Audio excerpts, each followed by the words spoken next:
call this special committee on government ethics to order. The first order of business is just introductions. So I'd like to start with the staff here around the table and ask you all to introduce yourself and tell us what you're going to be doing for us this week.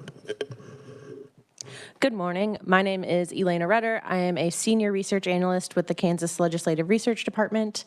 And I will be joined by 3 other people from the Legislative Research Department, and we helped prepare some of the memos and spreadsheets and other materials that you have in your folders. Hello, I am Jillian Block, also with Legislative Research. Hi, I'm Molly Pratt, and I'm a fiscal analyst with the Legislative Research Department. Good morning, Jill Shelley, Principal Analyst, Research Department. Deborah Bremer, the Committee Assistant. Charles Reimer with the Revisor's Office, and Jason Long with the Revisor's Office will be here this afternoon as well. All right, so we'll go around the table here. If you don't mind, we'll start with you, Senator Corzine. Hey, I'm State Senator Ethan Corson, represent Senate District 7, which is in Northeast Johnson County. Thank you. Representative Jeff Underhill from the 65th District, Junction City in North Gary County. Senator Ron Reitman, way in the southwest corner of the state. Representative Leah Howell, District 82, which is over by Wichita, which is South Derby and Mulvane. Senator Mike Thompson, District 10, which is Shawnee, Lake Quivira, parts of Merriam, and Overland Park. Thank you, Mr. Chairman. Senator Elaine Bowers, Senate District 36, which is 13 counties in Northeast, Northwest, North Central, and Northern Kansas. Representative Emil Berquist from 91st District, and I'm only in one county, Northern Sedgwick County and Park City, Keachai, Valley Center, a little bit of Mays area, and Wichita. All right, do we have any of our committee members on WebEx right now? Okay. All right, well then I'm Representative Pat Proctor. I serve the people of Leavenworth and Fort Leavenworth, and I'm also the chair of the House Committee on Elections, which deals with this topic. And I think I'd begin by saying that this is probably the most unfortunately named committee in the history of special committees, because this isn't about ethics. This is about free speech and the limits that we put on free speech in order to provide transparency in government and the balance between those two.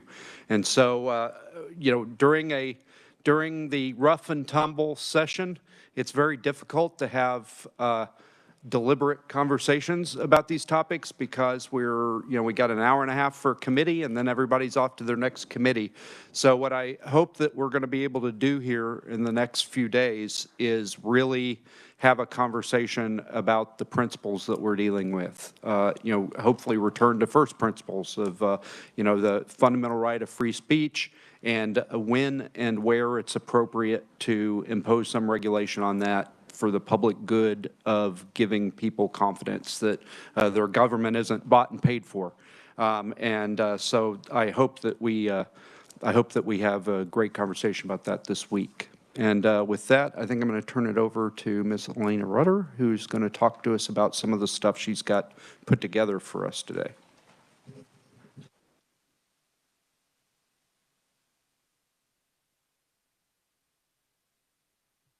Thank you, Mr. Chair. Good morning, committee.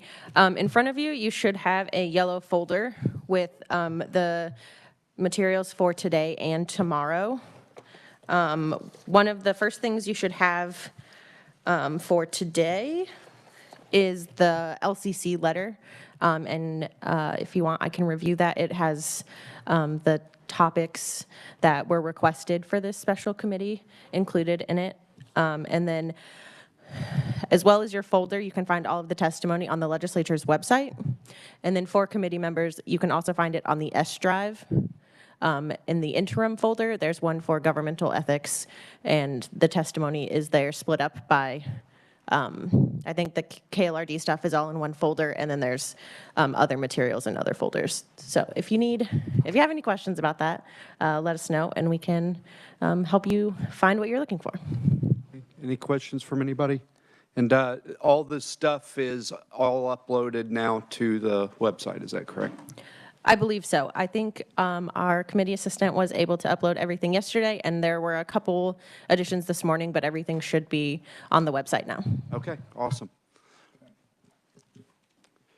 Okay, so do we have Professor McGinness signed in yet, or do we need to take a break in place here? He's not in yet? Okay.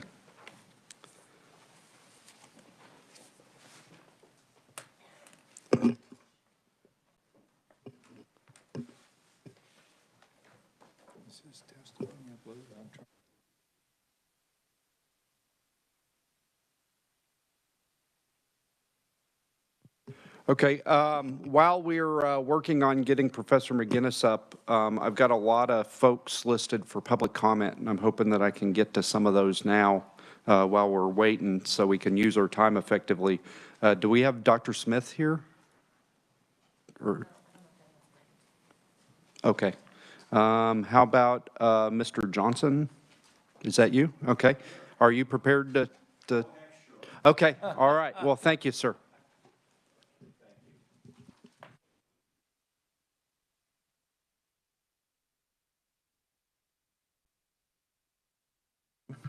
Oh, thank you. In Kansas City. I've been practicing law in Kansas City since 1980, so 43 years.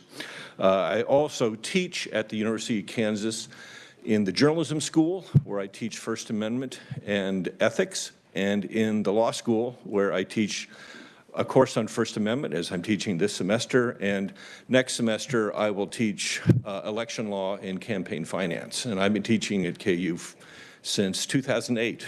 It's hard to believe now.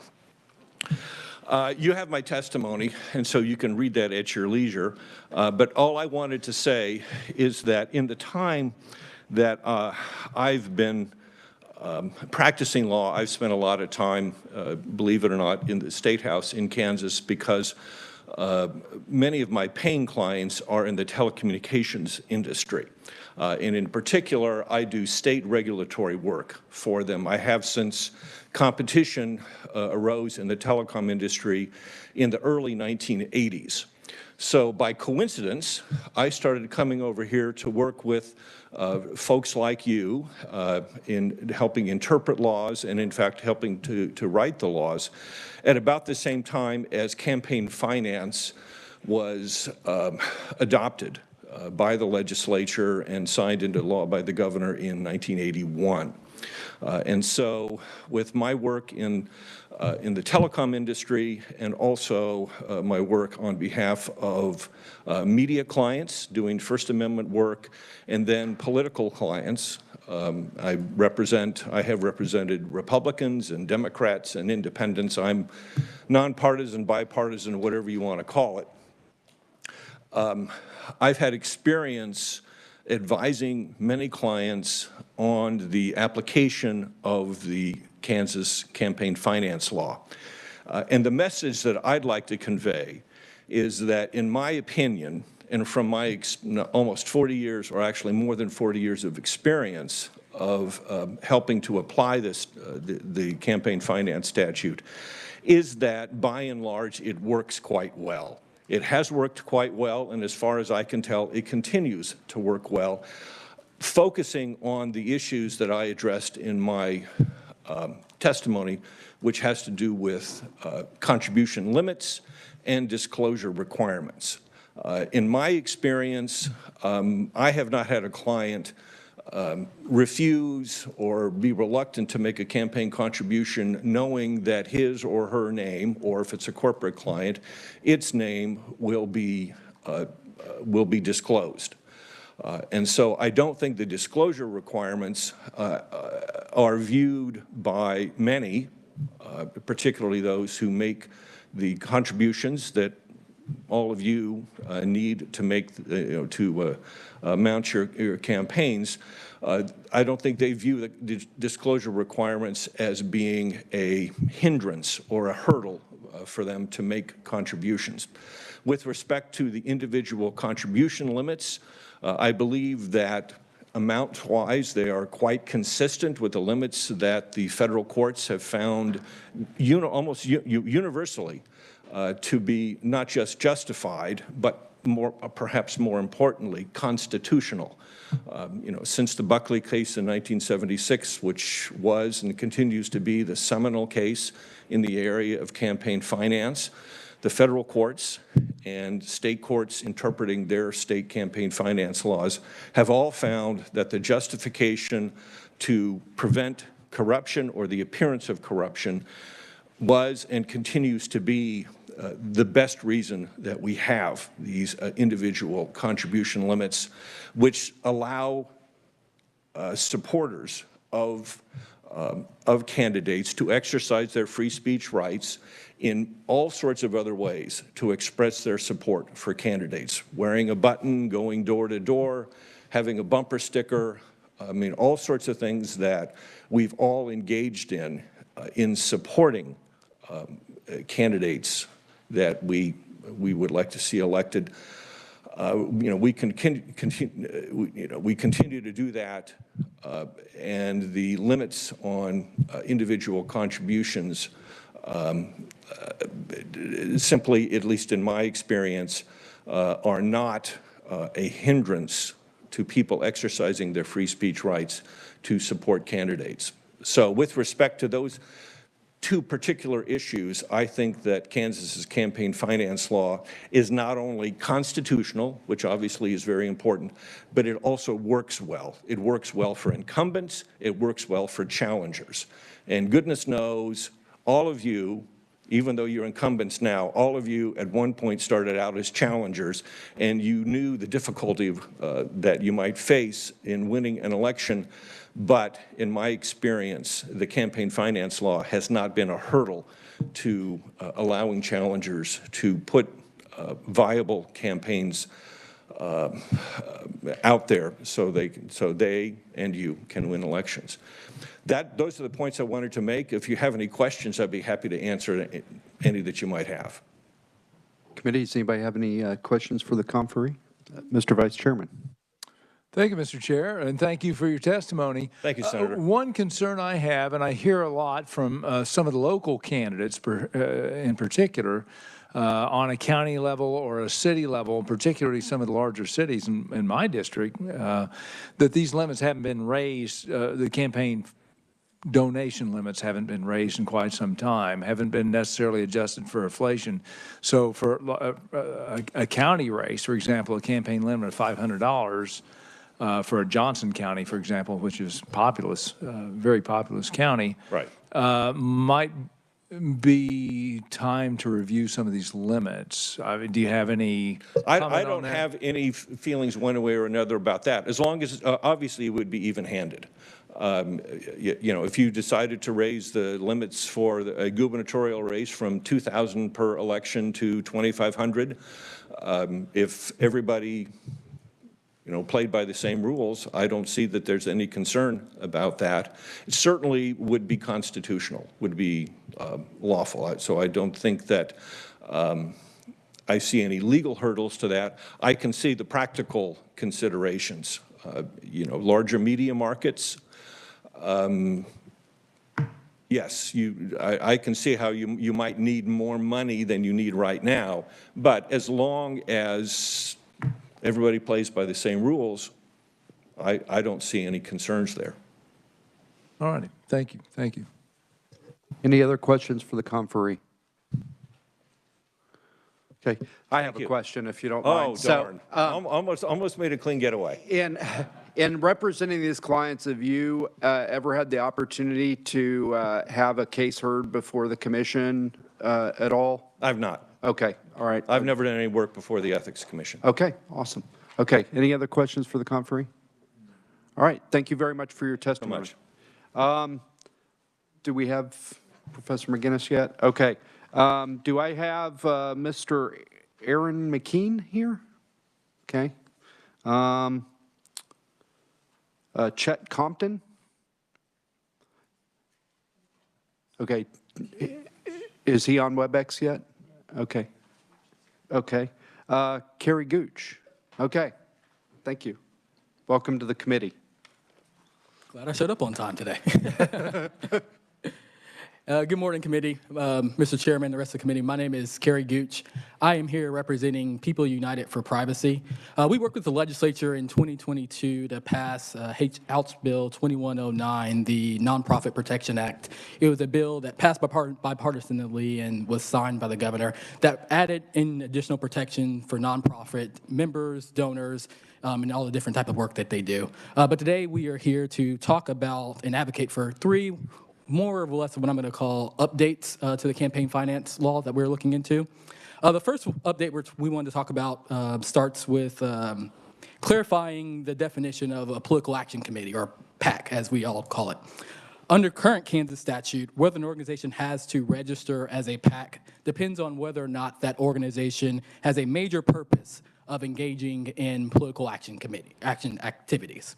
However, the statute does not define what major purpose means. We think that leads to a lot of confusion and leads to some ambiguity about how that statute can be enforced in the future. So we'd love to see some type of definition come about in that statute that defines what major purpose means. The second thing we'd like to talk about or have a kind of some increase on is to increase the threshold of whether or at which donations must be disclosed to the Ethics Commission. Right now, as you all know, if somebody donates to a campaign or to an organization of $50 or more, that donation must be disclosed. We think that just looking at the different states around us and how rules and how things are trending, that should be moved up to $500 with some additional index, cost of living index or inflation index added on as well. Our third update or recommendation that we're interested in talking about is we think we should clarify the independent expenditure rules and the reports for non-political action committees. Under Kansas law currently, what information that non-PACs entities must report when making independent expenditure rules is really vague and unclear. We also believe that requiring non-PAC entities that don't make that major purpose definition that we talked about earlier to report all the same spending and donor information that PACs have to report is unfair. Also, as we started to look into kind of that statute, we also realized that independent expenditures, or IE as we call them, are defined by Kansas statute. However, that statute only addresses IEs that are made by party committees and PACs. There is no statute in there that addresses what independent expenditure rules are for people or non-PAC entities. So we think that there should be some clarification around that. If you take a look at our packet, it's kind of long and lengthy, so I won't go through everything else in there. But those are three major points that we wanted to highlight. Be happy to stand and answer any questions, Mr. Chairman. Does anybody have any questions? Representative Neighbor. Mr. Chairman, on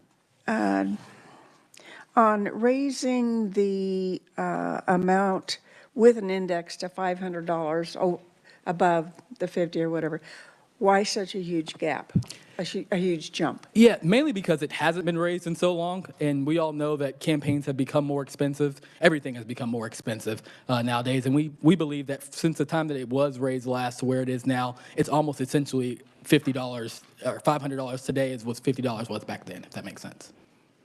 It does, but 500 is what our limit is as representatives. So that really cuts out a lot of explanation from the 50 to the 500. And I wondered if there could be a middle amount, something like that. And I understand it hasn't been done for a long time. Right. But when you take it all the way to the top, most of that's PAC money or individual. It's very seldom 20 and 30, I mean, the $50 and $100 and $250 people that donate to that. So that was just a question. Yeah, we'd definitely be open to talking about that. Again, I think our biggest push is it hasn't been adjusted in a long time, and we think that it's time to at least have that conversation. Thank you. Thank you, Mr. Chairman. Are there any other questions? Senator Reichman. Thank you, Mr. Chair, and thank you for your testimony. Yeah, good morning. I'm just kind of intrigued with the kind of follow-up and piggyback on the last question. Sure. I see you're People United for Privacy. Yes, sir. So I presume that you want people to keep quiet who they're donating to. I mean, that's why you want to raise it and whatever. I can see where that's good and also bad. For the rest of the public to see where money is coming to, or are you concerned it could be possibly that people could take advantage of that and spread money to other candidates and whatever? I mean, that's only my concern. Just first time I heard of this. I'd like to have your response. Thank you. Yeah, no, I think it's a great question, Senator, and a very fair question, right? There's always the potential for people to take advantage of these types of rules, right? Whether it be $50 or $49 or whether it be, $500, that there's obviously a chance that somebody could take advantage of that rule. Again, yes, I think our idea is that, again, as we've gone so long without that increase happening, that it's at this point time to make some type of increase. Again, whether it's $500 or whether it's $250 to kind of cut it in the middle, I think we'd be open to that conversation. But, I don't want to stand up here and say, like, there's no way anybody would take advantage of that rule when, I'm sure it's probably happening somewhere right now. So yeah, I definitely think that we are very much interested in just taking away some of the burden, in particular when it comes to candidates, but also as far as the donors, of that information having to be disclosed on that level. Yeah. Mr. Vice Chairman. Thank you, Mr. Chair, and thank you for your testimony. I was just looking at the actual statute with regard to political committee means any combination of two or more individuals or any person other than an individual, a major purchase of which is to expressly advocate for the nomination, election, or defeat of a clearly identified candidate. Is that the portion you're talking about? No, we were more specifically talking about the portion that refers to the actual political actions committees, right? And where it talks in particular about the major purpose of a political action committee. Again, there's no definition in that statute, to our understanding, that defines what the definition of major purpose would be. Would you, if we were to look at that, consider it the same as that definition with regard to a person? I think it could be, but again, I think unless it's in there, I think we just causes some of that confusion. And we'd love to see that spelled out maybe a little bit more clearly. Okay, thank you. Thank you, Mr. Chair. Any other questions for the conferee? Okay, so I've got a question. Sure. Yeah. So could you give me a specific example of organization, of an organization or...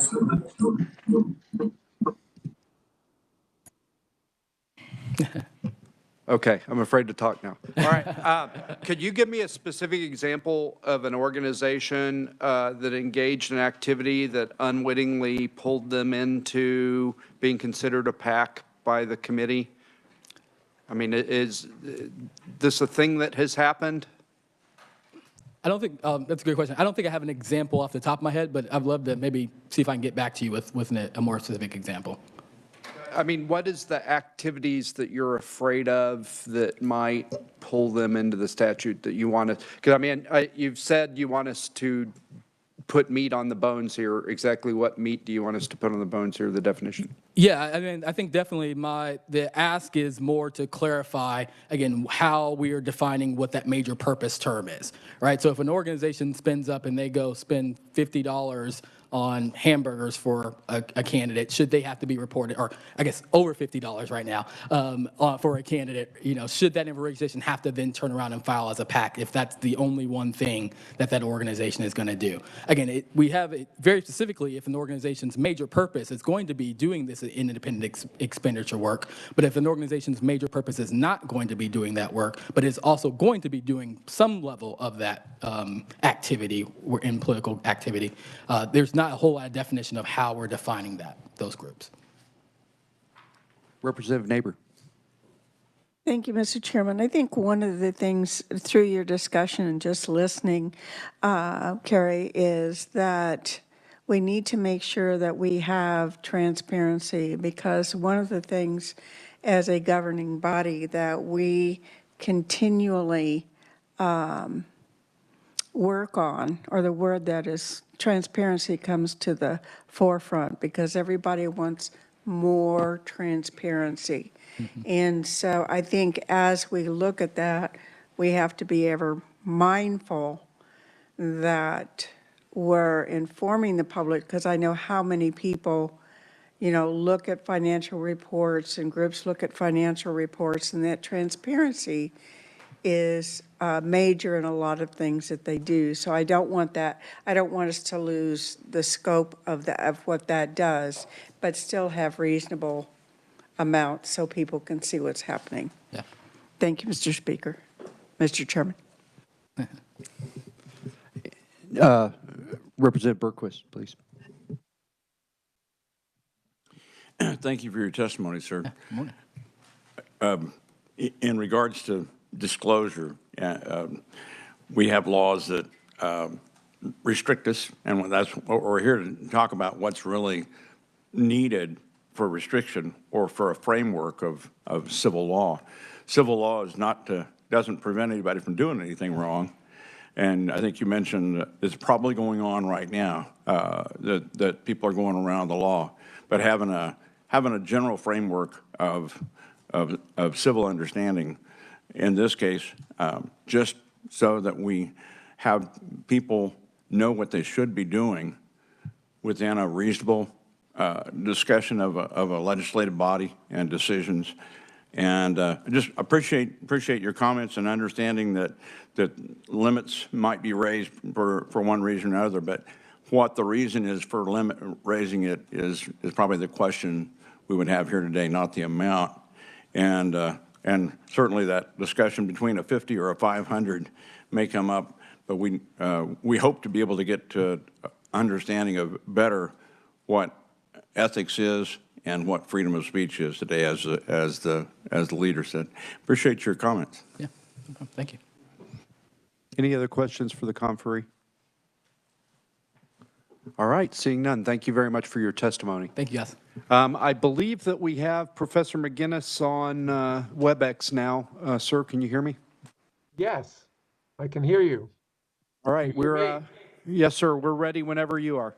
Well, delighted. Thank you so much, and thank you for bearing with some of my technical difficulties. So I'm delighted to be here today to talk about an issue of, I think, enormous importance to our republic, the freedom of speech in connection to campaigns. So I'm going to try to do four things. First, talk about the first principles that should guide all legislation in this area. Second, about the essential case law that the Supreme Court has handed down. Third, about four sort of rules of thumb that I think any legislature should consider. And end with two policy recommendations that are my own, but I think are well established across the political spectrum, consensus for them. So let me begin by making a few rather simple points, that the First Amendment protects speech, and it protects at its core political speech, and it does so, and I understand that I'm here in a legislature, but it does so partly because it's distrust of rulers, including legislatures, the fear that rulers will suppress speech for their own interests. And so the freedom of speech really is at its height in political campaigns, because the concern is, not surprisingly, that incumbents and people in power will want to structure rules that connect to speech to make it easier for them to preserve their power. So that's the context, I think, in which we look at the Supreme Court case law and legislation in this area. And before I get into that, I'd like to make two other general points. One is that the First Amendment is a right, and it's not about equality. And therefore, there have been a variety of arguments throughout the history of campaign finance reform that have suggested that we can suppress or regulate speech at election time because of our interest in making sure that everyone has an equal opportunity to speak. And that is, I think, fundamentally wrong, because the First Amendment is not an equality right. It's a right of individuals. And once you give individuals a right, they're going to exercise it unequally, because people are differently situated. Some people are connected to the media. They obviously have more influence in election Other people are more interested in policy and join together. Other people are not very interested. And so it's just not possible, as well as not consistent with the rights structure of the First Amendment, to equalize speech at election time. And the Supreme Court has rejected that. The second argument often made for regulating money around campaigns is that money is not speech. This, I think, is a truism, but it is a simplistic truism. It is true that money is not speech, but the First Amendment applies fully to any legislation which targets money because of speech. And I think we could see this very easily if we have what a law school professor likes, a hypothetical. Let's assume that the legislature tried to have a rule on the press that said no member of the press or no newspaper could spend more than $10,000 covering a campaign. That would be a regulation of money. But there would be no doubt that it would be invalidated very quickly because it's really targeted at speech. So one can, of course, regulate money, but so long as there's no target on speech, and so the difficulty with campaign finance regulation is that the regulation is connected to speech and targeted at speech differentially. And that's why I think it's as easy to see why it raises First Amendment concerns as the hypothetical I laid out. So with those general principles, let me go to the key case law in campaign finance. The granddaddy of campaign finance case law is Buckley v. Vallejo. And that case made the essential distinction between independent expenditures on the one hand and campaign contributions on the other. Both, I think it's important to say, the court found were protected by the First Amendment, but they were protected differentially. Independent expenditures, and that means expenditures by candidates themselves on their on campaign, or by individuals who want to express their support for the candidate independently, cannot be regulated, or there can be no ceiling on those expenditures, because those are, the court says, are pure speech, and they are really, there's no compelling interest in the government regulating how much people are going to spend to get out their message. And that goes back to the argument that there is no equality aspect of the First Amendment. So that's in some sense the simpler of the holdings of Buckley. The other holding of Buckley is that while campaign contributions do have First Amendment protections because they are a way people express their support for a candidate, they can be regulated. They can be reasonably regulated. And the reason is that campaign contributions to a candidate, large ones, might give an appearance of a quid pro quo. In other words, that it may be that the public would think that you're giving money to the candidate in return for favors that you hope to gain in after the election from the legislature or the executive candidate once they're elected. And the concern there is that will reduce the confidence in elections. But those restrictions have to be reasonable. And so that's the first case that I think is essential always to keep in mind. The second one is Citizens United. And that, I think, the simple way of stating that is that the court makes clear that the form of independent expenditures, whether it's a corporate form, a partnership, or an individual, really makes no difference to your First Amendment right to have unlimited expenditures to support your message. And this, I think, comes again from a reading of the First Amendment, essentially. The reading of the First Amendment is the First Amendment prohibits, it's a prohibition on Congress and through the 14th Amendment, state legislatures regulating speech. It doesn't distinguish between corporations or individuals or partnerships. So that's the textual argument why Citizens United is correct. Moreover, the court throughout First Amendment law has always protected corporations like individuals. Famous First Amendment cases like New York Times versus Sullivan, a case that protects the press against libel actions, were protections of corporations. And so there's nothing unusual about Citizens United in that respect. The third case that I would call your attention to is perhaps the least well known, is a case called Randall versus Sorrell, which is a case in which the court struck down some contribution limits in Vermont as being too low. I think they were $400 or less. And the court said these were too low. They were not reasonable. People would not have a sense that they would lose confidence in elections if you gave them more than the ability to spend more than $400 to contribute to elections. And this really curtailed people's ability to express their support for a candidate. And so the court made very clear what it already had tried to articulate in Buckley, that limits, even in contributions, could be too low. And we have a data point, at least for Vermont, when this case was decided now around 15 years ago, that $400 was too low. The final case is the most recent case, and that's Americans for Prosperity versus Bonica. And that goes to the question of disclosure.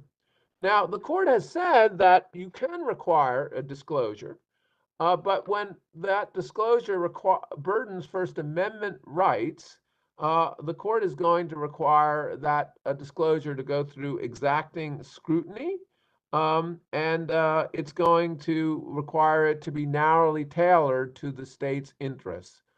How I think that's likely to apply to the campaign finance context is perhaps for very low-level contributions, $50, $120, $200. It's not obvious to me that there's even an interest in disclosure. These are such low contributions that no one really could think that anything is being distorted. The political process is being distorted. No one could really lose confidence in the political process simply because you don't know who's contributed $200 to a candidate. So that's a review of the important case law. Obviously, one could discuss that at much greater length. Now let me just go through 4 principles that I think should guide any legislature in discussing campaign finance. Number 1, I think, is the independent expenditure point. Is this impossible? It is wrong to limit any independent expenditures or any candidates self-financing their campaigns. The second principle is that even restrictions on campaign contributions, that is what you give candidates, have to be reasonable. And reasonableness has to take account of inflation. It has to take account of the fact that times change. We cannot allow contributions that were reasonable 20 or 30 years, limitations that were reasonable 20 or 30 years ago, they may not be reasonable today. And so legislatures should be continually reviewing them. The hardest area, I think, comes from this distinction between independent expenditures on the one hand and limitations on campaign contributions on the others. Because while independent expenditures cannot be limited, the concern has been expressed often that independent expenditures can be really a kind of contribution if they're coordinated with the campaign. And therefore, all campaign finance law, including the federal law, has restrictions on coordination of independent expenditures with the campaign. But those restrictions, the division, the line that those rules draw, have to be clear. Otherwise, they're going to burden First Amendment rights. And this is, I think, extremely important, that in this area, laws particularly cannot be vague. And the court has been very clear about that. It's always a concern for the court for laws that are too vague for people to conform their conduct to them.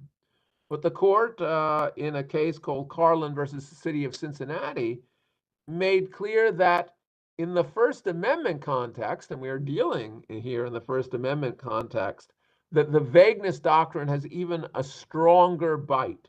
And that's because when we're vague about the rules that regulate the exercise that are close to First Amendment freedoms, we may cause speakers, and here I'm quoting the court, to steer far wider of the unlawful zone than if the boundaries of the forbidden areas were clearly marked, and therefore give up some of their First Amendment rights.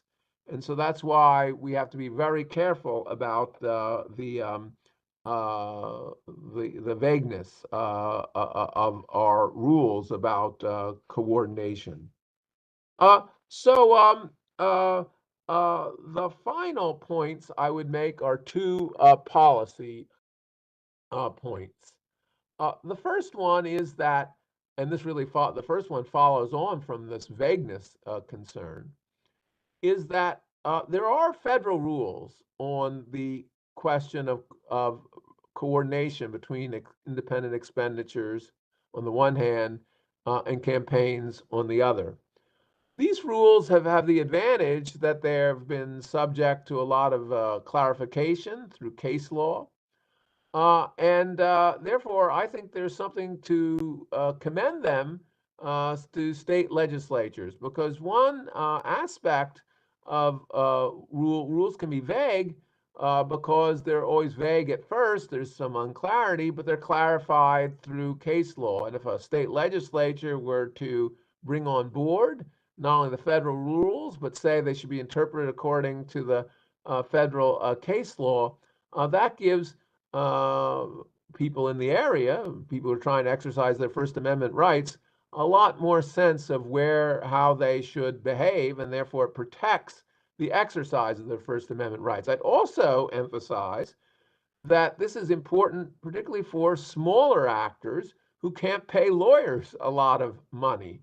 The difficulty with new definitions is that, at least for a while, and maybe for a long while, lawyers are going to have to try to figure out what those definitions exactly mean. And that means you're going to have to pay lawyers a good deal of money. And who's that going to hurt more? It's going to hurt the smaller political action committee versus the bigger political action committee, because the smaller political action committee can't afford the same lawyers the larger political action committee can. So that's a practical concern that I think also commends perhaps thinking about structuring these laws about coordination in connection with the federal legislation.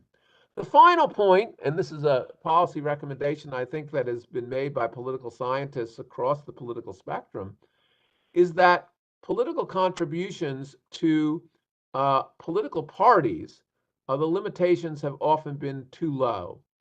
And the reason that that is a political problem for us is that actually encourages one of the greatest political problems of our time, polarization.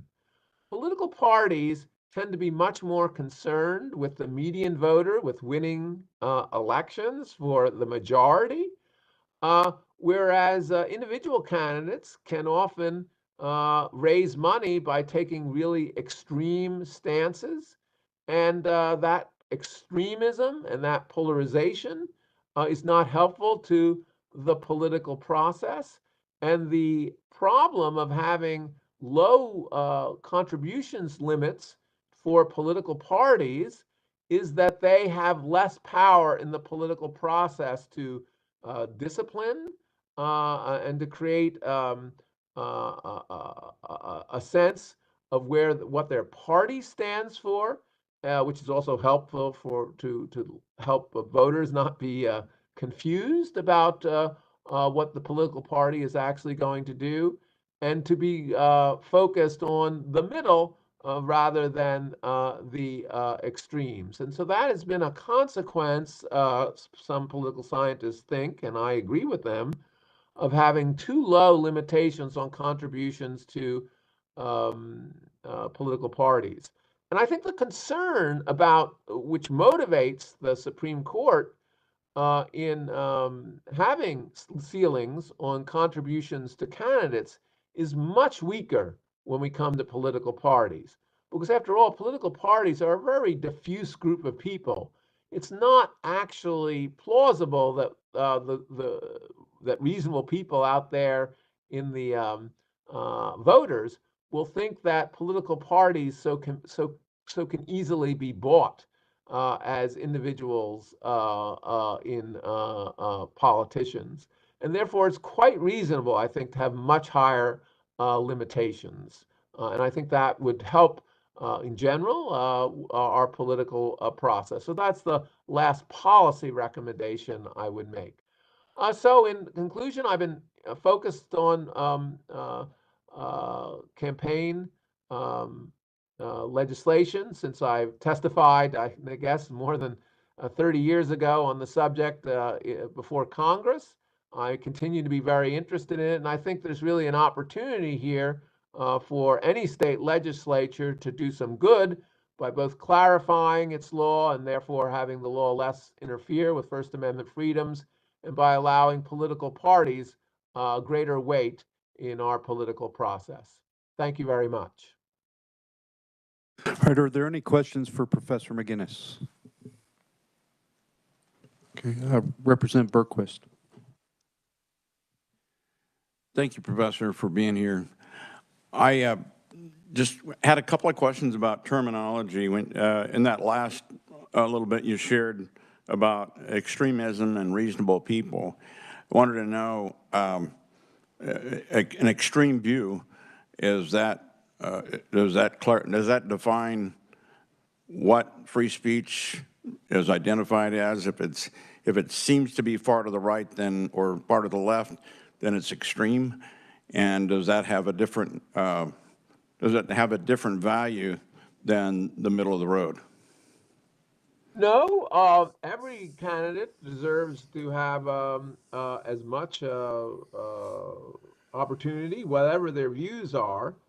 The point I was making was quite different from that, was that actually the actions of the legislature in putting very strong limits on political parties have the effect of giving greater voice to people who are not close to the median voter. Now, there's that's just a consequence of the legislative decision to put restrictions on political parties. So it's not actually that the First Amendment applies differently. It's that it's a decision of the legislature, permitted by the Supreme Court, to put ceilings on contributions. It's decision to impose low levels or low ceilings on political parties has a predictable consequence. So it's not a attempt to restrict in any way anyone's First Amendment rights. It's an attempt to point out that the legislature's view of restricting political parties has a political consequence that may not be healthy for the democratic polity, by actually making it harder for political parties to get their message out. Thank you, sir. Mr. Vice Chairman, and then Representative Neighbor. Thank you, Mr. Chair, and thank you for your testimony. With regard to the, I guess the quick question, would you have any concern about eliminating contribution limits for political parties?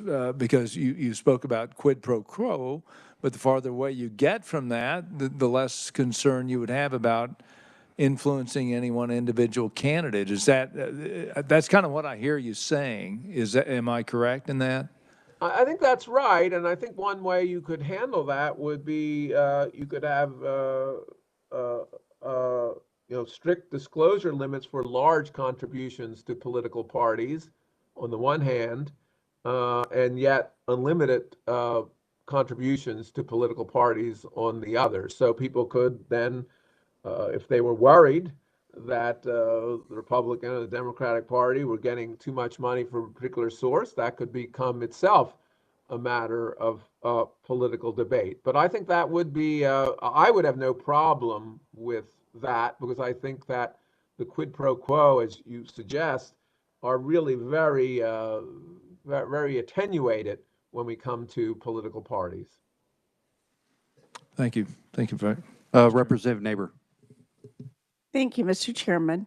I found your discussion of regulations and what is contained in regulations to be very interesting, and I want to make sure I understand what you're saying. Oftentimes, the legislature can write a piece of legislation or a piece of policy that is formulated more around one party or the other, and sometimes heavily one way or the other. Are you implying that maybe that legislation needs to take on a more, I don't want to say diverse, but open acceptance of different ideas, and then writing it so that it's not heavily one way or the other in extremes? Well, certainly, I think in this area, the concern that partisan considerations will influence the structure of the legislation is something that any political scientist would be concerned about. And it's partly also what motivates, I thank you for your question, because I think it partly also motivates the idea of moving to the federal rules. If you go back to Federalist 10, James Madison's contribution to the Federalist Papers, he suggested that in general, that it was going to be a little harder for a group, a partisan group or an interest group to capture the federal government for a long time. And therefore, it might be wise for states, in this sense, to take their cue from the federal rules, because I think they may be less likely, at least over time, to be have these influences. Moreover, I think it allows people in the state legislatures to say, well, we're actually not skewing it for one political party or another. We're looking at another body of law that has been around for a long time, and through, I think, different Democratic and Republican majorities in the federal legislature. And so I think that's one way I would put it, is that it's a way of saying to your constituents and to your colleagues in the legislature that we are not involved in trying to skew this for one party or another. So I think you've made an excellent other point for why you might want to look for long-established rules that have survived the different partisan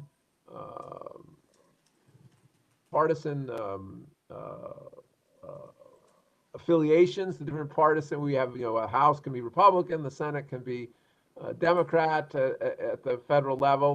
They've survived these different political constellations, is I guess the word I'm looking for. And so long-established rules, I think, are very useful in this area. May I? Thank you for that. That's very helpful. As we look at what the federal government has been doing over the last several months in their discourse of trying to reach agreements on different things, and I'm not picking one or another, what we've seen is the inability to come to a decision where people have worked together and you hear the word party, party, party, party. I think more and more states today are replicating that. And we see that in some of the legislation that comes down in different states and then is maybe sent to a court for to check its legality or if it's inclusive or not inclusive and stuff like that. So we're seeing even more court cases based on that kind of thing. And so as a government entity, I think we need to set the tone and actually be the examples or the models, if you would say, for how consensus should be built and how we can work together. We talk about it, but we've gotten away from it. And I'm not sure what it's going to take to get back into that discussion. I've seen it on both sides. And no one wants to give in a little bit. Challenges are always hard, so is change. But if we aren't more accepting of different views, I'm not sure how we're going to address this and accomplish what we need to do for the citizens. Thank you. Okay, thank you, Representative, Representative Underhill. Thank you, Mr. Chair. Dr. McGinness, I had a question. You kind of started to touch on it. So what are the advantages or disadvantages for states being slightly different? And is there better protection if, say, Kansas was able to or was to adopt, most of the federal language and definitions and that sort of thing? Or is there any advantage for us being different? Well, of course, I'm a great fan of federalism, and so I don't, in general, want to discourage state experimentation. One of the great things about the Constitution is it creates a market for government. I do think, though, in this area, and I'm only not talking about contribution limits and matters like that, I'm talking simply about these rules about coordination.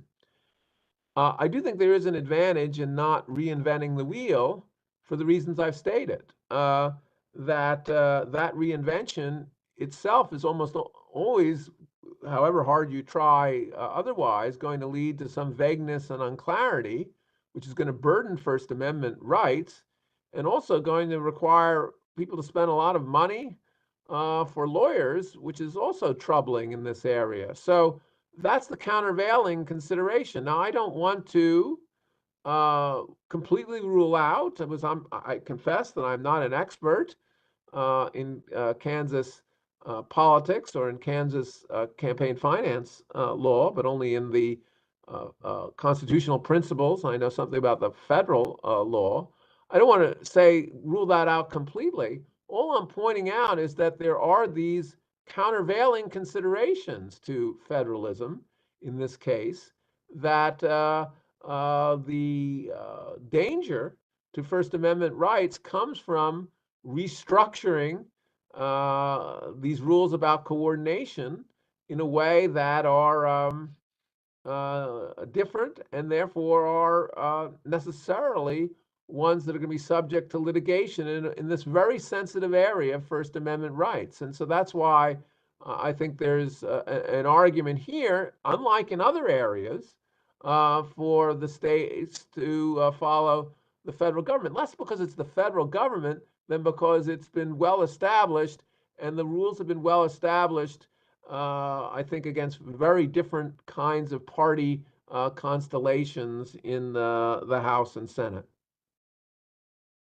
So just to follow up to that, because Kansas, we're going to do what we want. But is there an advantage or a disadvantage to, say, adopting definitions more so than policy or vice versa? Yes, more about definitions about how the coordination works. There's no, I think, advantage of the ceilings on campaign contributions. That's not something that's vague, right? you're required, you can't contribute more than $5,000 to a candidate, even if the federal one is lower, people can figure that out. The difficulty are these definitions of what coordination is, what major purpose means. All of those matters, I think, are difficult to pin down. So I'd make that as a distinction when, for major matters of policy, for instance, as the one I talked about of giving, allowing, for instance, unlimited contributions to political parties, that's not unclear. That's not a matter of where we have to be worried about clarity. So that's the distinction I would make, rather than necessarily making it between definitions and other matters, but matters that are that use words that may be unclear and that burden, and therefore the lack of clarity burdens First Amendment rights on the one hand, where I think there's an argument for the borrowing, to basic issues of policy about amounts. There, I think there's very little reason to borrow from the federal government, and you make your own decisions, because their amounts, for instance, are extremely clear. People can follow numbers. Are there any other questions for Professor McGinness before I start badgering the witness here? Okay, thank you again for being here. This has been incredibly helpful. I'd like to kind of ask the downside, I guess, of this last point you made about limits on contributions to party. So as the chair of the House Elections Committee, a common complaint that I hear from constituents and from Kansans in general is that the way our system is set up makes it very hard for third parties, makes it very hard for independent candidates to break into the political process. What would you say to people who say the unintended consequence of doing away with or dramatically raising contribution limits to parties would be to exacerbate that problem? Well, that's an empirical question, and so I can't be confident of it. But here's what I would say is I think the reason that we don't see a lot of independent parties in the United States has very little to do with our campaign finance structure, but with our first past the post system and our lack of proportional representation. There's an enormous political science literature on that. When you have proportional representation as you have in Europe, you get a lot of parties. When you have a first past the post system in the as you do in the United States, you don't get many independent parties. So I'm just skeptical that this is going to do much to harm the prospect of third parties. The other point I would, because the problem for third parties is, I think, quite different from this one. The second point I would make is, and I do think the rules should be very sensitive about this, is there's nothing to prevent, it obviously shouldn't be written for the Democratic and Republican Party, there's nothing to prevent someone and a group of people from coming and giving a lot of money to a third party. And in some ways, that strikes me as almost an advantage of unlimited contributions, because the structure now is, I assume, that if you did begin, let's just call it the third independent party, that third independent party would be subject to contribution limits, and they need more money than the average party, because the Republican and Democratic Party have such strong, one way of thinking of it is analogizing it to consumer products. They have such strong brands that you need enormous amounts of money to spend. And so I think the real prospect of a third party, frankly, comes from very wealthy people agreeing to fund a third party with enormous contributions. That's really what could succeed for a party, and maybe getting a celebrity candidate behind them. That's, I think, the best opportunity for a third party. I think nothing with unlimited contributions would prevent that. And so in summation, third parties have a lot of problems, have nothing to do with campaign contribution limits, and actually unlimited contributions may allow for that unlikely opportunity to be best realized. Any other questions before I keep going? Okay, Representative Poskin. Thank you, Mr. Chairman. So I was a little surprised to hear the theory that unlimited contributions to the party would actually moderate the candidates and so forth. The theory does not seem to be what happens in reality here in Kansas. So our moderate folks are sometimes taken out by the party, and it seems to me if the party has unlimited contributions and a moderate candidate has grassroots support from their own community, but not necessarily from the party because of various stances that they might take on a more moderate level, that unlimited contributions to then the state party would create an unlevel playing field for that candidate who does have broad community support, but is limited to the individual contributions. What are your thoughts on that? Well, I can't obviously talk about any particular individual race. The theory, which again I say is just not peculiar to me, but is a lot of political scientists think it as well, is that the parties have an interest in winning elections. That's their overwhelming interest. So they're very focused on the median voter. In other words, the people in the middle where elections are decided. And therefore, they're concerned about people who are on the extreme edge. Now, the one thing I would concede in your good question is that parties also like people who are not just generally mavericks. In other words, people who are somewhat more predictable. And so you might worry with unlimited contributions that you'll get less mavericks as well, people who will not vote really at the party for the party platform, but just and maybe not with an extreme platform, but sort of just issue by issue, and maybe that's the kind of person you have in mind, and so that might be a cost. I don't want to ever say, I'm a professor, that reforms don't have costs as well as benefits, but the overwhelming concern now, I think, in our political process is about polarization and inability, as I know one member of the committee pointed out, for consensus to be reached. And I think there are advantages for greater party expression and party participation in elections to address that problem, even if you're right that it will be at the cost of some perhaps independent and maverick voices.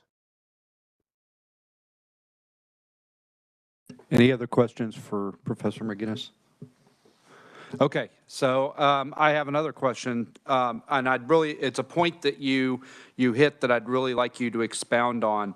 You talked briefly about the chilling effect of the laws and the investigating bodies from a legal cost perspective. I would contend that because we call it the Ethics Commission, there's also a stigma attached to being, charged even civilly with the violation of the Campaign Finance Act. Could you expand on this idea of that chilling effect and the investigation as the punishment itself, and what the case law is on that federally or in the state? Well, so I think you're right, and that's the kind of concern. So let me just back up here for a moment. As I said, the Supreme Court has constantly worried about vague laws, but it's most worried about vague laws in the First Amendment context. And of course, its concern is, you're absolutely right, Mr. Chairman, its it's not only because people are going to have to spend money, it's because, and I go back to what they said in the Carlin versus City of Cincinnati case, it's precisely because they're worried about being held liable under a statute or prosecuted under a statute, that is what they said, quote, inhibits the exercise of First Amendment freedoms and causes speakers to, quote, steer far wider of the unlawful zone than if the boundaries of the bidden areas were clearly marked.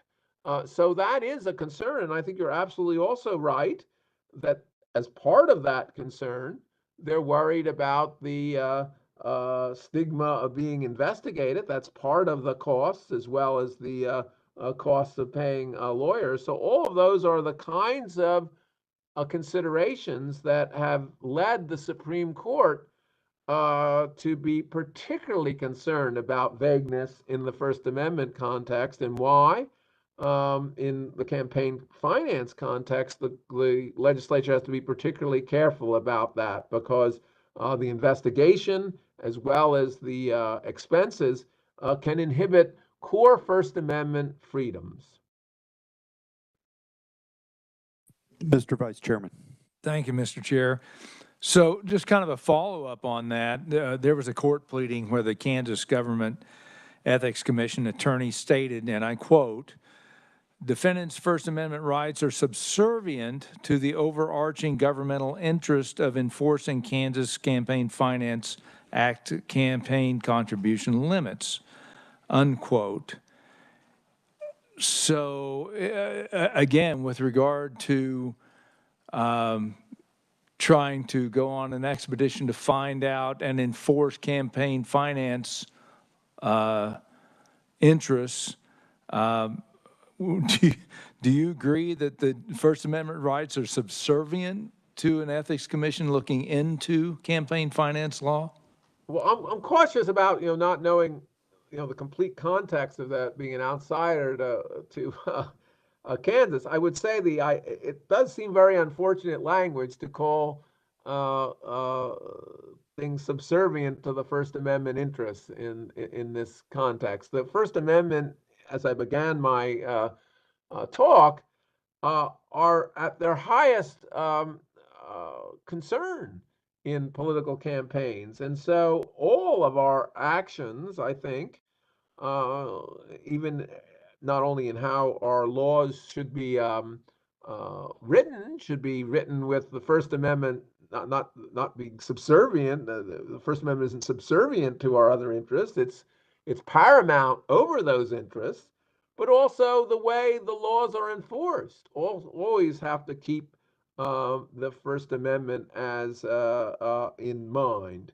After all, the 14th Amendment, which is what makes the First Amendment applicable to the states, is not only concerned about protecting the First Amendment in the way the laws are written. It has an equal protection clause whose original meaning was to make sure that the laws were not applied unequally and were not applied in a way that actually harmed the kind of privileges and immunities, which included the First Amendment, that were protected by the 14th Amendment. So I think that statement is certainly one that seems a very poor choice of words. If I could follow up so with regard to that, why couldn't a political action committee or a group coordinate with a candidate without violating those ethics standards? For example, say there's a group that meets and they like a particular candidate, and that group, there's a limit on the finance, how much they can raise for that, but individuals within the group might want to donate separately, but they happen to be at a meeting, and the appearance of coordination. Is the appearance of coordination or is it just a situation where people decide they want to back this candidate and that particular committee, groups within that committee may donate more than the campaign finance limit? Is that a limit on free speech? Well, Does that make sense? Yeah, I think I understand your question, Mr. Vice Chairman, but I think these are hard issues because I think there has to be some line between coordination and actually independent expenditures and contributions, because the court has given those and has very different restrictions and regulations that are permitted on them. And once one decides that, the question is, how are we going to draw the line? And so there are two different considerations here, I think. One is, you're quite right that we don't want to inhibit the ordinary interactions between candidates and their supporters and chill that. On the other hand, we want to give people clear guidance so they don't get into trouble. And so that's why I refer to some of the federal rules. I think they do a pretty good job of trying to articulate what coordination is and what it isn't. I admit that this is a difficult area because necessarily there's going to be tension between these two kinds of concerns, making sure that we have a demarcation between independent expenditures and contributions on the one hand, and on the other hand, making sure that we don't criminalize ordinary interactions between candidates and their supporters.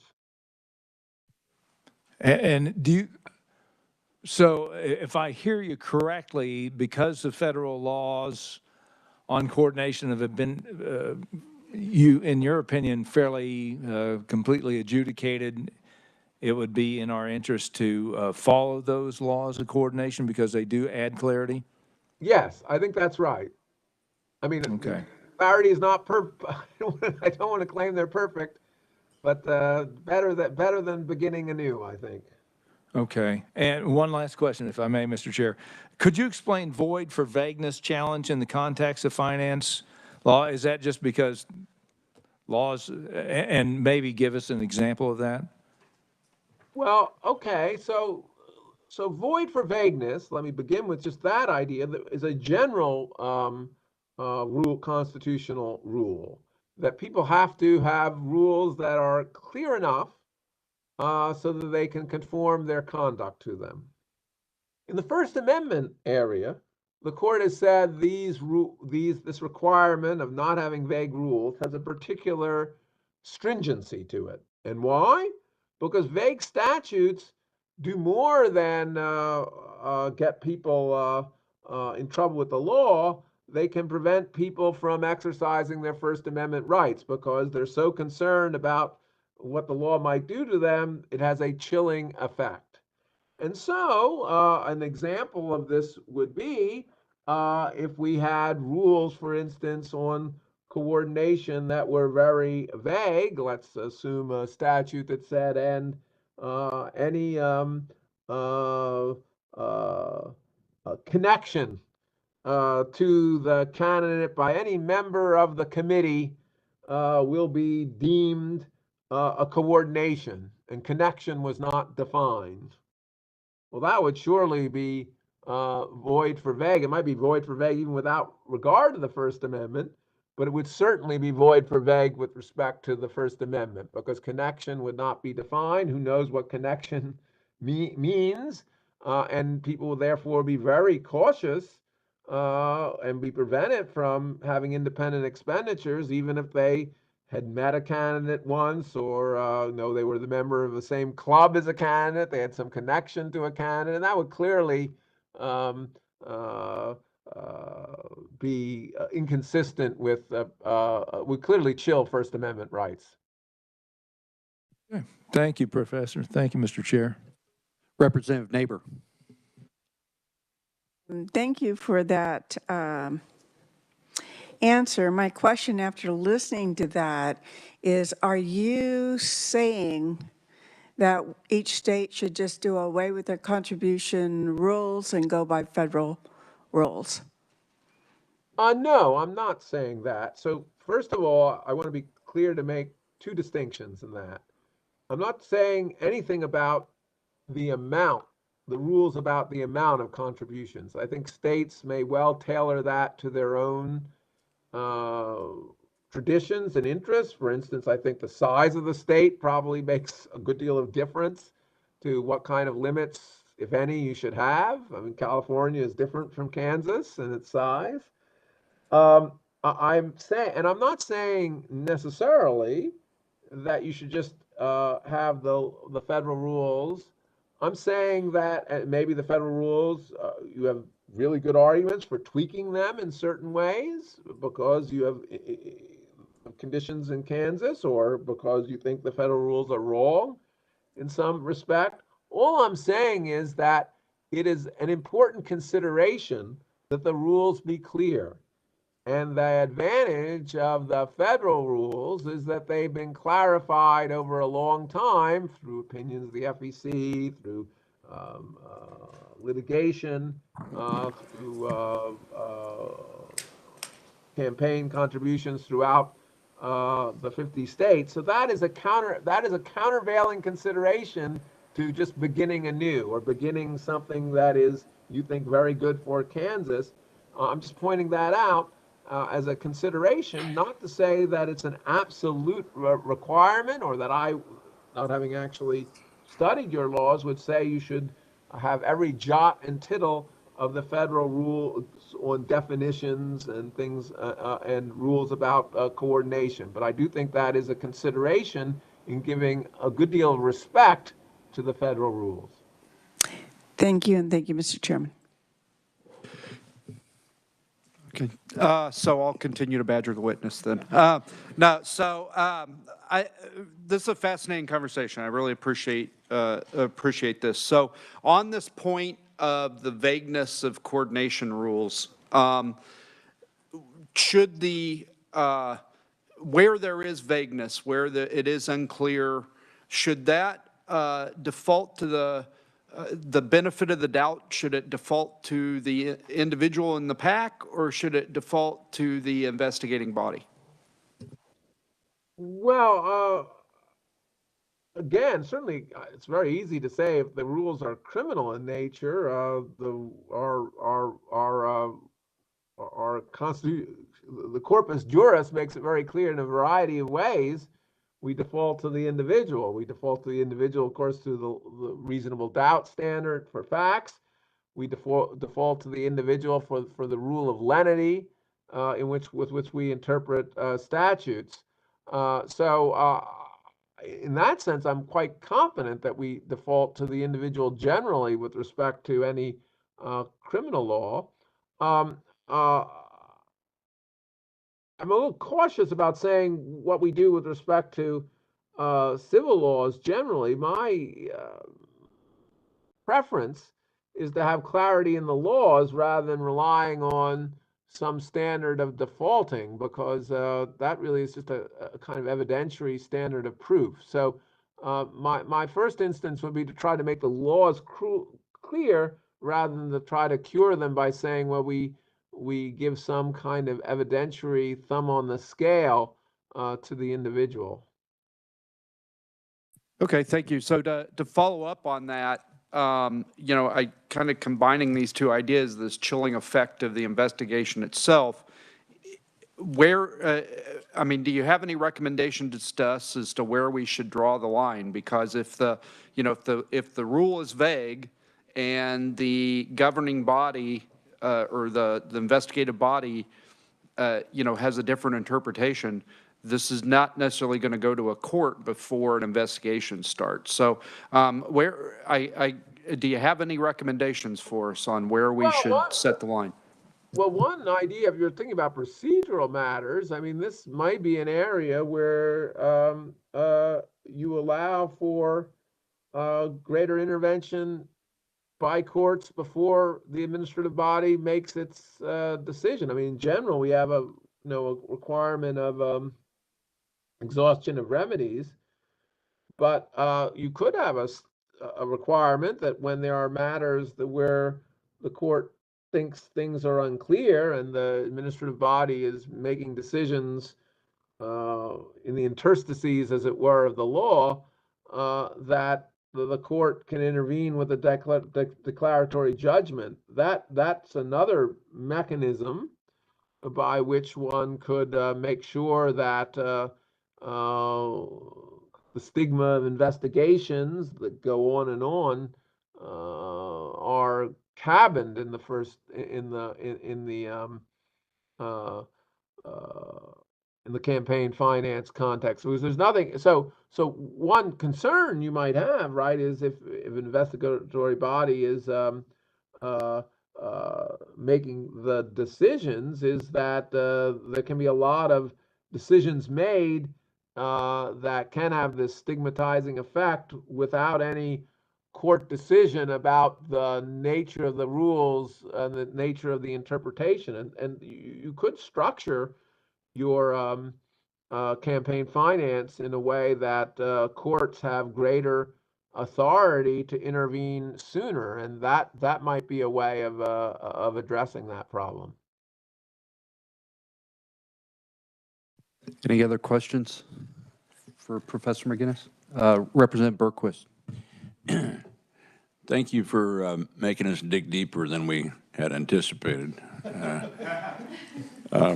When we swore our oaths to office, we swore to uphold the Constitution of the United States and the state of Kansas. And other states, I'm sure, do the same thing. In your studies of constitutional law on the federal level, you probably have reference to any number of the 50 states as to what their individual constitutions are based on. In reference to using reference of case law rather than defaulting to case law, I think I'm understanding you to say that. Is that correct? Well, I'm in not quite sure I consideration. understand the question. Forgive me, from referencing case law to default, I Yeah, just don't, I'm afraid I don't rather, understand. I don't think you're saying that we should automatically default to case law on a federal level, but that we could make reference to it for experience level rather than reinventing the wheel all the time. Right, you could do both. Right, I mean, that's up to you. You could write it in such a way that you should give a great deal of weight to the federal case law, or you could say we should follow it, but you could do either. It's up to Kansas. It's certainly up to Kansas. This is a Kansas within the constitutional parameters. It's a Kansas decision. It'll be Kansas state law. All right. Hey, thank you. So I've got one final question, Professor McGinness, and that not to close off the conversation. If anybody else has other questions, we can continue. But I'm wondering how we got here. Going back to this first principle, right? There's this compelling interest in assuring the public that their elected officials are not bought and paid for by some donor. How did we arrive federally and at the states, if you could talk about the history, at the idea of limiting contributions rather than radical transparency, where you make the voter, the judge, jury, and executioner, that he or she can see where you're getting money from and how much money you're getting and make their own independent decision about, whether I think that person's going to have my interests versus some corporation's interests at heart. How did we arrive at this mechanism of limits rather than transparency alone? We arrived at it because of Buckley versus Vallejo, and I think for two reasons. So let me just articulate what the court said without necessarily endorsing it. The court says that the First Amendment interest in contributing to a candidate is lower than actually spending money yourself to get out your message, because it's sort of mediated by the candidate. It's a secondary interest. It is a First Amendment interest, and so there's a lower interest that allows for this regulation. That's, I think, the most important reason that the court has allowed ceilings on contributions. So it doesn't really articulate the question of why disclosure is not enough. I think some people might say that that's just too complicated in a world where people have a lot of other things to do for them to follow where the money's coming from, and it will still allow a sense that the legislatures are being bought and will still undermine confidence in the election. But I want to emphasize that the Supreme Court has not said that you have to have ceilings on contribution. And so you might think that in a world where we have the internet, which was not true, of course, at the time of Buckley versus Vallejo, a world where things can be publicized very quickly on Twitter, we're in a completely different world, and disclosure is a lot more plausible as the mechanism. That sunlight is of course, Brandeis famously said, sunlight is the best way of fighting corruption, and that the sunlight is brighter than ever, and that's a better way of proceeding than limiting contributions, because limiting contributions has a self-defeating quality. Some people say we spend too much on political campaigns. I just can't agree with that because the fact is that the money spent on messaging in political campaigns helps voters to understand what the political candidates stand for. And it's very hard for voters to do that. Political scientists recognize that voters have a lot of other things to do in their lives. They don't spend a lot of time focusing on politics. And so politics needs to compete with all sorts of entertainment channels, all sorts of streaming.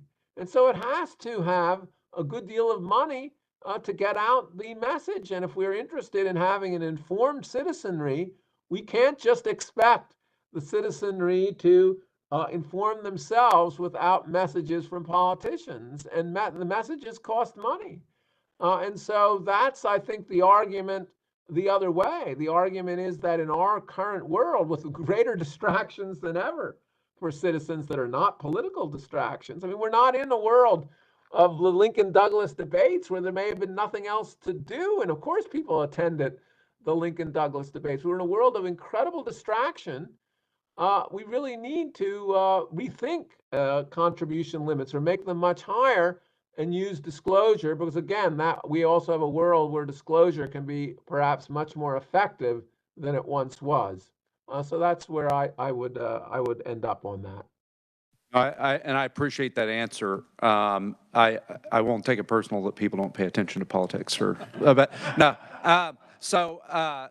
On that, are you aware of any states that have taken that approach, that just have done away with the contribution limits and strengthened their transparency? I'm not aware of that.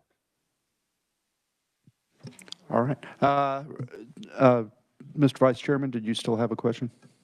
One real quick one, and maybe this is off into the weeds, and this has more to do with get out the vote efforts and spending and get out the vote efforts or registering people to vote. I can see efforts on various sides trying to register various constituents, and that amount of money being spent is not apparently being scrutinized. Would that be one way, a comparison to a situation where you have unlimited campaigning? In some ways, people will target certain voters and try to get them to register to vote, but that doesn't appear to be limited in any way by campaign finance law that I'm aware of. And again, maybe I'm not off in the weeds here, but I don't know if you see where I'm going with this or not. Right. Well, that's good. Now, of course, people might say registering to vote is that's just good, nonpartisan good. But as you point out, people might decide to register to vote in areas where it clearly will have a partisan effect. And I'm not aware of contribution limits there. And I do think that's an example of something that we want to have a lot of money put on, because of course people often aren't interested in, aren't focused on registering to vote. And I think similarly, you might think that you want to have more money for messaging about how they should vote. I mean, because obviously registering to vote is not very helpful if the vote is uninformed. That concern goes back to John Stuart Mill, worrying about about making voters informed. And so I think that should be that's to me a nice comparison that I had not thought of. All right. Thank you, Professor. Thank you, Mr. Chair. Representative Underhill. My question's pretty simple and pretty basic. You're the expert that we're using for the constitutional law, and we're valuing your experience. So just very basically, do you see campaign finance limits as a violation of my First Amendment right? Well, certainly contribution limits today are permitted by Buckley versus Vallejo. If your question is whether I think they're consistent with the original meaning of the Constitution, I think that's a hard question, and I'm sad to say I'd reserve judgment on that. I'd have to have done I'm an originalist. I like to do a lot of work on the historical meaning of the Constitution before coming to that view, coming to a view that they're not or are. All I would say is that I'm personally quite skeptical of putting on very low limits. I think let me say, I think the limits are much too low today because of the reasons I suggested. I think we really want to have more messaging in politics, and I think the idea that someone is going to, remember, legislature's going to be bought for $2,000, $4,000, I think is not very plausible to me, and so I'd be for raising those limits. The question you ask is a very good one, and I just am cautious about answering it before I do a lot more research. The law is very clear, though, that there can be reasonable limits on contributions, even if none on expenditures. Any other questions for Professor McGinness? So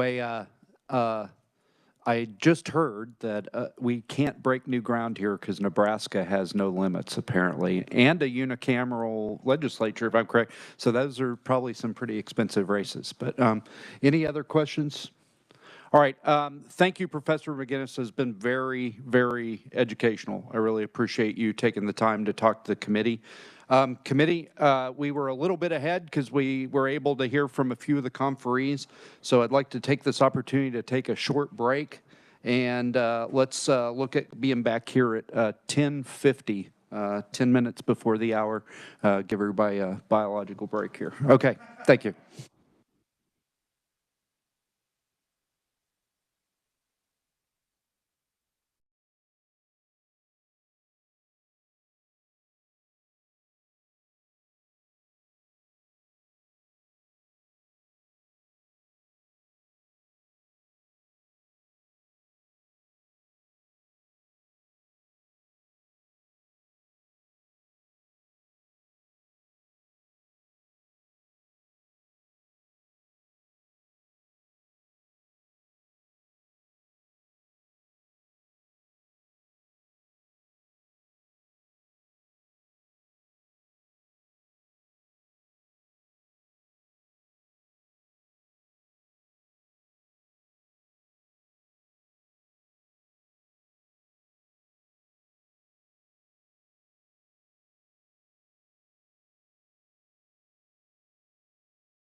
All right, we're going to go ahead and reconvene, folks. Please take seats. Okay, yep. All right, folks, we're going to reconvene here. So I'm gonna start. We've got an unscheduled speaker here. I would beg the committee's indulgence. I'd like to call up Mr. Will Lawrence, who'd like to talk to us briefly. Welcome to the committee, Mr. Lawrence.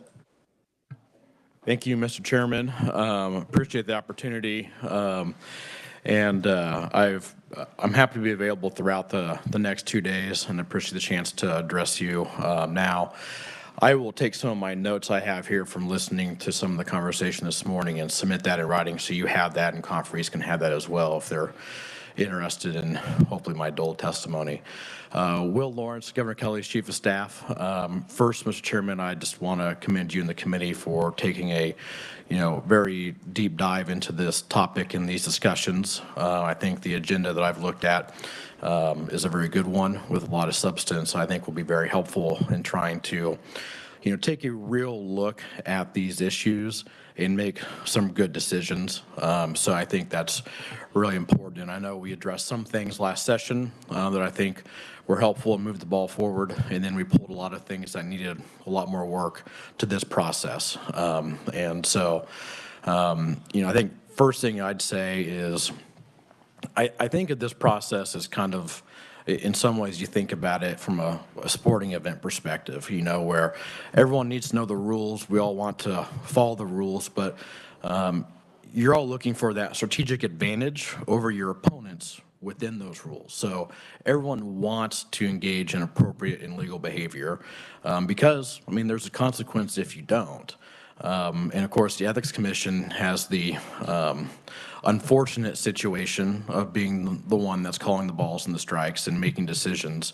While we all have great respect for what they stand for and what they do, it can be frustrating if you're someone who gets caught up in the middle of something where maybe you think you're following the law and you're not, or maybe it's vague, so there's an open question. So I think there's an opportunity to address a lot of that here because there are always going to be bad actors, but predominantly everyone wants to follow the rules and then figure out what that advantage is. And so, one thing that I've always thought of and that the governor certainly supports is the idea of making sure that everything is transparent. There are a lot of people that wait for the finance reports to come out at the different periods. So you can, if you're a news reporter, there are things you're going to write about. If you're an operative or a campaign, you're looking at, what's going on there to try to understand what maybe is coming next, in the course of a campaign. And so I think that's really important to whatever is decided, is that there is transparency in the reporting period or reporting requirements. The whole discussion about limits, I think that we will continue to be strong supporters of limits that are reasonable. There may need to be some, review of if they're at the right levels at this point in time. I think that's certainly worthy of discussion in the various entities.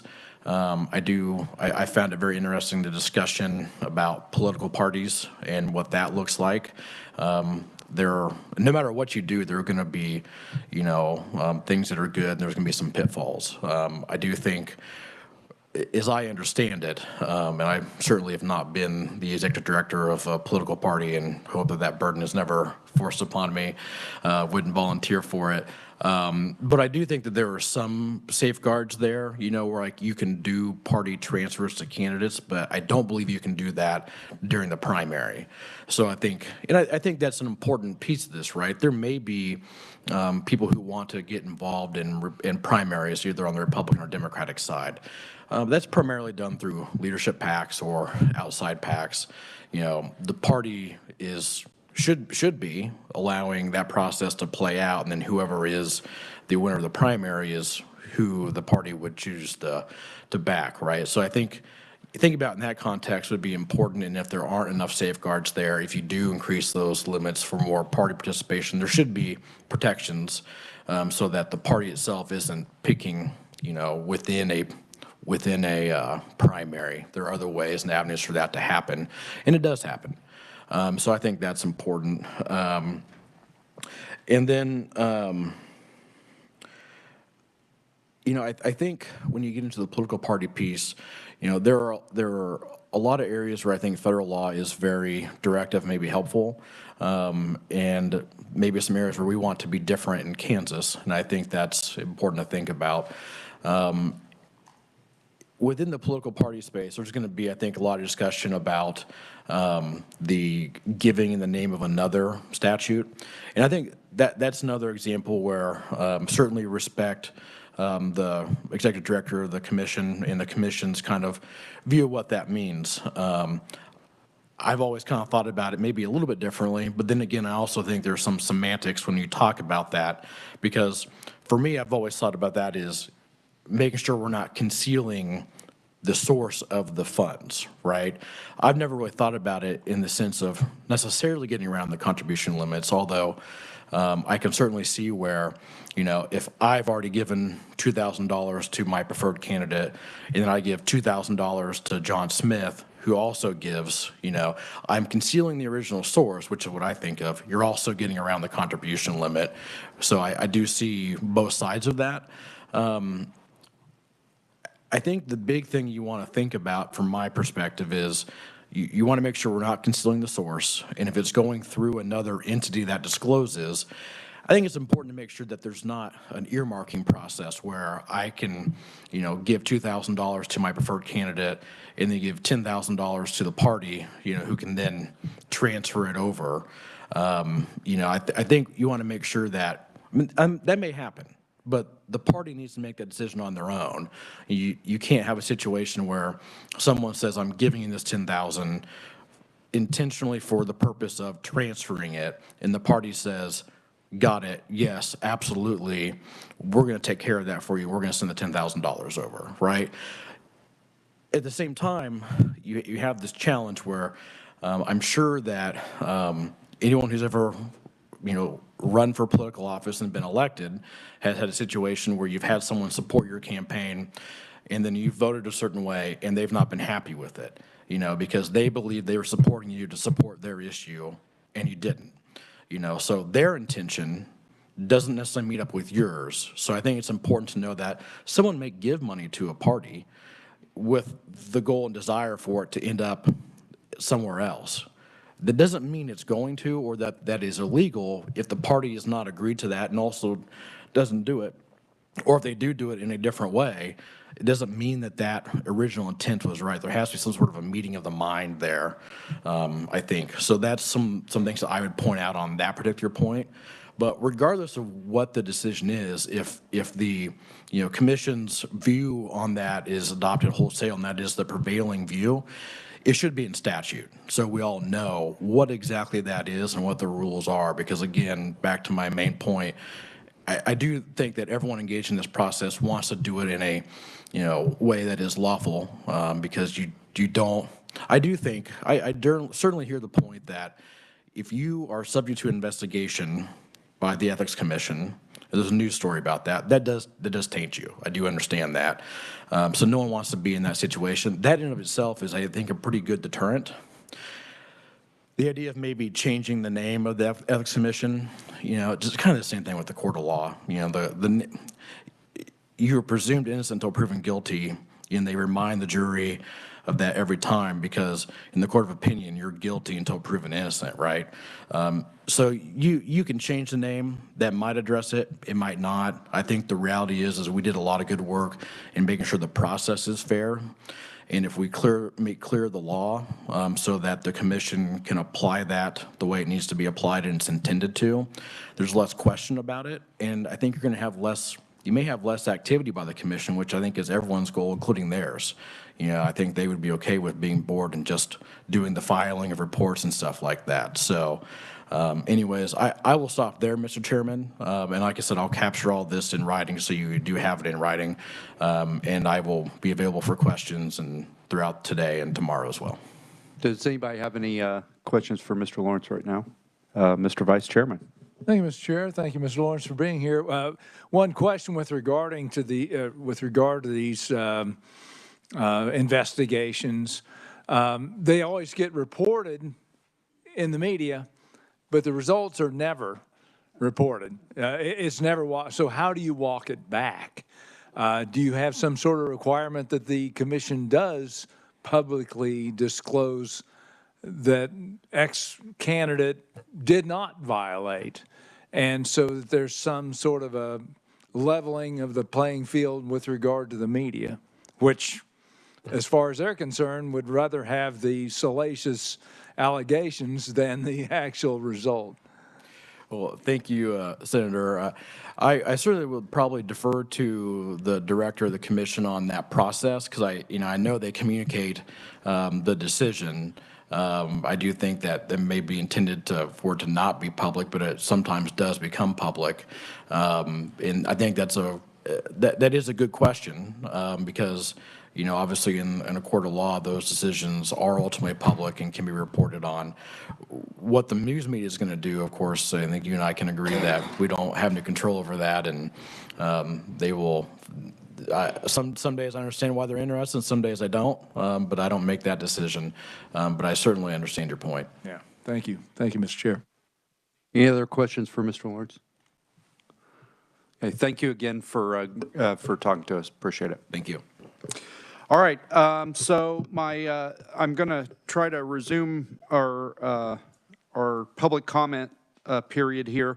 I'm going to beg the committee's patience. I'm going to reorder this just a little bit for coherence, I think. So, but our first conferee is Dr. Smith. Welcome to the committee.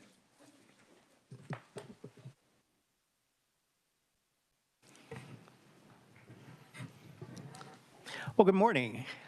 Thank you for allowing me to speak today. I do appreciate it, and I'll be brief. You'll notice I have some notes before me, but I will not read my testimony word for word, I promise. As I tell my students, I wouldn't do that to you. So, I'm Michael Smith. I am a professor of political science at Emporia State. I, of course, am here speaking for me and not for my employer. But that's a little bit about my background. I published 2 books on election laws. One in 2015 and one in 2022. And if you're interested in that, and I hope you are, there are more details in the written report, so you can read about that. But that's just a little bit about me.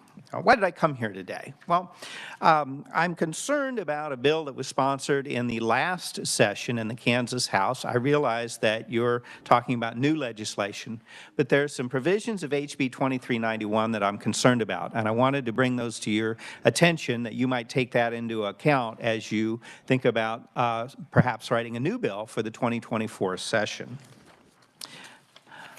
There's been a lot of talk already about transparency, and that's something I strongly support, and is fully allowed by U.S. Supreme Court rulings, including Buckley v. Vallejo and Citizens United v. FEC. Unfortunately, HB 2391 actually contains some provisions that would weaken transparency, especially as regards independent and coordinated expenditures. The first was the definition change from cooperation or consent to coordination in Section 5, and I'm referring to the substitute bill from March 15th. And I argue that that's overly narrow. There is a definition given in the original HB 2391. There was actually no definition of coordination. It was added in the substitute bill. It does require express advocacy, and it is reprinted in Appendix 1 of my report. Actually, the Citizens United and Buckley, the court rulings do not require express advocacy, and they are explicit about that. And my concern is that this tighter definition of coordination essentially creates a loophole, that it is a way for independent groups to influence elected officials and political campaigns without disclosing that that was what they were trying to do, because it might fall short of this definition of coordination that requires express advocacy. In addition, as you know, HB 2391 would remove the subpoena powers of the Kansas Ethics Commission, meaning that if there were questions, it would be much more difficult to investigate them. Now, I do realize that it did allow the Ethics Commission to approach the courts about a subpoena. I get that. But nevertheless, we're making it more difficult to ensure transparency rather than easier. I think that's a step in the wrong direction. I'm also very concerned about another section of that bill, which would allow, give me just a second here, which would allow for solicitation, that's the word I was looking for, solicitation by independent groups subject to the following language, and I will read it word for word. No solicitation shall be considered a violation of this act if such solicitation is accompanied with a disclaimer that it is not intended for lobbyists, political committees, or persons other than individuals. Now, as I read this bill, had that bill become law, if any solicitation with that, any solicitation otherwise defined by the law, with that disclaimer, could not be investigated in any way. It would simply be assumed to be legal. And what this brings to mind is the common experience that we've all had of seeing a long cell phone contract. You know, the average cell phone contract today is longer than the U.S. Constitution. We all read them word for word, right? And then click OK. And that's what this is. This is click OK. Did you cut and paste that disclaimer onto your solicitation? Well, we did. Oh, well, you're good to go then. That does not enhance transparency. That creates a giant loophole. And I would encourage this body to seriously think, well, not to serious, but to do, to not have something like that in any legislation you might put forward this year, because it is, in essence, a loophole. Turning to public opinion data, a very recent report by the Pew Charitable Trusts, which is a nonpartisan, very reliable organization, polled the American people and found that 80%, now that cuts across party lines, that cuts across ideological lines. We're not talking about conservatives or liberals, Democrats or Republicans. 80% believe that members of Congress, and I realize this is the Kansas Legislature, we'll get to that in a minute, but 80% of Americans polled by a very reliable organization that I trust found that big donors have too much influence over members of Congress. 70% believed that the people in their districts, what we would call constituents, have too little. And again, the only way you get to numbers like that is if it cuts across party lines, cuts across ideological lines. The American people believe that big donors have too much influence and constituents have too little. This is not the time to create additional loopholes for independent money to influence the outcome of political campaigns and to influence elected officials. But what about Kansas? Well, in the 2022 Kansas Speaks survey done by the Docking Institute at Fort Hays State, for which I serve as a policy fellow, I helped write those questions. They found that combining very satisfied and somewhat satisfied, only about 31% of the Kansans polled by, again, what I deem to be a reliable survey that's done every year, either very strongly or somewhat were satisfied with this body, with the Kansas Legislature. Sorry, folks, but you all rank as the least popular branch of Kansas government, ranking well below public approval of Governor Laura Kelly, of the Kansas Supreme Court, and also of Senators Jerry Moran and Roger Marshall. You're tied with President Biden, and you did beat Congress, so congratulations on that. Nevertheless, with fewer than a third of people polled saying that they are even somewhat satisfied with this body, again, creating additional loopholes for independent money to influence candidates, office holders, campaigns is, in my opinion, ill-advised. And I'd like to say one more thing. I know I promised to keep it brief, but I want to make sure we're on the same page in that Buckley v. Vallejo and Citizens United both explicitly allow for full and transparent disclosure. Although they did overturn other parts of some federal campaign finance laws, and then Citizens United was later used to overturn some state campaign finance laws, they explicitly allow for transparency, and Citizens United explicitly allows that it need not be tied to express advocacy. And I give more detailed quotes in the report, including the appendices. I won't read them, but I do have an excerpt for you. This is from the court's opinion in Citizens United, written by Justice Kennedy. Speech is an essential mechanism of democracy, for it is the means to hold officials accountable to the people. The right of citizens to inquire, to hear, to speak, and to use information to reach consensus is a precondition to enlightened self-government and a necessary means to protect it. For these reasons, we reject Citizens United's contention that disclosure requirements must be limited to speech that is the functional equivalent of express advocacy. I agree, and I would ask you all to do the same. It need not be so limited. Thank you for your time. Are there any questions for Professor Smith? Okay, I have, I'm sorry, Representative Howe. Thank you for being here today. I just wanted to ask you on this survey that you reference, you used the word Kansans in your testimony. I assume that's not necessarily voters. The Kansas Speaks survey does include a question, did you vote in the last election? I was looking at the results for all surveyed. Those who vote are overrepresented because they're more likely to answer surveys. But it does ask, did you vote in the most recent election? And we do also ask if you're registered to vote. Right, but you didn't necessarily eliminate those that said no, they don't vote. I did not. Okay, thank you. Mr. Vice Chairman. Thank you, Mr. Chair. Thank you for your testimony. Sure. With regard to transparency, you know, I'm thinking of these large individual national donors or even international donors, and they have ways of circumventing these transparency requirements. What would be, other than requiring full transparency from everything, how do we get our arms around that? I have a hard time coming to terms with that because some of those large donors donate in all 50 states. They influence elections in various tangential ways. And you know, I guess what I'm thinking is that the transparency seems only to apply to the lower echelon and not to those higher big money donors. You know, who are we punishing here? I guess that's my question.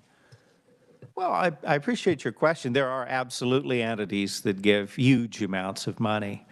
And as you know, if it's a federal office such as U.S. Senate, it would fall under federal law. And it does seem like those with the most have the most means to find loopholes too, and hire attorneys and hire accountants and everything else. So it's a fair point. I think that I think you need tough disclosure requirements, flat out. Is anything completely watertight? Probably not. But I think if you have tough disclosure requirements, and I would especially call on this body to make those tough for independent expenditures. We know that ever since Citizens United, which was 2010, independent expenditures have exploded because it essentially removed any kind of caps on independent expenditures. And now there's that issue of coordination, and I spoke to that. And I think that the vast majority, again, I read you some polling data, the vast majority of Americans believe basically, yeah, right, they don't coordinate. You know, they probably play golf together, they probably are in the same country club, they probably have relatives that are intermarried, maybe they used to serve as members of Congress or a state legislature and now they're lobbyists. I don't think the American people are buying it, and I think that Pew data shows that clearly. I absolutely agree with you that the bigger and more powerful the donor, the harder it is to hold them accountable. But I would urge you not to weaken the Ethics Commission, and I would urge you not to weaken transparency requirements because that's going to make it even harder. Okay. It's a big discussion because it does seem to me, I mean, a lot of us state legislatures don't have the means to withstand a major legal challenge. Even if we are following the laws and somebody wants to take or make some allegation, it makes it very, very difficult, and it may be inadvertent. And so It needs to be level across the board, in my opinion. And how we do that, if the transparency laws only are focused, really impact most directly candidates at state level and below, all the way down to the local stuff. I think it gets hard to level the playing field. I'm all for disclosure. I'm all for that. But it just seems like it gets difficult to combat the large influences from out of state. And I'm not sure how to deal with that. So thank you. Thank you for your time. Thank you, Mr. Chair. Sure. Senator Reichman. Thank you very much. And this is just a minute. I want to interject something here. My wife is online. She's always watches stuff, and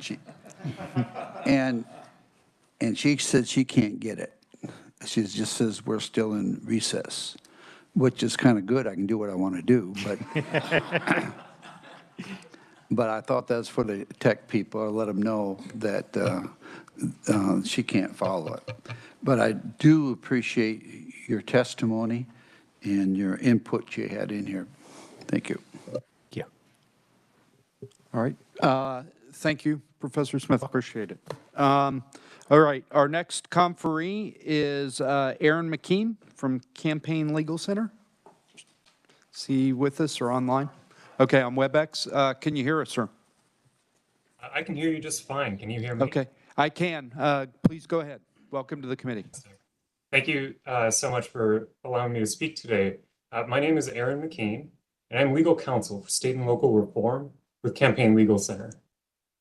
CLC is a nonpartisan nonprofit that promotes every American's right to participate in our democratic process.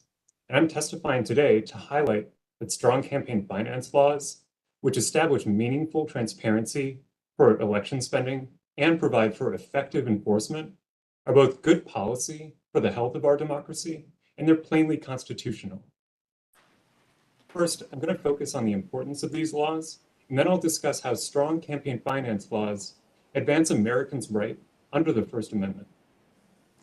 So to begin, there is no question that over the past decade, like your previous speaker noted, election spending has skyrocketed in the US and in Kansas. And at the same time, secret spending by wealthy special interests has done the same thing. And what that means is voters are denied their right to know who is spending money to influence their vote and their government. There are a number of ways that this happens, but two that I'm going to highlight right now. The first way is when big spenders route their money through shell corporations like LLCs or 501c4s so that it's impossible to trace that money back to its original source. And the second way is through loopholes written into the law, like laws that only require disclosure for spending on express advocacy communications. But those laws miss other forms of electoral advertising and support. Another example would be earmarking requirements, where contributors can avoid disclosure by simply failing to tab the money for a particular political candidate or purpose. And these make it easy for special interests to evade transparency and keep their spending hidden from the public. So requiring transparency to expose and deter these secret spending schemes is plainly constitutional. Transparency for election spending advances the First Amendment interests of citizens seeking to make informed choices in the political marketplace. The US Supreme Court has recognized for decades that effective electoral transparency laws serve four critical purposes in our electoral process. First, they deter quid pro quo corruption and its appearance. Second, they allow voters to meaningfully participate in elections. Third, transparency laws ensure that officials are responsive to their constituents instead of just those wealthy benefactors.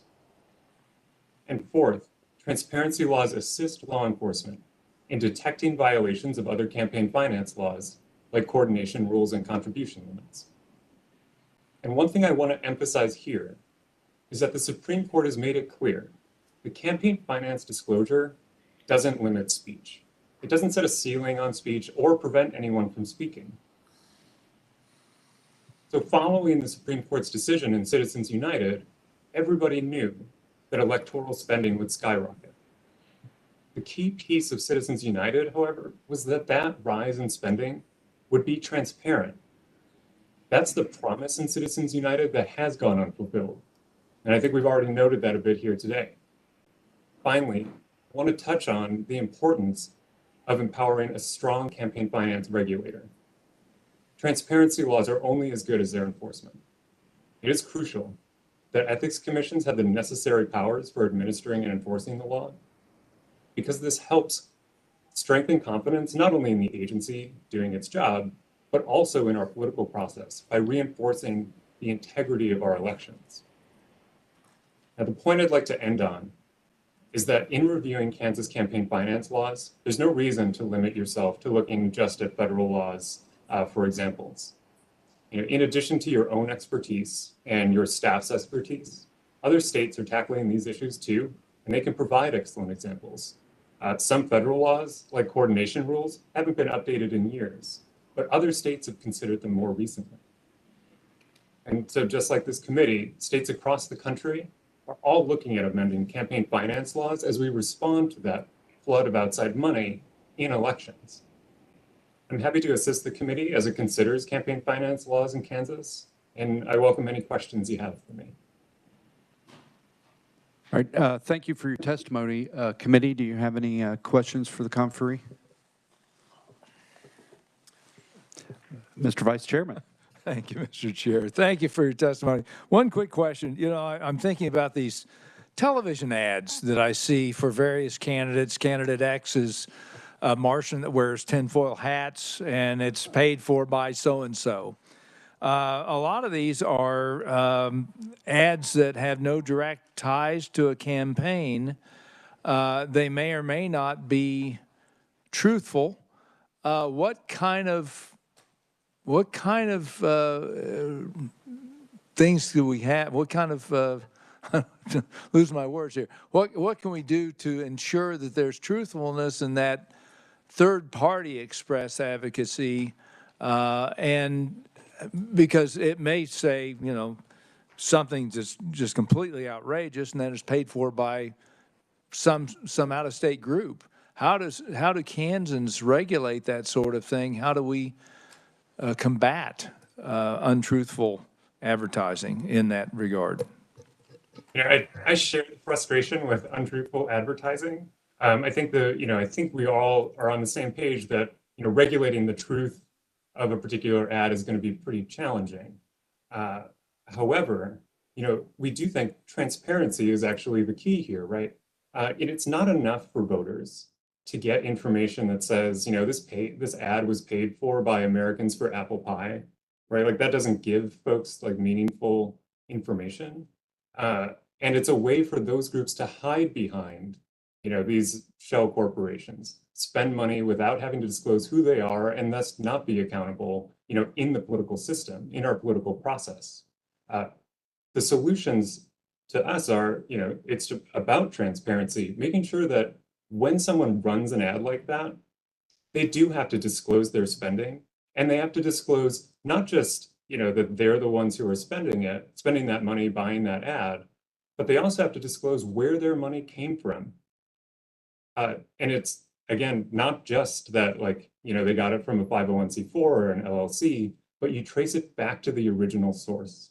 And that's the key piece. And that's something that, you know, states are already taking a look at. In the past couple years, Alaska and Arizona have passed laws that would address this problem and require more fulsome disclosure and disclaimers on those ads. And that's a solution to, you know, this problem, you know, focusing on those big spenders, spend lots of money on ads that, you know, don't actually really inform the public about who's speaking and why, you know, their message matters. Providing that information is key, and that's something that, you know, Kansas can look at, and we can look at examples from other states, and you can also, you know, craft it to really make it, you know, fit for Kansas. Just one quick follow-up, and again, is the transparency, and I can think of one particular very large campaign on a constitutional amendment where the ads that were being parroted even in the media, but the ads were absolutely incorrect. They were untruthful. They said that if you vote for this, you're going to take someone's constitutional rights away. And that was clearly untrue. And it was clearly stated who was paying for these ads, but there was no recourse. This is, and of course, that constitutional amendment went down to defeat. I have very serious concerns about this. Transparency is great, but lying seems to be no big problem. And I know that's a First Amendment right to say whatever you want to say to try to convince someone, but I have some real problems with that. I don't know if you have an answer to that or not. I mean, I certainly share the frustration. Like I said, with lying, I think, the issue that we have is that campaign finance law isn't necessarily, you can't necessarily say that campaign finance law is going to stop people from lying. What you can do is make sure that campaign finance law is meaningful, provides meaningful transparency, so that when people, make decisions about how they're going to run ads, how they're going to run campaigns, that they are actually accountable for those messages. And that's the key. And that's taking that bigger, broader view of how our political system works. Whether that's going to get every ad, that's always going to be a challenge. But there's going to be two pieces to it, right? One is going to be, does the transparency law go far enough to actually, make sure that you're disclosing meaningful information to voters? And the second part is, if someone's not actually complying with those transparency laws, are there meaningful consequences? Does the Ethics Commission have the authority, the proper tools to actually, make meaningful enforcement and ensure that folks are actually following the law? And that's the extent of what we're looking at here. And that's, obviously, just transparency laws are one part of the bigger campaign finance environment. But that's the key piece that we would focus on in terms of, trying to bring more accountability into, running campaigns. Thank you, Mr. Chair. Thank you. Senator Bowers. Thank you, Mr. Chairman. Hello, Aaron. Thanks for joining us. I'm very happy to see on your attachment that you've included Kansas in our legislative recommendations, that this is important to educate lawmakers and the public. So we're listed with several other states there right above culture of integrity, which we all hold very important, but thanks for mentioning us, and I think we do that very well. Thank you, Aaron. Thank you. I really appreciate you being able to look at those documents. So we strongly agree that, an ethics commission being able to provide guidance to folks ahead of time, being an available agency that has the resources it needs to advise folks on what the law means and how to comply. It's a key piece of making sure that you have, a functional system. And so having those requirements in there, we do think is very, very important. Representative Poskin. Thank you, Mr. Chairman.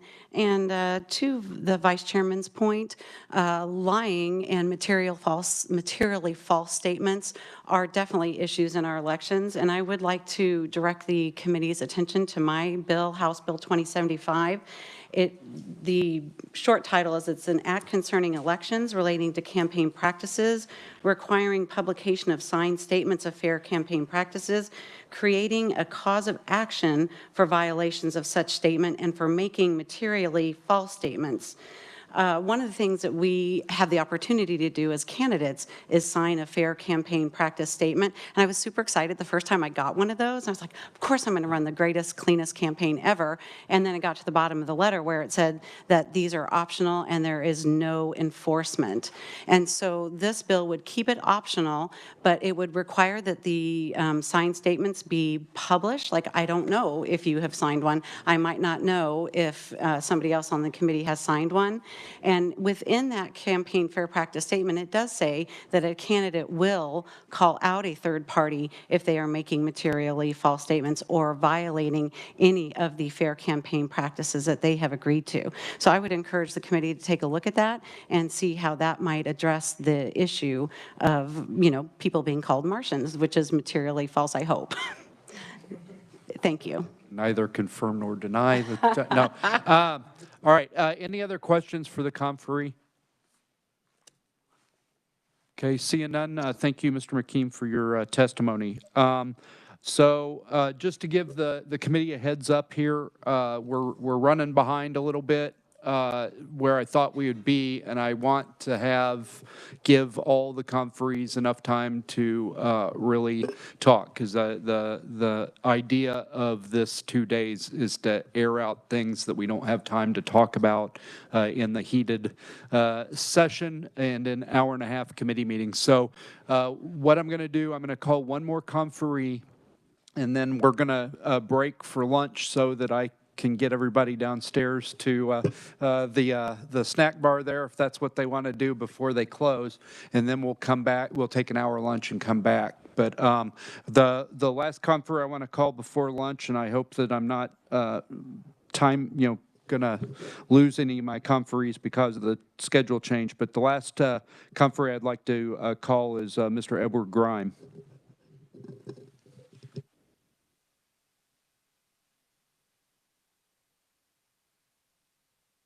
Here we go. Looks like I'm the person between you and lunch, but I'll do my best.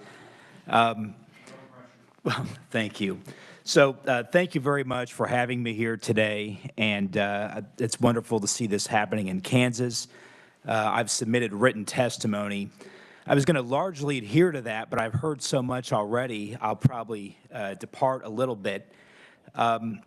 I'm a litigator, and so while I advise clients on campaign finance and election law, it's more often than not in the context of an investigation or a lawsuit. Now, I am a Kansas Citian. I'm from the Missouri side, although I think I'm only about maybe 100 yards from Senator Corson's district. So I come from a neighboring state, but I do some things over in Kansas and in many other states around the country. I wanted to focus on two things here today. Number one, a very long engagement we had in Wisconsin between 2013 and I think about 2017. It was called the Wisconsin John Doe, and it ended up being a national investigation that was run by something called the Wisconsin Government Accountability Board. That was their state ethics regulator. So I'm going to mention that. It basically targeted Governor Scott Walker and many of his allies. And then I'll talk a little bit about maybe some lessons learned. And I could go on, but I'll keep it limited so we can get lunch. So the Wisconsin John Doe. In October 2013, police conducted pre-dawn raids on the family homes and offices of several Wisconsin citizens who served on the boards of nonprofits, were political consultants, or were politically active. They seized all their electronic devices, and they built a vast trove of data that detailed almost all of the key communications and events on the Republican and conservative side of the political aisle for like a 5 or 10 year period going back before that. Now, what we later found out was before and after those raids, which were, of course, all over the papers, law enforcement also used electronic search warrants to seize millions upon millions of emails and other records from other individuals around the country, including, as we found out, other clients of ours at the national level and in other states, including many national figures who had their entire inboxes seized because they had run one independent ad in Wisconsin, or merely because they supported someone who had run such an ad. This sprawling investigation was called the John Doe 1 and later John Doe 2, and that's based on some vagaries of Wisconsin law. It was run as a joint effort of the Wisconsin GAB, but also several of the local prosecutors who had jurisdiction over people depending on where they lived in Wisconsin. And so they cobbled together this sort of super investigative authority. They cooperated, and they even eventually brought in the FBI.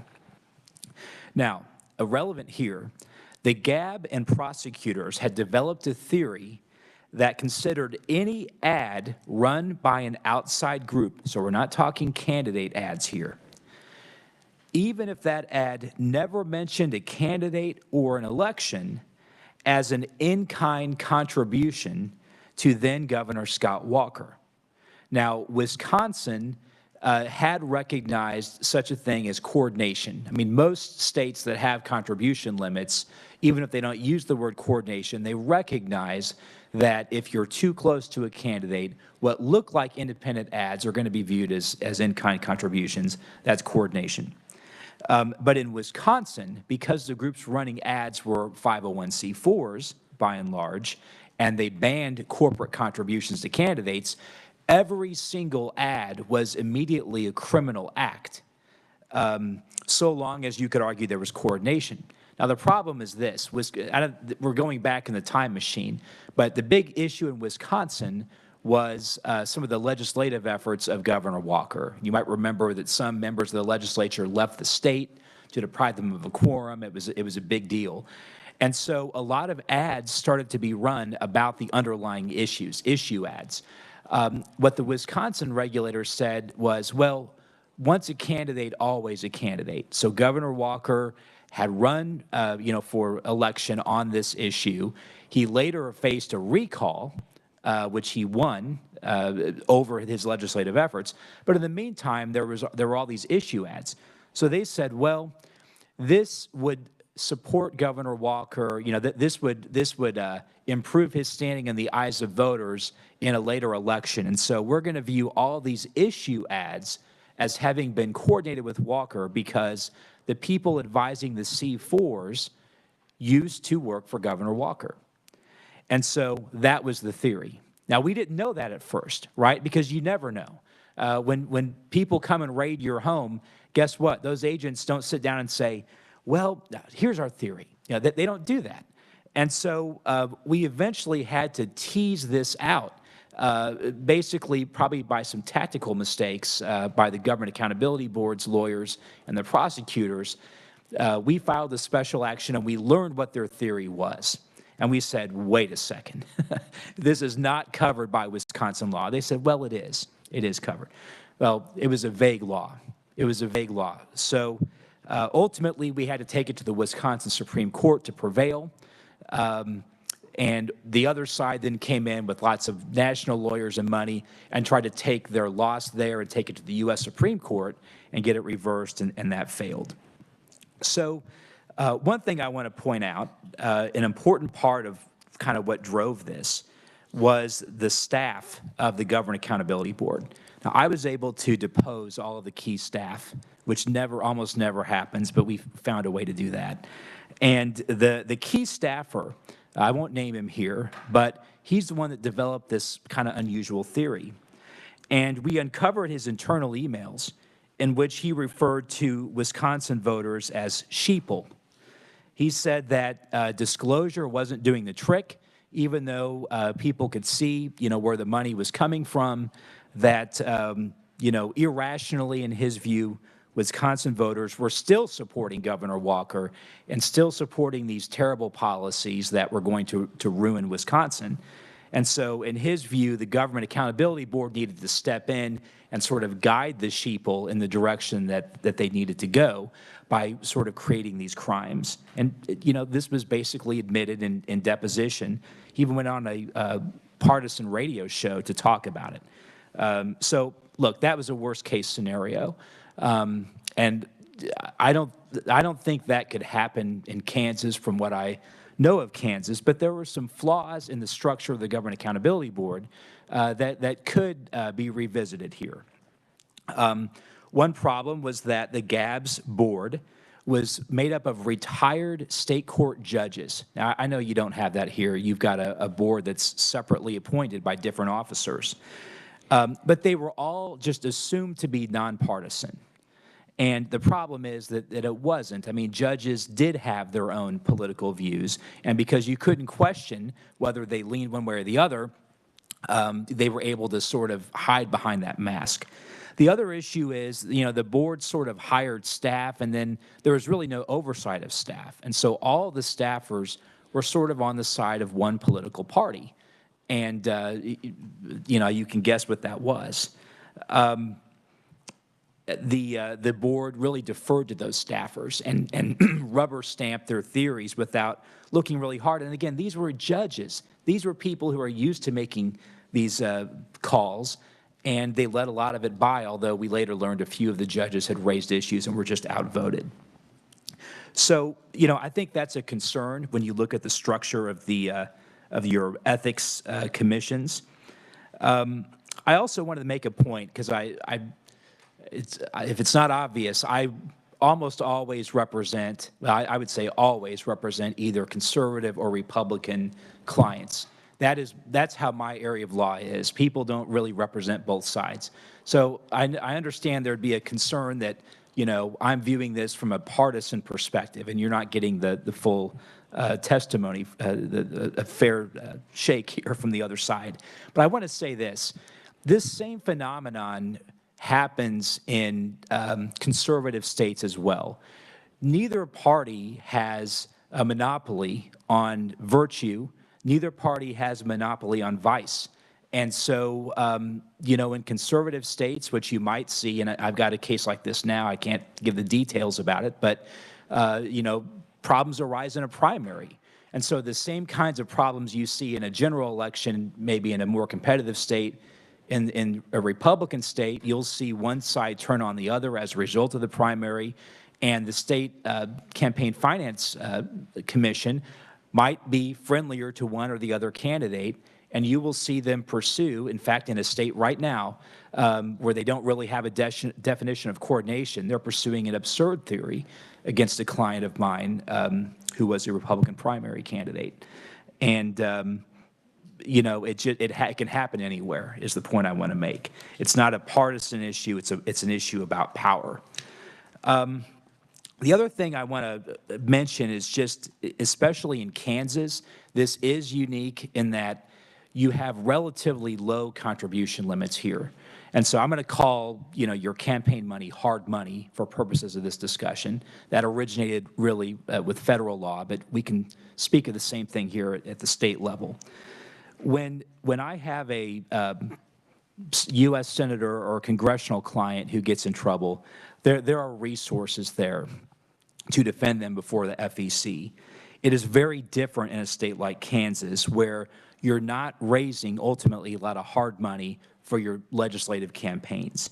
And so, you know, the cost, I'm just going to say this, the cost of counsel who specializes in campaign finance law in this part of the country can range from as little as $300 an hour to as much as $800 an hour. And this assumes we're not bringing in people from the coasts, from the big DC law firms, or even from Texas, where they charge quite a bit more in this area of the law. So even a small matter where you get a subpoena can require 10 to 20 hours of attorney time just to make sure that privileged materials are being protected. You can fully cooperate with an investigation and still easily spend, you know, in the low thousands of dollars. But if there's actually a dispute about what's at issue, you can spend a lot more. You can spend tens of thousands of dollars. If you have 100 or 200 hours of attorney time, which easily happens, you know, do the math. That's a lot of money. And so bringing the courts in at an earlier stage, which I know is one thing I've heard about, can be good, but it also requires that you bring in lawyers. And somebody like me will be in way earlier. And to me, that is a distinctively second best solution.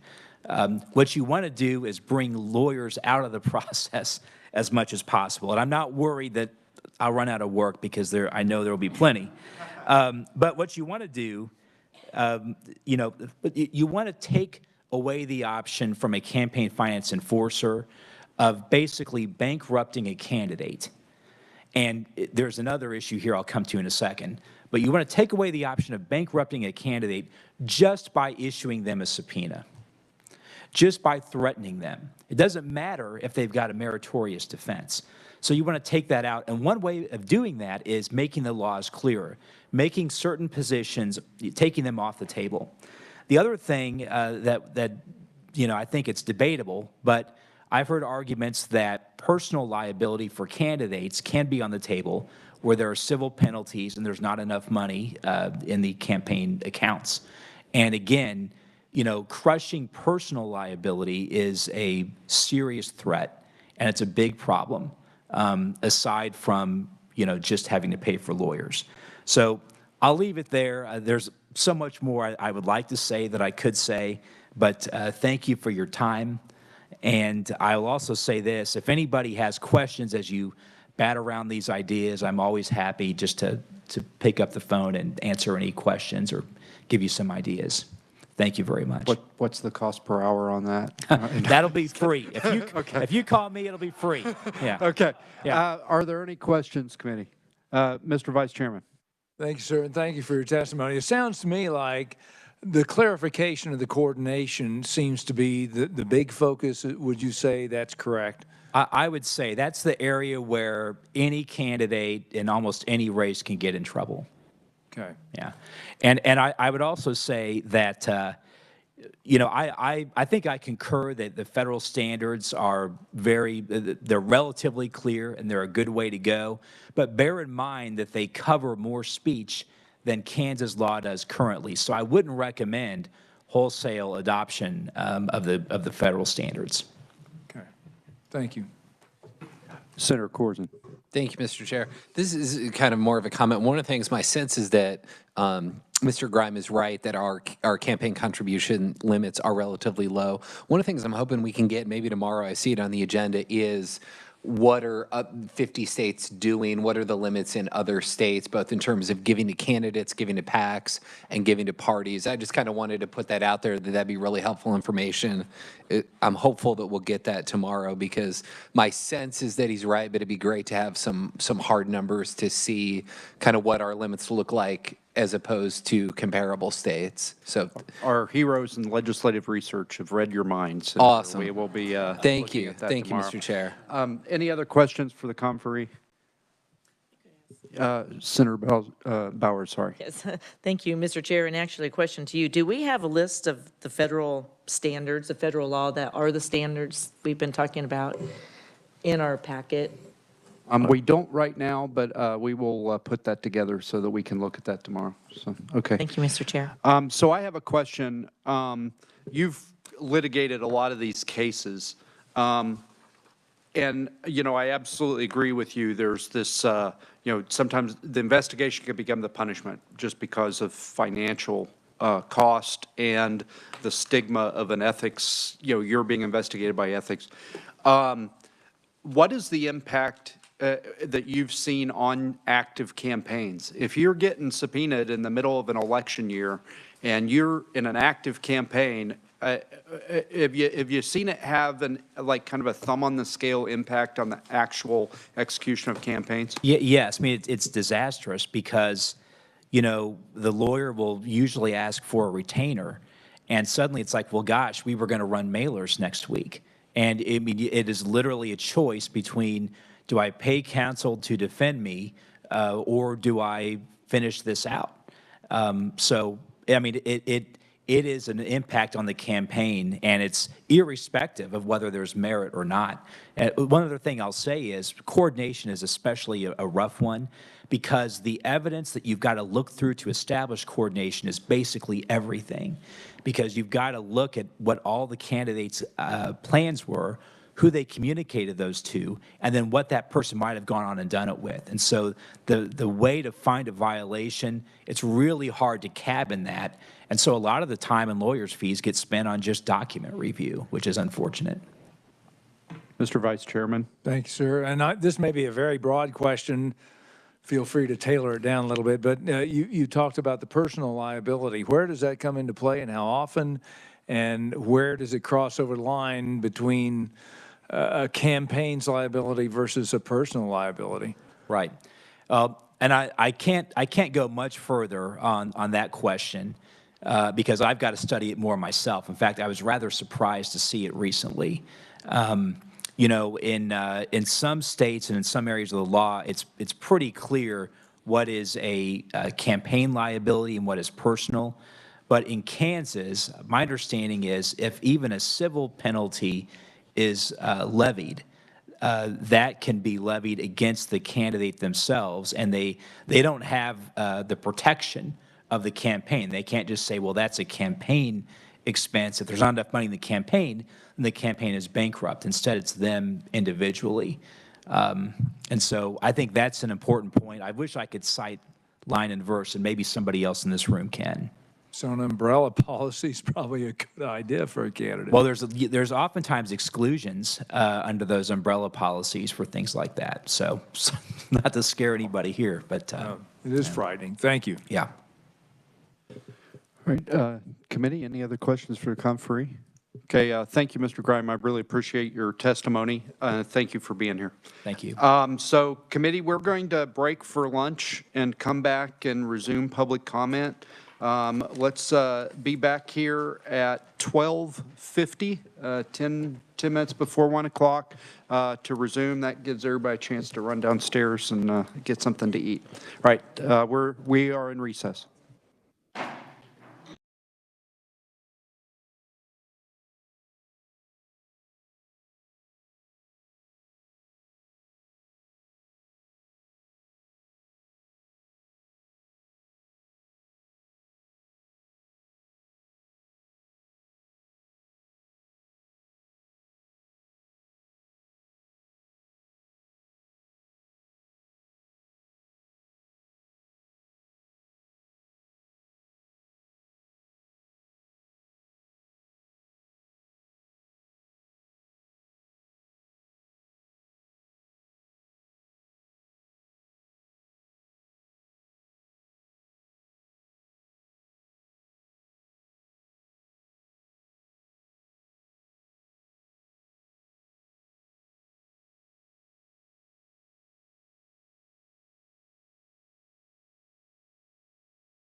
All right, committee, we're going to go ahead and reconvene here. Do I have Heather Ferguson here? Welcome to the committee.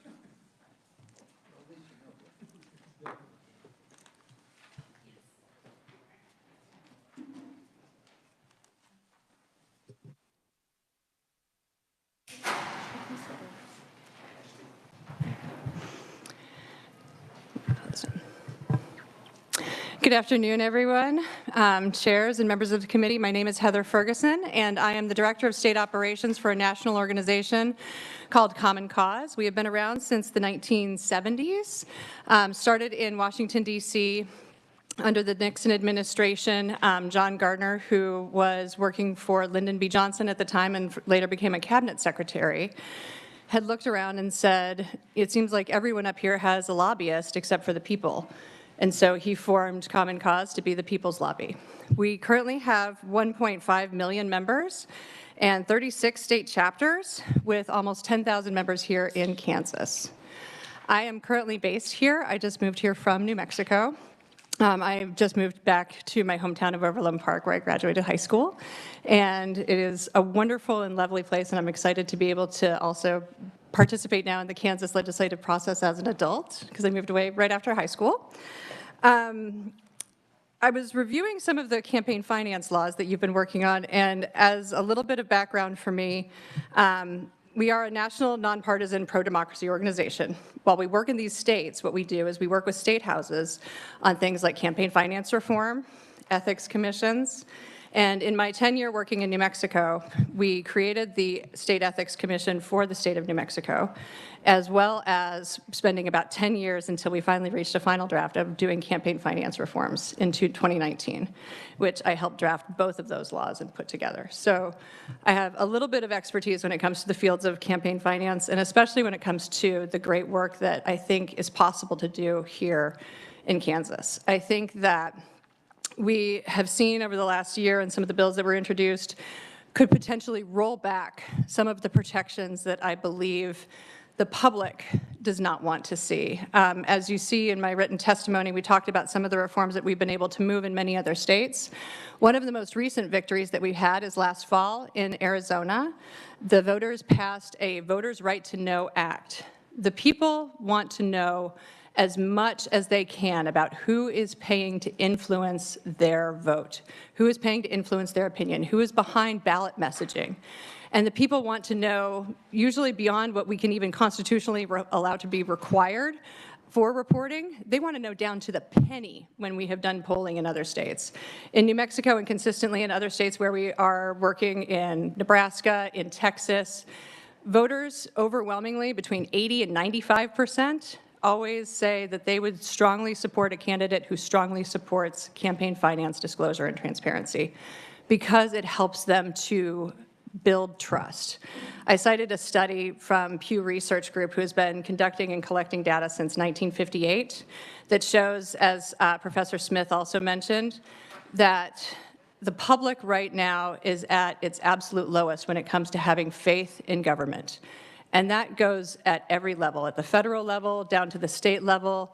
And it also goes between all of the states. If you talk to voters in New Mexico, they are just as concerned about the behaviors of their elected officials as they would be here from somebody that you speak to from Emporia, that somebody you speak to in Nebraska. Everyone is looking for a reason to rebuild trust. And it comes from these high-profile scandal cases that break out in other states that people read about, and at the federal levels. And the best way to do that is to shine as much light as possible into campaign finance disclosures. I think that what we have been able to see is that by having an ethics commission, for example, in New Mexico, we did a poll that I believe at the time, 60% of the New Mexico public had believed that their legislature was moving in the right direction and saw reasons to build trust in having their state government. After we had the Ethics Commission put in place for the state of New Mexico, that approval rating went up to over 80% of individuals who thought that New Mexico was moving in the right direction because they felt that there was going to be additional accountability and transparency. And that ability to have that transparency relies upon having state houses to take the initiative to look at How can we allow for greater disclosure? How can we ensure that our Ethics Commission can operate efficiently and effectively and in a transparent way? And so that our request of the legislature and of all of you is, as you are reviewing all of the campaign finance laws that are before you, that you err towards the eye of what are the voters going to want to see, because we've been able to see consistently that voters want to have as much transparency into the campaign process as possible. They do not want to have any kind of a shell game where individuals are seeking to hide their identities behind another person as they're moving campaign contributions around. They want to see campaign contribution limits in place in every state, from the state levels up to the federal levels. And they want to be able to see that their elected officials are accountable, responsive, and representative of their communities. Thank you. Are there any questions for the conferee?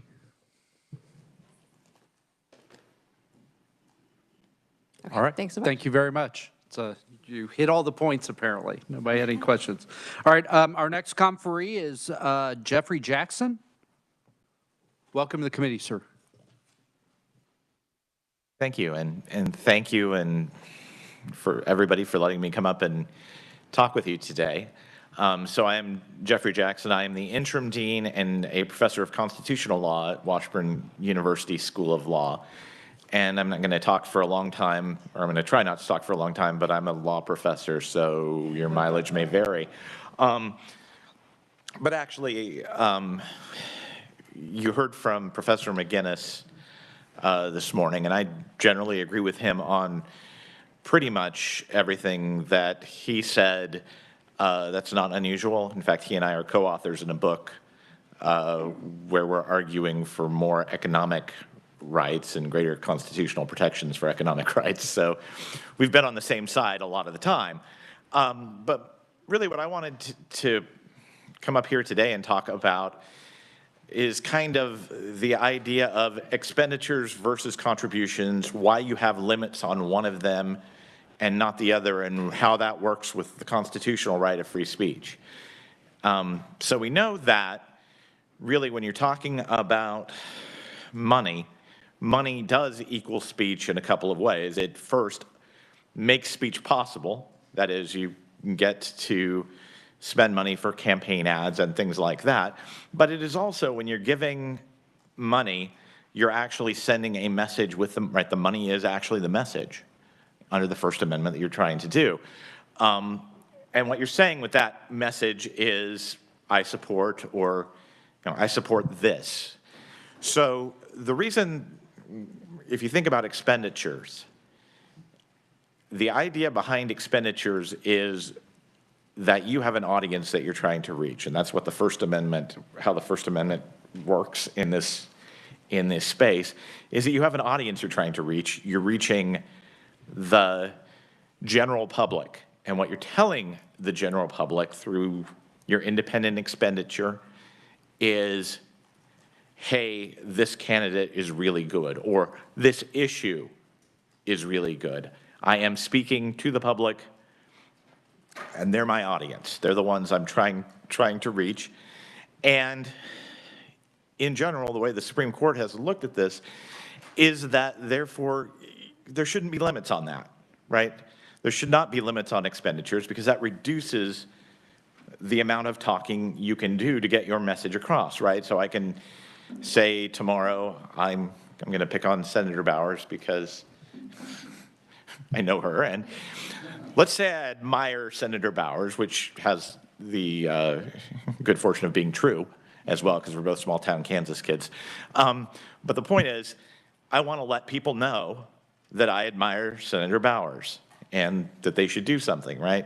And so I pay for an ad, or I make a contribution to a group that's paying for an ad that says that I'm exercising my right to speak, and I'm trying to get my intended audience, which are all the voters. But next week, I may decide I need to do it again because some people weren't listening the first time, or they were sleeping, or weren't watching TV. And so I can invest more money in this sort of thing, and I can get my point across, and I can keep speaking because, again, I'm speaking to people. And so for that reason, that's why you don't have limits on the kind of expenditures that you can do. On the other hand, if we're talking about direct campaign contributions, the way the court has characterized that is it's as if I am speaking to an audience, but my audience for my direct campaign contribution is the person to whom I'm giving the money. So in this case, what I am telling Senator Bowers, not anybody else, is I support you.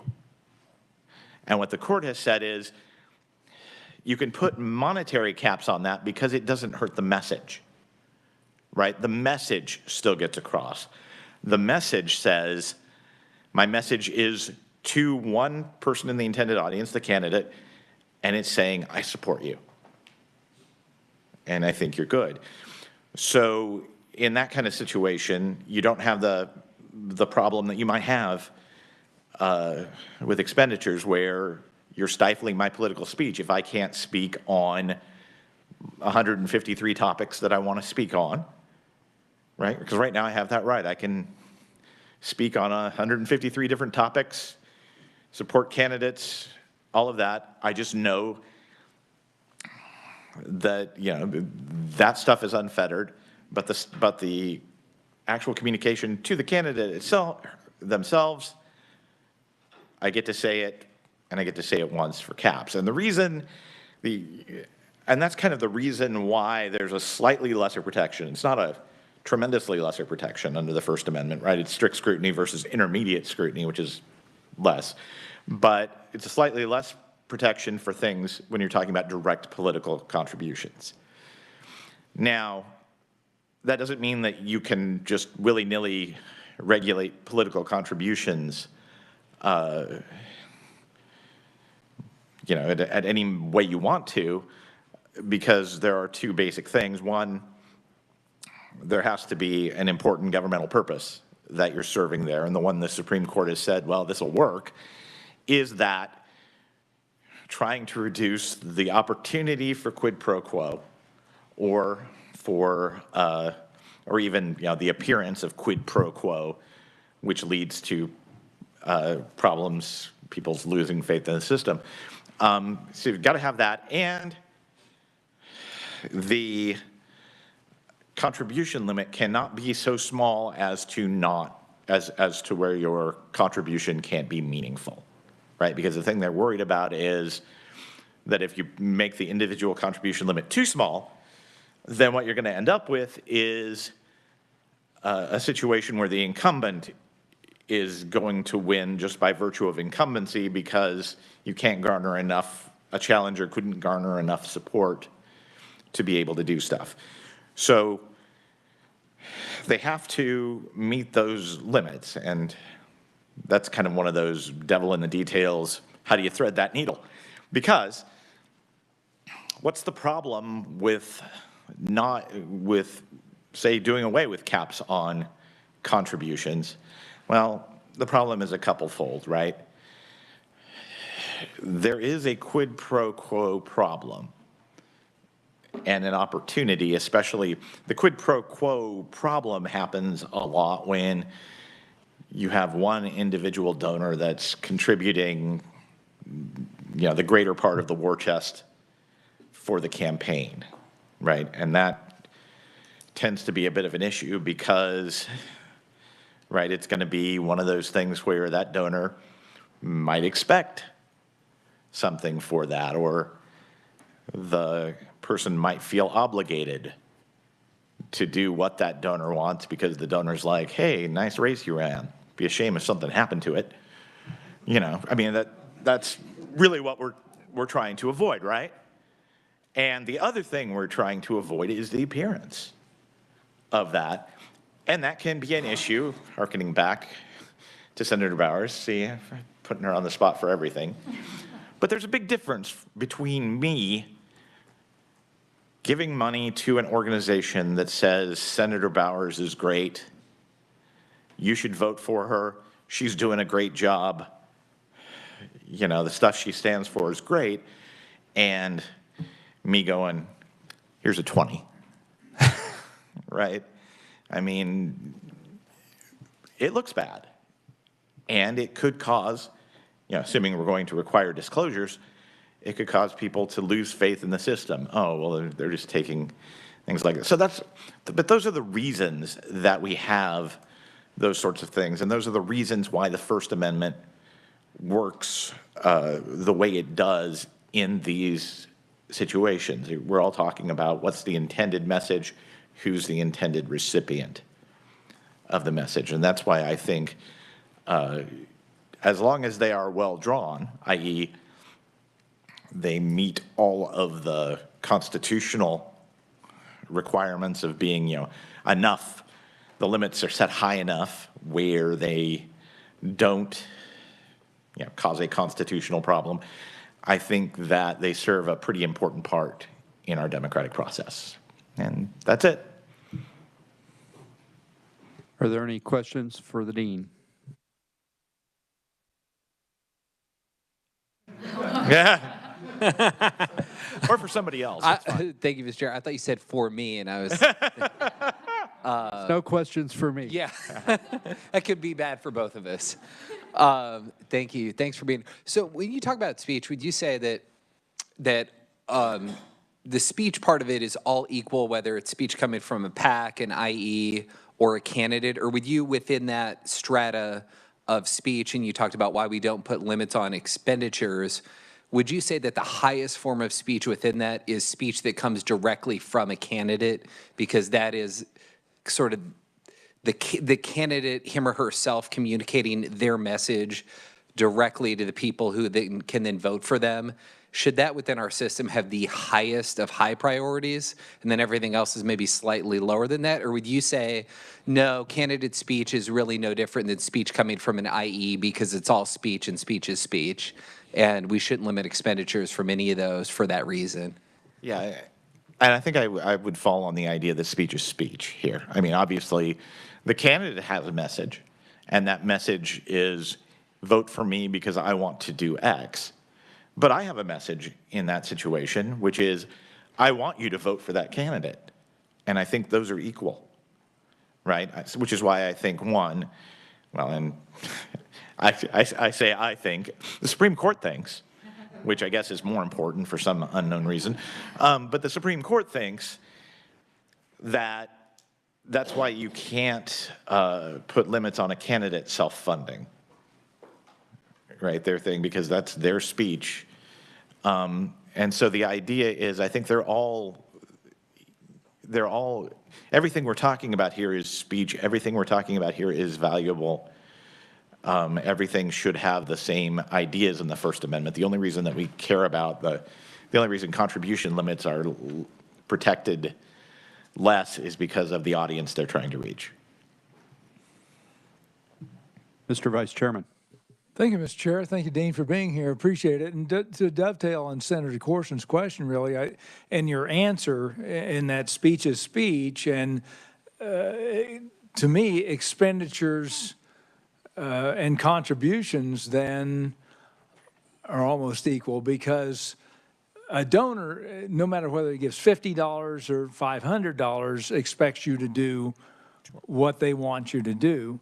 And so really it comes down to, do the campaign contribution limits, it really comes down to the appearance of quid pro quo, and what level do you think makes one candidate more susceptible to being bought off? Is he bought off at $500 or $50,000? And that would be probably a matter of perspective, don't you agree? Oh, I think, yeah, on the idea of what makes it more likely to be bought off, yeah, it's obviously perspective. It's what level is the race, right? $50 is probably not going to buy off anybody. Well, I hope not. But I don't know. I've seen some pretty heavy dog catcher races. Yeah. But what I'm saying is, yeah. So yeah, bigger money, a problem, right? And as far as limits, I would say we should look and see what other states are doing, but also what the federal government's doing. This is just my opinion, right? This is nothing that I think Kansas's contribution limits are a little low, and probably you should look at something that gets indexed for inflation as a way to do that. But I think where I disagree with you is the idea that contributions and expenditures are the same, because they aren't. And the reason I say they aren't is, again, we go back to the message that you're sending, right? Which is, let's just say it's $1,000, which is way low, but anyway. But if it's $1,000 contribution limit, and, I can spend $1,000 on an ad, and that's me speaking, and I am speaking my mind, and the First Amendment won't allow you to limit me speaking my thing, which is, hey, this person is great, to whatever audience I'm trying to reach. And the First Amendment won't allow you to limit me from doing it again next week, and the week after, and the week after that, because I'm trying to reach a big, far-reaching audience. Where contributions are different is the $1,000 limit doesn't prevent me from reaching the audience that I want to reach with the communication I want to send them. And that is, I like you. I support you. So my message is able to get out to the person trying to reach, because the way that the Supreme Court thinks of campaign contributions is it's not a statement to the public, right? That's why you don't have to disclose some campaign contribution, right? It's not a statement to the public. You're not speaking a message to the public. If you want to signal that you support this candidate, there's ample means for you to do that through PACs, through third-party expenditures. You can buy your own TV commercial if you want to. You want to get that message out, we don't restrict you at all. You want to tell the candidate they support you, that you support them, you're perfectly free to do that. But that message doesn't get diluted whether you give them, a small amount of money or a large amount of money. It's the same message. And so you're able to limit the amount of money and communicate the message. So just to distill all that down, your contribution is just a statement of support, not a facilitation of the message. Right, exactly. If you want to facilitate the message, you've got the ability to do that, but your campaign contribution to the candidate themselves, it may allow them to facilitate the message, but you have no control over that. What you're doing is just stating your message to them. Thank you. So I want to follow up. I'm cutting in. I apologize for the people who have questions. So your example, if I spend $1,000 of my own money on ads saying I like this this senator over here, and then I spend another $1,000, I can do that as many times as I want, and that's speech, and it can't be limited according to the Supreme Court. But we are right now, because if you do that twice, you've spent $2,000, and in Kansas law, you're now a PAC. Sure. So are we unintentionally stifling speech by limiting how much you can spend on the message before you have to go register and start filing campaign finance stuff and all that? I don't know that you're stifling the speech. At least I'm not aware of any, because you're not preventing the speech, right? I mean, they don't say, I mean, you do that twice. Yes, you're a PAC. Yes, you're subject to a few things you got to do, but you can still speak, right? We're not preventing speech, right? I mean, I'm badgering you now. No, But, no. I used to be a litigator. It's, yeah, there you go. I mean, I know how this works. But I am, because now you can't talk to her anymore about what you're doing because you're a PAC. But when you spend $1,000, you'd say, hey, how can I help? But when you spent $2,000, you can't ask her that question anymore. Right, and the idea there is, I guess, moving back to our idea of coordination, right? And that's really what we're talking about. And I tend to agree with a lot of other speakers that Kansas needs a much more clear definition of what that is. And I tend to agree with John McGinness that, you know, you want to look at something like the way the federal government does that, right? You want to make it perfectly clear, because in doing all of this, we should not chill speech.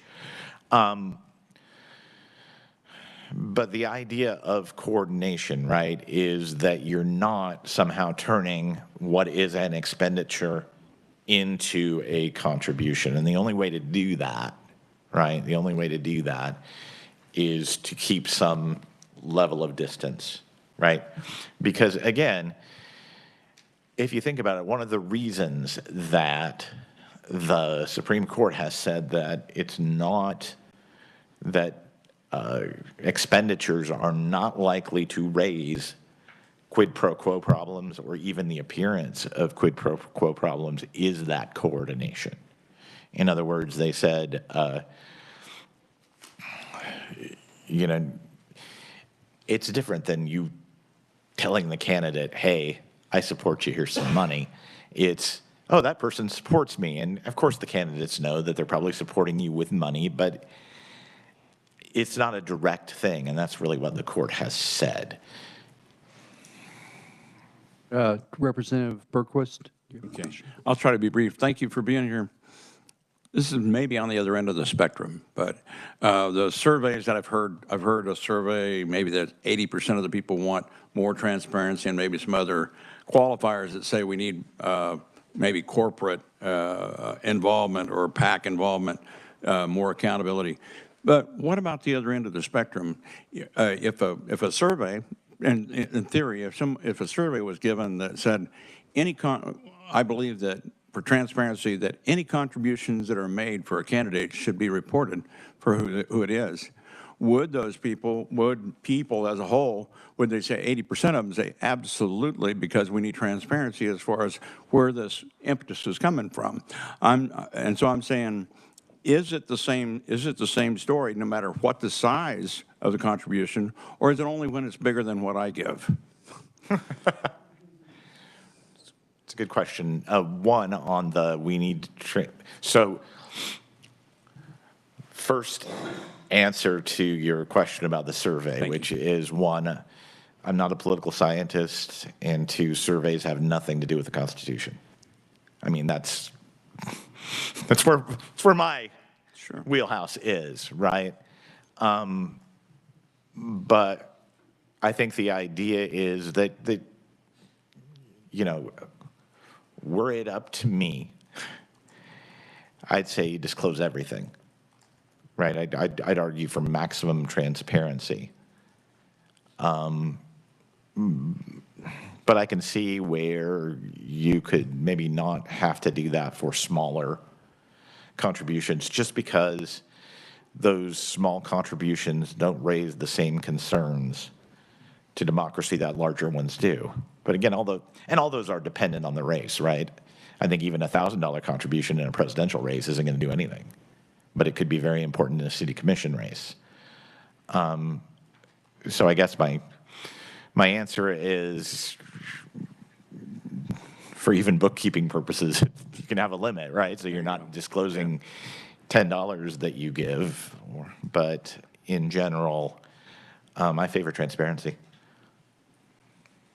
All right, I'm going to have to wrap it up here with Representative Underhill because we've got 3 more conferees and we've still got to get Director Scogland in today. So, Professor McGinness said something along the lines of the First Amendment is a right and not necessarily about equality. So wouldn't putting a contribution limit and not an expenditure limit be more of an equality and less of a freedom thing by limiting, you know, what I can do?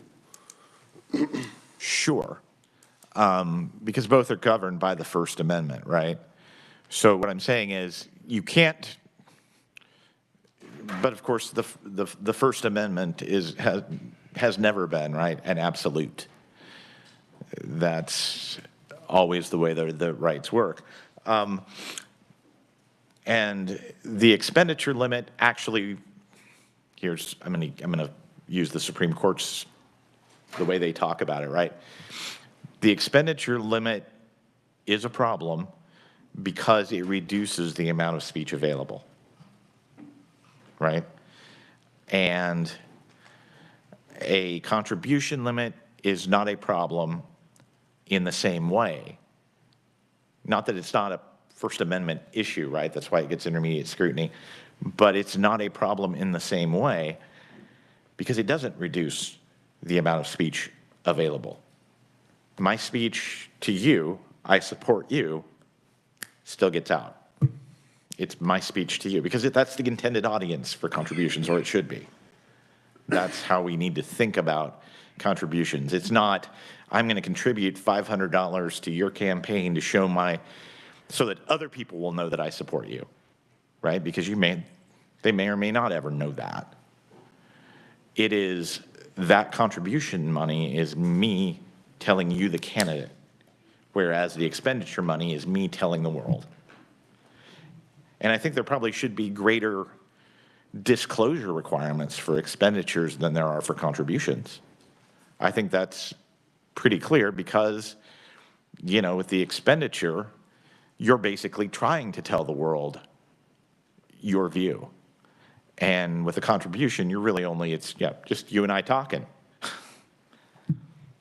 But isn't it part of my right to decide how much I want to speak to you with my money? I don't think so. It's part of your right to speak to me, right? The speech, according to the court, and I understand their idea here, right? It's the message. The message. You have an unlimited right to send a message to me by giving me money. But the money in that respect, you giving me $100 isn't telling me a different message than you giving me $10. That's the way that they look at it there. And again, as I say, you're perfectly free then to expenditure all you want to, telling the world how great I am, which would be great if somebody would do that. But yeah, that's how it works. All right. All right. Thank you very much. That's been very, got an echo. Okay. That's very instructive, and I really appreciate you coming to talk to the committee. Thanks for indulging me. Yeah. Appreciate it. All right. Our next conferee is Mr. Chet Compton. I believe you're online. Can you hear me, sir? Yes, I can hear you. Can you hear me? Yes, I can. Please go ahead. All right, very good. Thank you, Chairman. Good afternoon to members of the committee. My name is Chet Compton. I'm an attorney at the Ferguson law firm here in Wichita. That's where I'm coming to you today. Thank you all for allowing me the opportunity to provide some testimony on this very important subject. I want to share just briefly a real-world experience of the repercussions of the vagueness in our campaign finance laws as they currently stand. For the past 13 months, I represented 4 local Republican Party volunteers from different parts of the state: Sedgwick County, Shawnee County, and Johnson County. These are current or former Republican Party chairs or treasurers of those counties. These individuals, my clients, received a subpoena back in March of 2022 from the Kansas Governmental Commission, and that subpoena demanded they turn over all communications, emails, their text messages, social media messages, with pretty much everyone that they communicate with politically. A long list of individuals. It lists a long list of individuals, other party volunteers, communications with elected officials, communications with political consultants, and if that weren't enough, there in the subpoena also lists a catch-all, several catch-all categories. Sir, would it be possible for you to, is there a way for you to move the mic closer to you or move closer to the mic? We're having a little bit of trouble hearing you. Is that any better? That's much better. Thank you. Okay. All right. Very good. So, I'm talking about the subpoena demanding all communications with a long list of individuals, and also with catch-all categories that say any other known representative or individual known to be associated with the Shawnee County Republican Party, and then another one, the Sedgwick County Republican Party, and then the Johnson County Republican. Of course, the subpoena has to go into the detail about what exactly it means by known to be associated with. What does it mean to be associated with the Sedgwick County Republican Party? Does that mean you went to a fundraiser? Does that mean you contributed money? I mean, it could be anything on a wide spectrum. So you've got this subpoena. The bottom line is the subpoena demands all communications from my clients. This is not, all communications pertaining to money transfers or certain money transfers. It's not pertaining to certain contributions. It's not, seeking documents pertaining to PAC money or something like that. It's everything. The commission wanted to see everything. And so the commission, of course, claimed that it had the authority to demand these communications under 40 KSA 25-4158D. That is its power to investigate their alleged violations of the Act. And my clients weren't interested in setting a precedent where a government agency gets its hands on everything from anybody it wants, just because my clients have decided to associate with a local party. So think about how chilling that is on the First Amendment, on our freedom of speech and our freedom to associate. That's why my clients were subpoenaed, because they chose, it was because of their status with local Republican parties. They chose to volunteer. They weren't the subject of an investigation. And more on that in a second. But, the media, of course, picks up on this. Mr. Lawrence, by the testimony earlier, he said, in the court of public opinion, you're guilty until proven innocent. Absolutely true. Chairman Proctor, you referenced earlier the stigma of being investigated by ethics. And to think, my clients aren't even being investigated. Again, they're not the subject of the investigation. These are news stories out there, nonetheless, with their name on it, talking about issuing subpoenas. So in August of 2022, the commission sought to have the District Court of Shawnee County compel my clients to comply with the subpoena and hand everything over.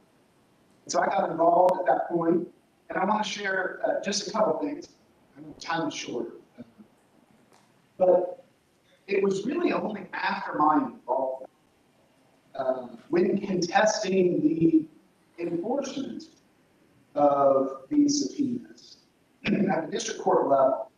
So think time, money, stress associated with my clients. Only after having to retain counsel did we first learn the actually did already have a target.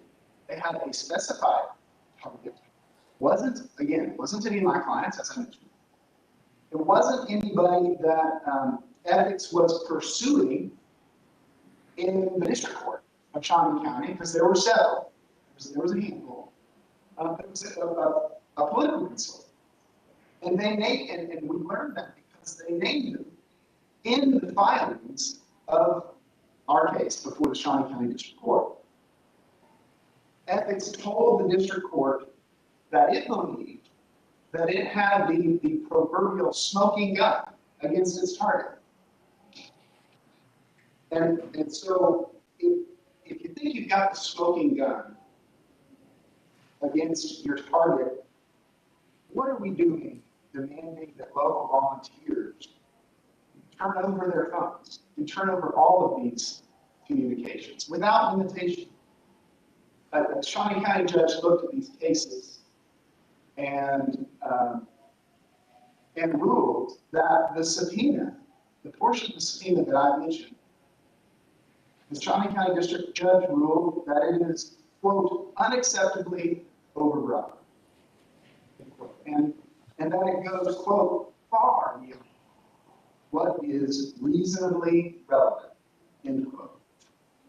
So the reason I share this with the community today, I think the takeaways really are for me to add my voice really on behalf of to the what seems to be an ever-growing chorus urging clarity and particularity in the law,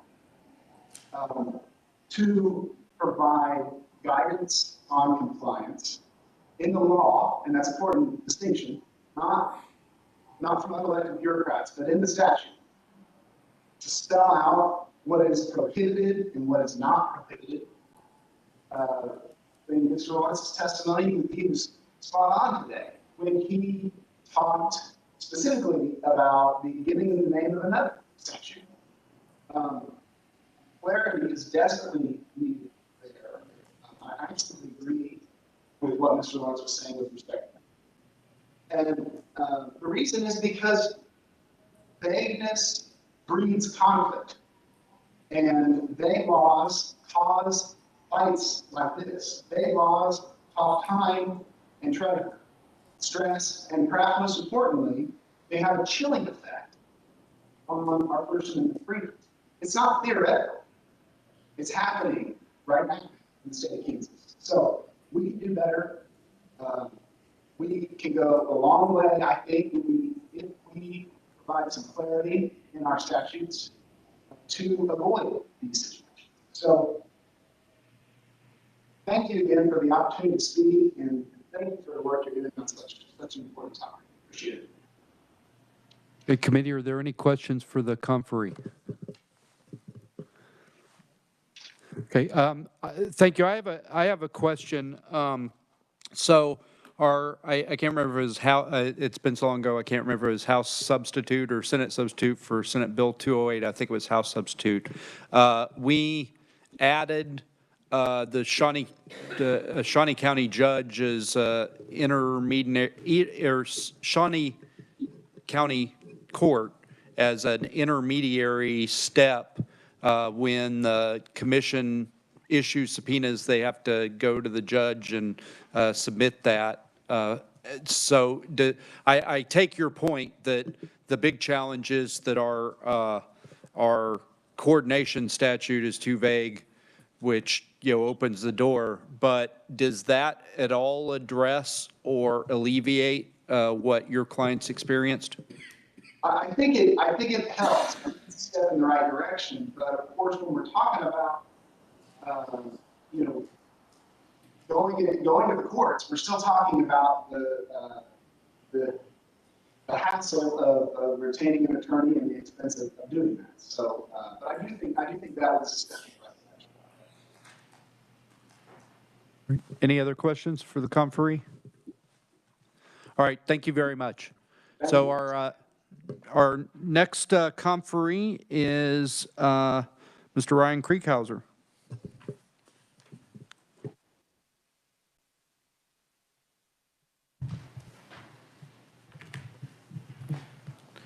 Thank you all. Ryan Kouser with Kouser Nye Law Group. I really appreciate the opportunity to speak to you all today, and I think the discussion thus far has been incredibly informative, the academic nature of it. Particularly, a reoccurring theme has been parties and how parties function versus candidates and contributions. And the closer a contribution gets to a candidate, the more it resembles speech, saying, I support you. But the flow of money within the party has always been viewed differently since Buckley v. Vallejo. And I think Will Lawrence's comments earlier today I would echo him. The giving in the name of another statute has largely been viewed in Kansas dealing with disclosure.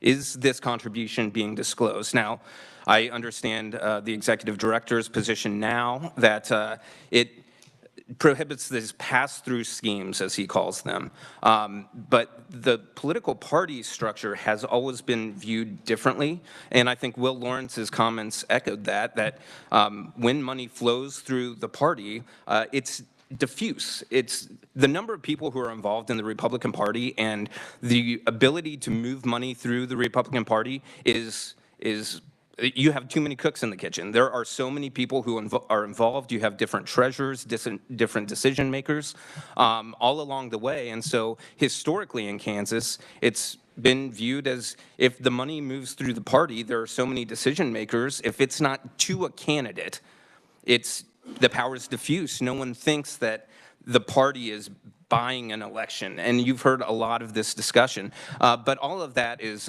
changing here in Kansas. And so I have the 29 words that we are given on giving in the name of another. This is our statute.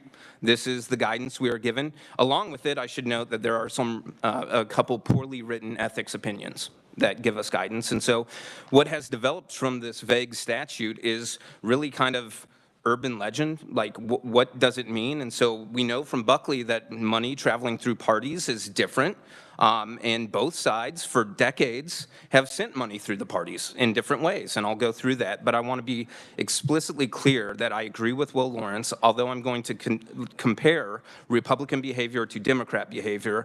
I don't believe either of them are necessarily wrong.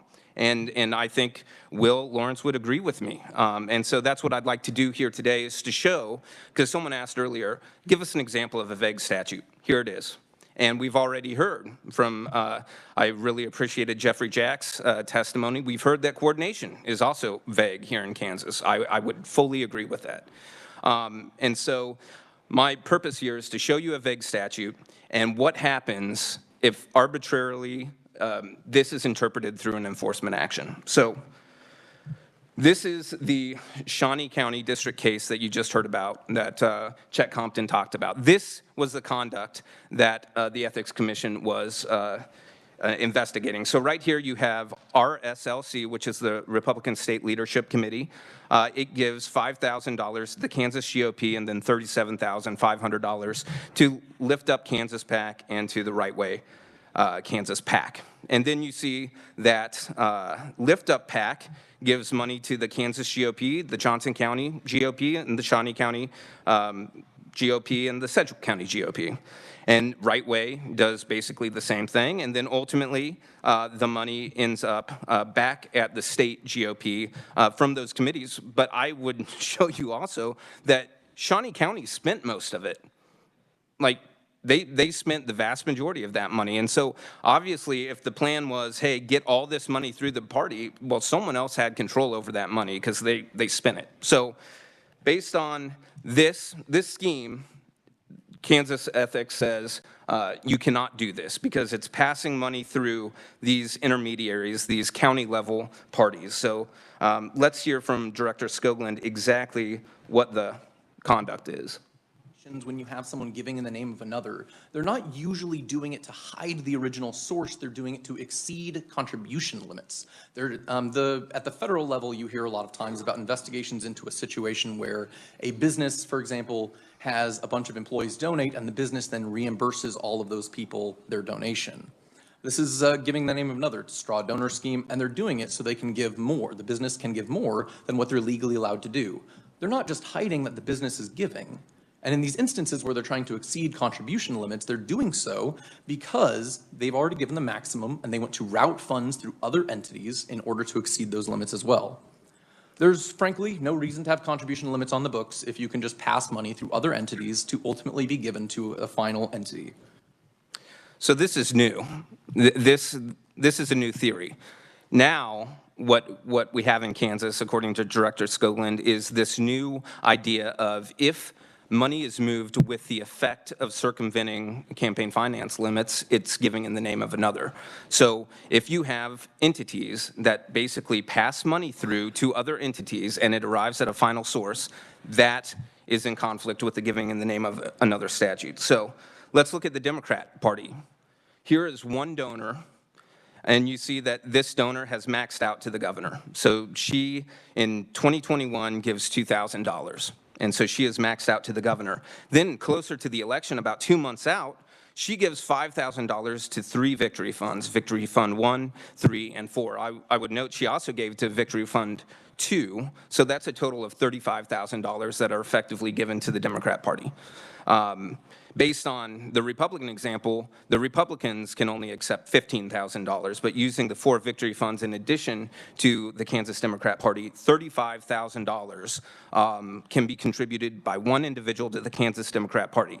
I would note that the amount that we discussed in the Republican Party example was $39,000. That's $4,000 more than an individual can give to the Democrat Party using these victory funds. And then you see just about a month away from the election, and actually the day before the election, the victory funds bundle that money and send it to Governor Kelly. So $100,000 goes out in October, $50,000 in November, and another $50,000 in October. So these victory funds bundle up all the money that come to them from this donor and pass it on to Laura Kelly's. Well, this donor has already maxed out to Laura Kelly, and so if Scogland's theory is correct that if you use an entity to circumvent campaign finance limits, what's the distinction?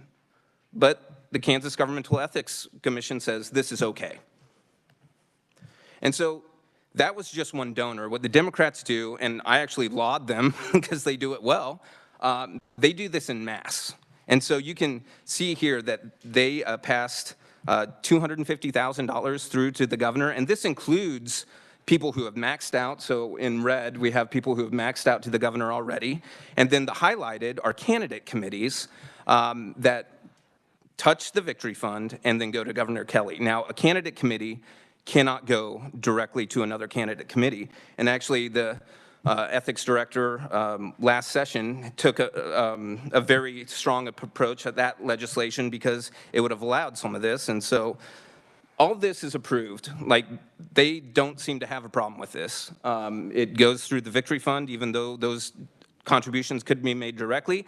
They're passing through an entity and having the effect of circumventing campaign finance limits. But this is fine.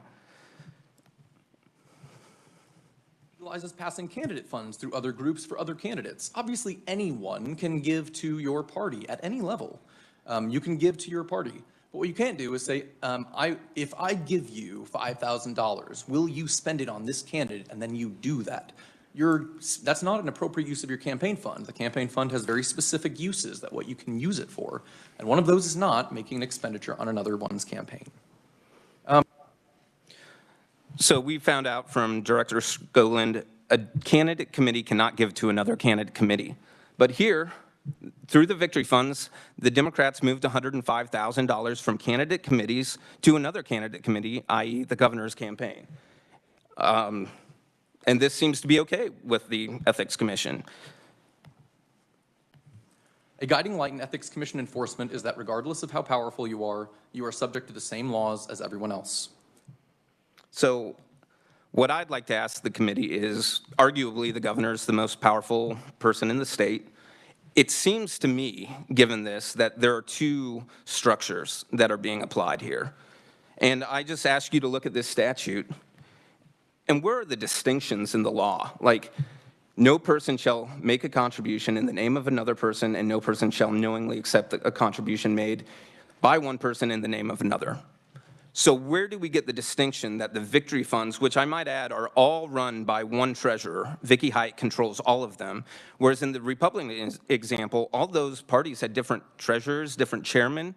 I'd argue on the Democrat side, you only have to talk to one person, and the power is consolidated, whereas on the Republican side, it's diffuse. We just had a whole academic conversation about the difference between the party structure and diffusing power versus consolidating it and giving it to a candidate. The party structure on the Democrat side is very powerful because of this. And so what we want is clarity. And like I said, I don't think what the Democrats were doing, based on our knowledge of campaign finance law in Kansas for the last 3 decades, is wrong. But all of that is changing now because of an enforcement action. And that's what we've been talking about, are these subpoenas. So a new interpretation is being applied after the game is played. And I'll go back to Will Lawrence's sports vignette. We want to play by the rules. We'll go out on the field.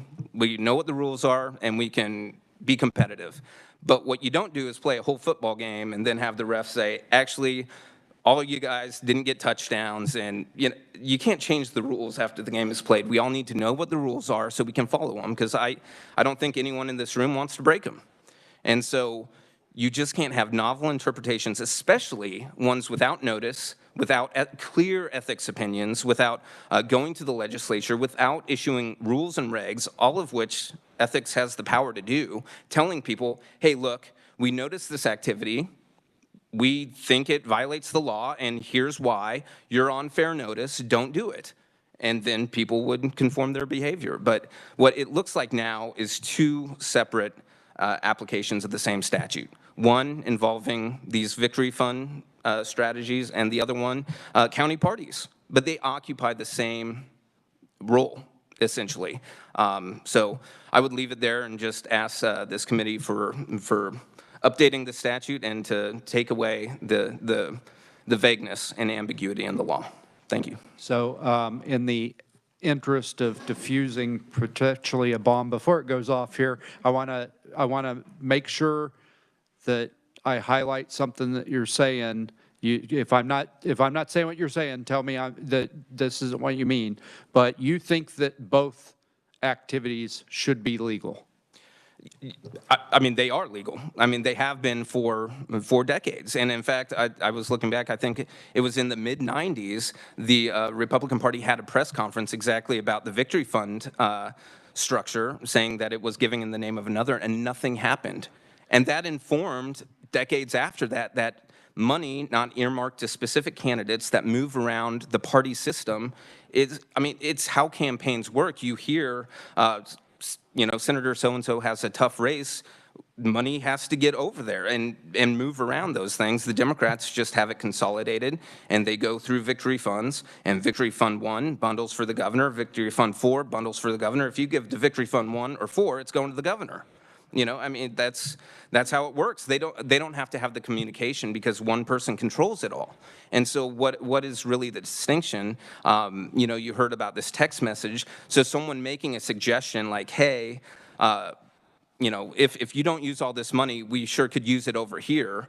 And then that happens. The 1997 opinion talks about this idea of an understanding. If money moves with an understanding from A, B, and C, what is that? What level of control is necessary? What level of understanding is necessary? Is there have to be a meeting of the minds on that, or can you suggest it? And what happens if someone tells you to do something? You know, like what happens if I say, here's $5,000, don't, you know, give it to anyone but Pat Proctor. Well, have I just directed it to Pat Proctor by negative intent? Like, give this to anyone but. So the only thing you can do is give it to Pat Proctor. And so I concur. So, I mean, there's all kinds of hypotheticals that you can come up with in this situation. What is needed is guidance in the law. And so, yeah. So that goes to my next point of clarification before I open up for questions. Your issue and what you're asking of us is not, hey, the Ethics Commission is doing something wrong. It's the statute is so vague that it's open to variable interpretations, and you want us to fix the statute. Yeah, I think this statute as written is unenforceable. So if the Ethics Commission tries to enforce this, it's going to be challenged for constitutional, void for vagueness, violation of due process. This is unenforceable as is, and thus the conduct is essentially legal if you have an unenforceable statute to prohibit it. But the other thing I want to clarify is there was mention of a consultant that sent this text. The 97 opinion talks about A giving money to B that gives money to C with this understanding that the money goes. Where's D in that? D didn't give any money, it just made a suggestion. So our position is D, a consultant making a suggestion, legally cannot be held liable for giving in the name of another because they never touched the money. They never gave or received money. So that consultant that was unfortunately dragged through the press can't be liable, is our position legally. And the 97 opinion would probably support that because it does not talk about person D. Okay, I'm done monopolizing the mic. Does anybody have questions for or can I go on monopolizing the mic? Mr. Vice Chairman. Thank you, Ryan. Appreciate it.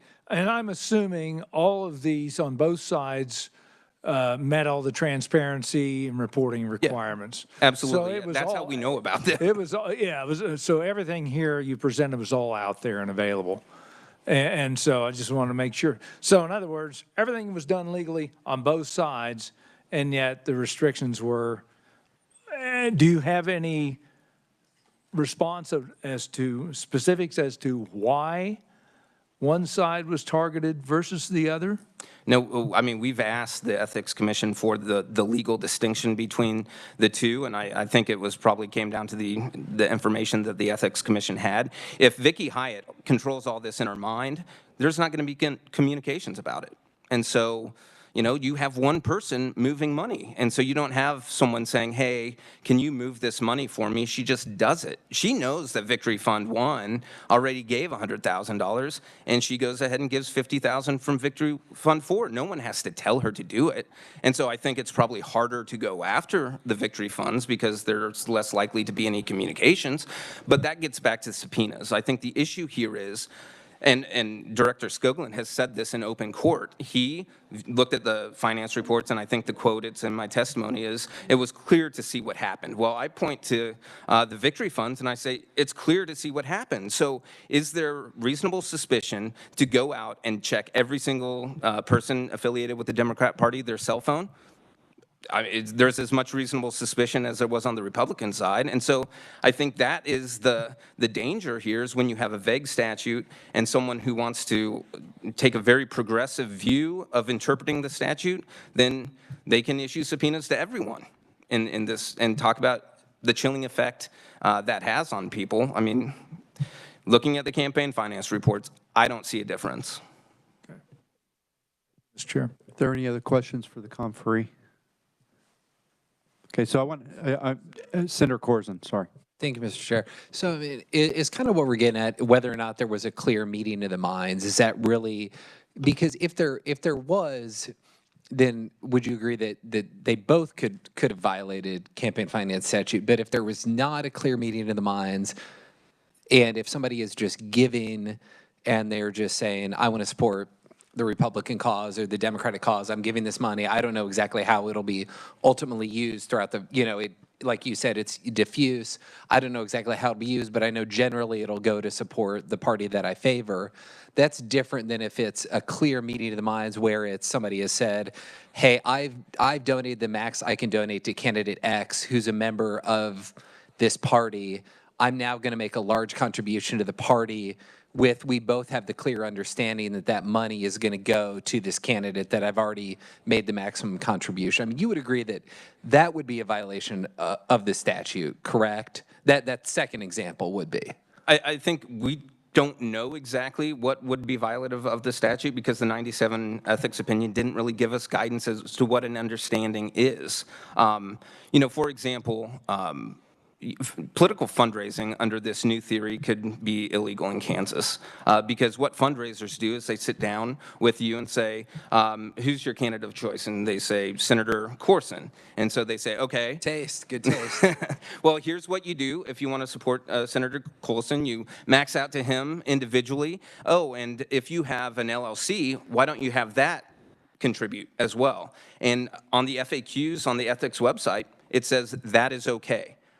Where's that in the law? Where's that in the reg? It's an FAQ on the ethics website, but conceivably, if you pass money through your LLC, then you're violating the giving in the name of another statute. But I think, yes, there is some factual circumstance that if an understanding, whatever that means, is reached, then the statute could be violated in that way. But historically, the thought has been, this is a disclosure statute. If the contributions are being disclosed all the way and there is independent control of the money all the way through, then it's very difficult to get there because you're making suggestions to people. You're not controlling the money. It's much different than, I think the ethics opinions talk about corporate funneling, where the same corporate officers control the same corporate subsidiary and then move money through. Although the ethics opinions don't really explain that either. And so we're just in a very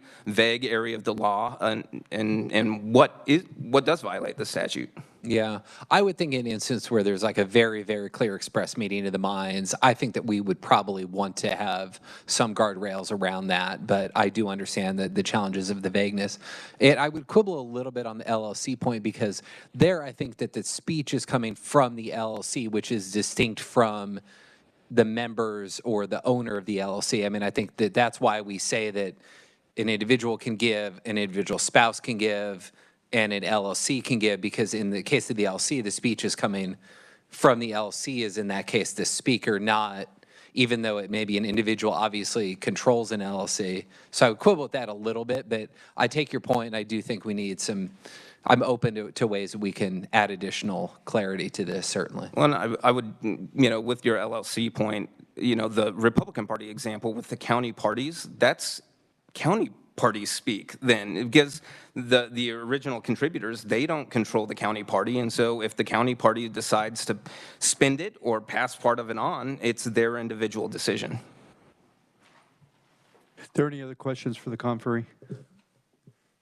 So what I would ask for clarification on, you said something at the beginning of your testimony. I want to make sure I understood what you said. You said it was a new, this giving in the name of another was a new theory.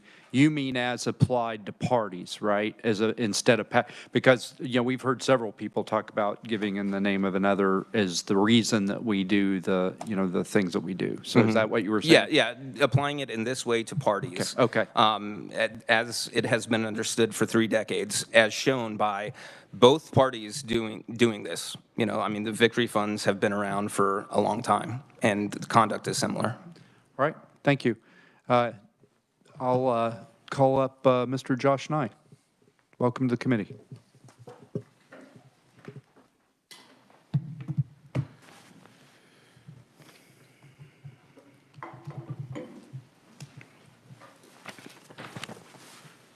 Thank you, Chairman, Vice Chairman, and members of the committee. It's not only an honor to stand before you today, but it's a relief because this conversation that we've had today, where we can zoom out from the immediate press cycle of the legislative session and talk about first principles, I think is long overdue. To have the perspective on both sides of the aisle come and talk about the philosophy behind and the jurisprudence behind why we regulate, what the competing principles are, why we regulate campaign finance, and what the limitations on what you can do. So let me get my...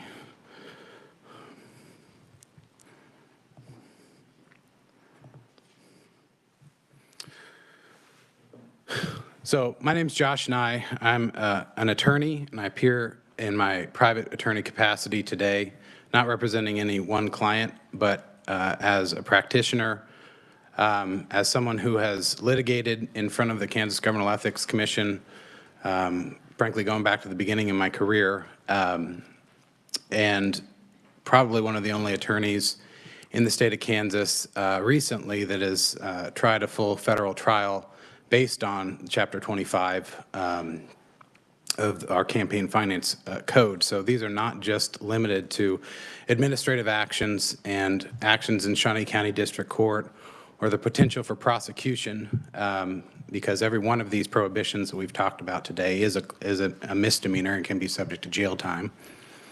But also the possibility of the federal government interpreting misconduct and mismanagement of your campaign funds as some sort of fraud, whether bank fraud, wire fraud, or money laundering. So it is very important discussion because the consequences for getting this wrong are a lot more than just a potential stigma for your next race. It could mean, frankly, prison. And so as someone who's been involved in this process, I am a private attorney, but I'm also a county attorney. I accuse people for a living. And so I'm sympathetic to, and I've been an administrative agency head as a securities commissioner, tasked with enforcing and administering and adjudicating the Kansas Uniform Securities Act. So I understand the idea that the distinctions between the administrative law and the criminal law. But that said, even in that context, the Uniform Securities Act, these consequences can face fines. You can get your license revoked in that context, but in the Uniform Securities Act context, there's also a sentencing enhancement to make certain securities fraud crimes 2 severity levels higher if you violate the act, or presumed prison. And so the interplay between the criminal law and the administrative law, I think it's very important to keep in mind that we're not just talking about, oh, shoot, I'm going to have to go appear before the commission. I may or may not have a lawyer. We're also talking about, at the end of that, each one of those cases getting referred to your local prosecutor. So as a prosecutor, I'm also a county counselor in 2 counties, as well as a city attorney, township attorney. So my practice, so to speak, is most of my day is spent trying to make government work well. I'm not trying to chip away at the ability of government to set laws in this building and then enforce those laws as an executive branch official, of which the executive director and the commission is a part of the executive branch. And so as we talk about these things, I don't want you to necessarily, or to ask you not to necessarily associate me with just one side of the civil libertarian versus conservative versus liberal debate, but really zooming out to determine what do we want the law to be in Kansas, and how do we write the most specific guidance so that fights aren't necessary. So last session, I had a principal drafting hand in HB 2391. Many of those provisions in that bill were criticized at the time, and at least my tone, so to speak, in the House Elections Committee at the time was one of doom and gloom. But as a result of the good work of, I'd say, everyone in this room, many people in this room, in reaching a compromise, the legislature passed out substantial, once-in-a-generation procedural reforms that I think made the commission a better agency, a more effective agency, because it doesn't allow kind of these hypothetical outliers to have free reign as much, because due process not only protects us as governmental officials and candidates, it also protects the agencies. It protects their ability to secure a result or a remedy, in the case of a criminal case, a conviction, and for that conviction to stand up on appeal. And so due process not only aids the commission, us as individuals, but also the government. So I won't spend too much time on what you accomplished last session as far as House substitute for Senate Bill 208. I'll just kind of fly through this. There are a couple of things I want to note. Since I think you're going to get an update tomorrow on this bill. But for example, I think it was mentioned earlier that the safe harbor for solicitations that you all send out during session, that's something I think Executive Director and I and maybe many of you agree on, which is you need some way of not accidentally tripping into a violation. And so this was actually passed into law. I know Professor Smith had some quibbles with it, but what it did was it created a safe harbor for legislators to raise funds from individuals during session, by allowing the use of a disclaimer that solicitation not intended for any other persons other than individuals. Obviously, you can't raise money from corporations, PACs, et cetera. During session, you can from individuals.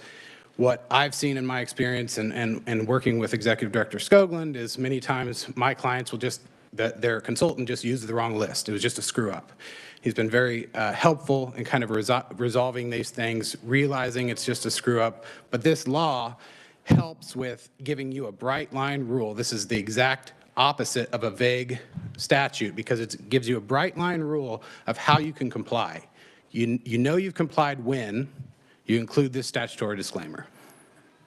We also shifted around the fees and created new PAC tiers to make sure that the Governmental Ethics Commission is funded through a more reliable source of income, which are fees, registration fees, and are not dependent upon civil fines that are assessed against violators,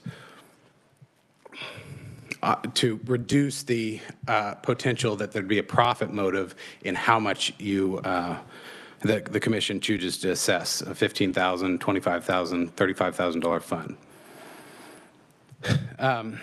We did update the investigative pre-complaint subpoena due process provisions. I think that's been noted. Significantly, I think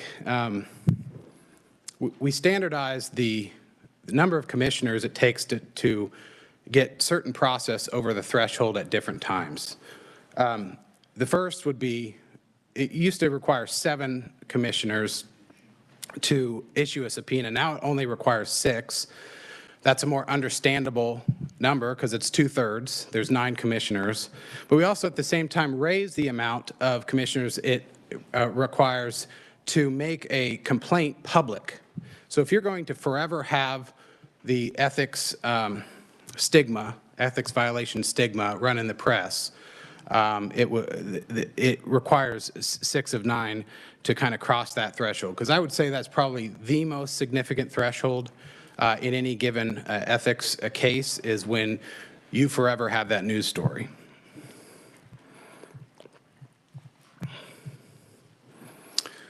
So as a result of House Sub Senate Bill 208, I think the KGEC is a much better agency today. I've attended or observed every single commission meeting since that's been passed.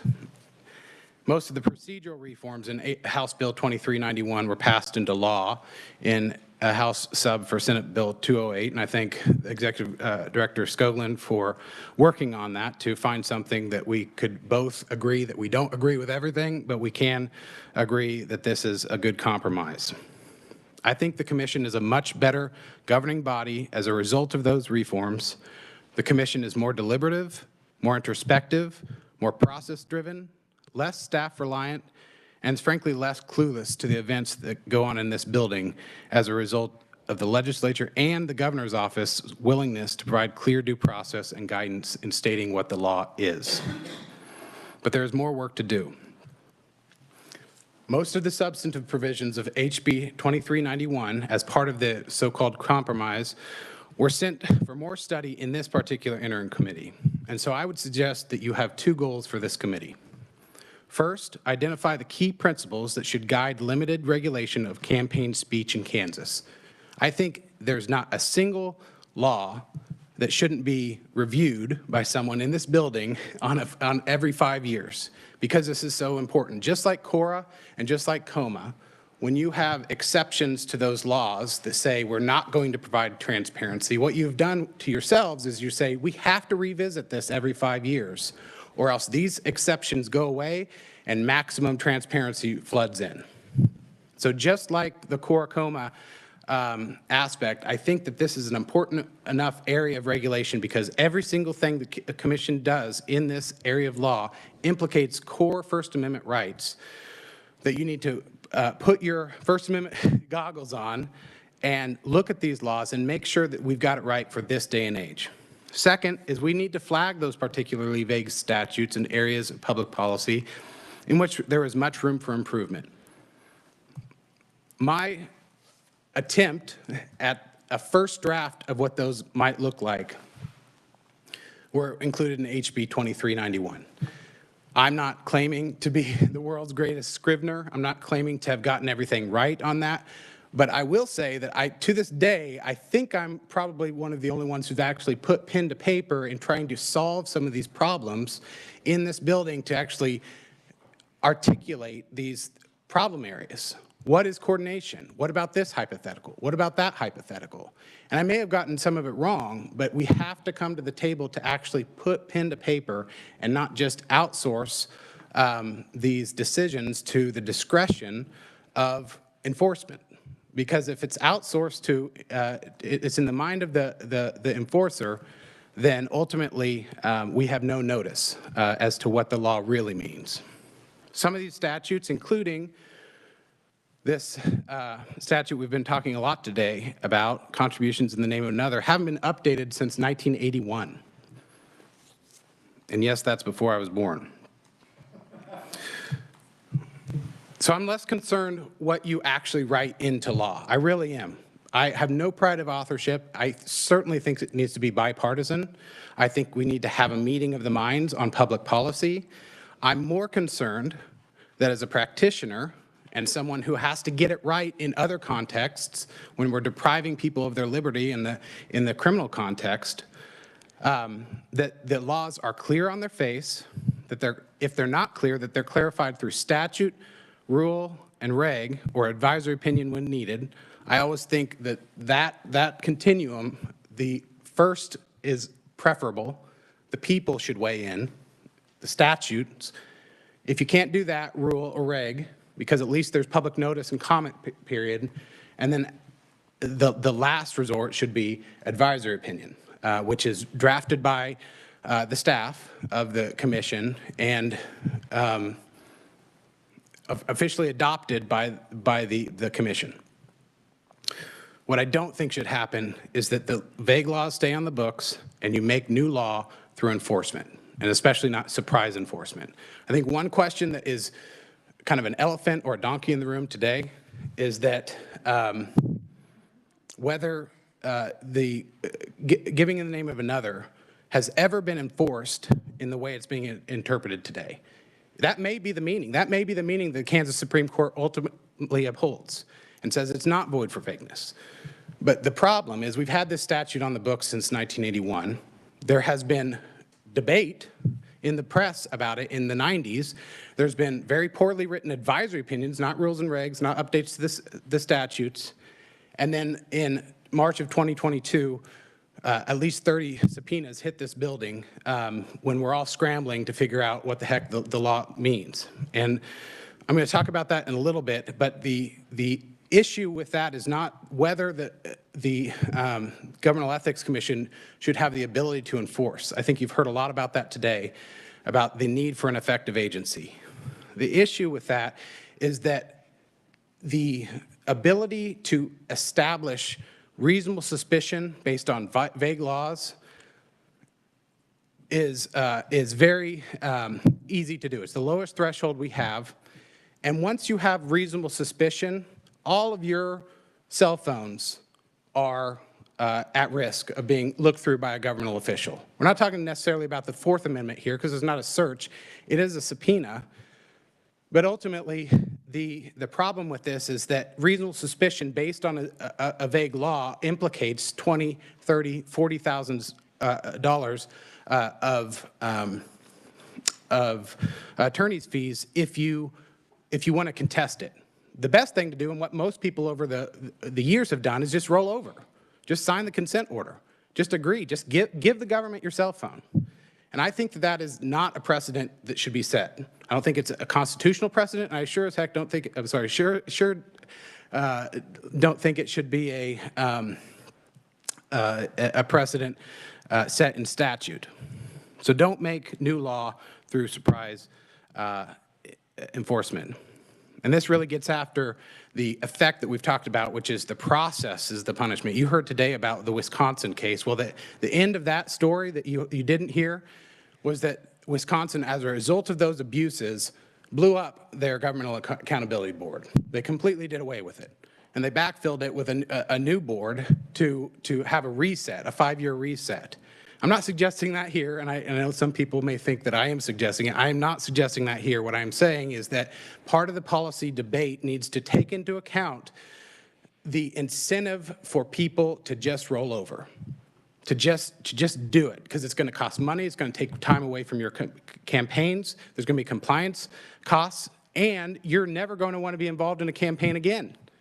I think there's something in the testimony that is tomorrow that Brad Smith, former FEC chairman, I'd point out, kept letters of people who had been caught up in the regulation, and one of them said, "I will never be involved in a political campaign again," because these are volunteers we're talking about.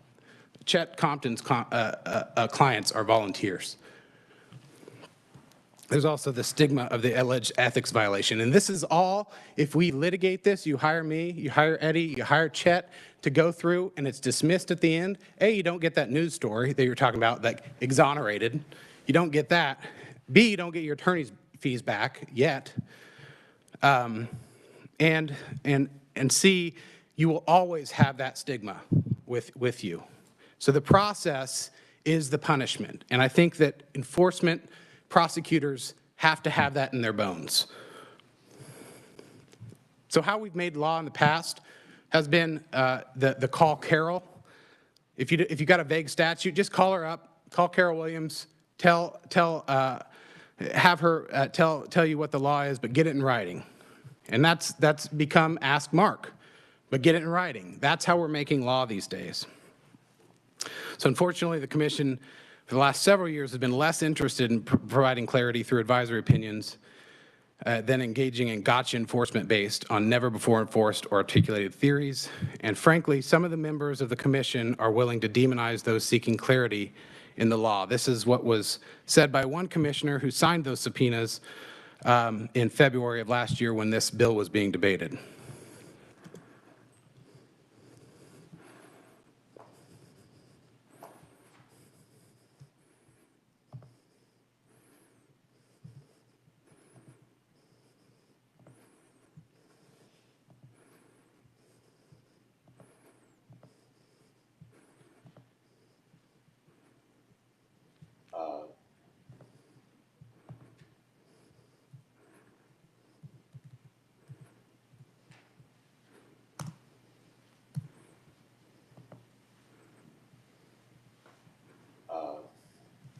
The sponsors of this bill and those who support this bill have the intention to commit a crime in Kansas,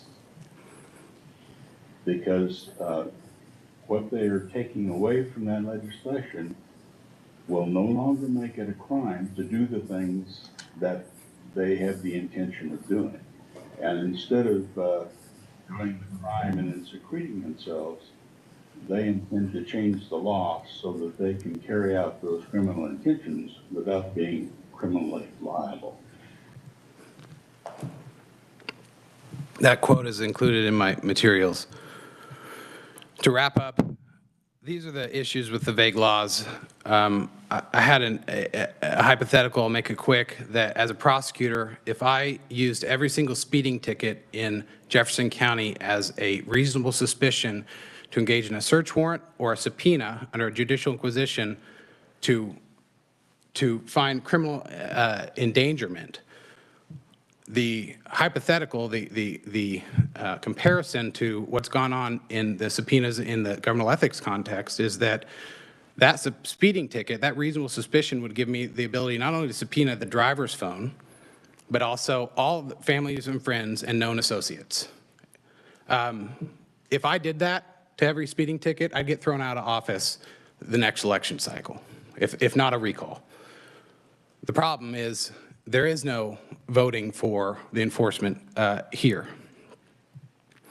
So I think that you need to look at the vague laws. You know it when you see it. How many hypotheticals are possible? These are the types of questions I think you should be asking.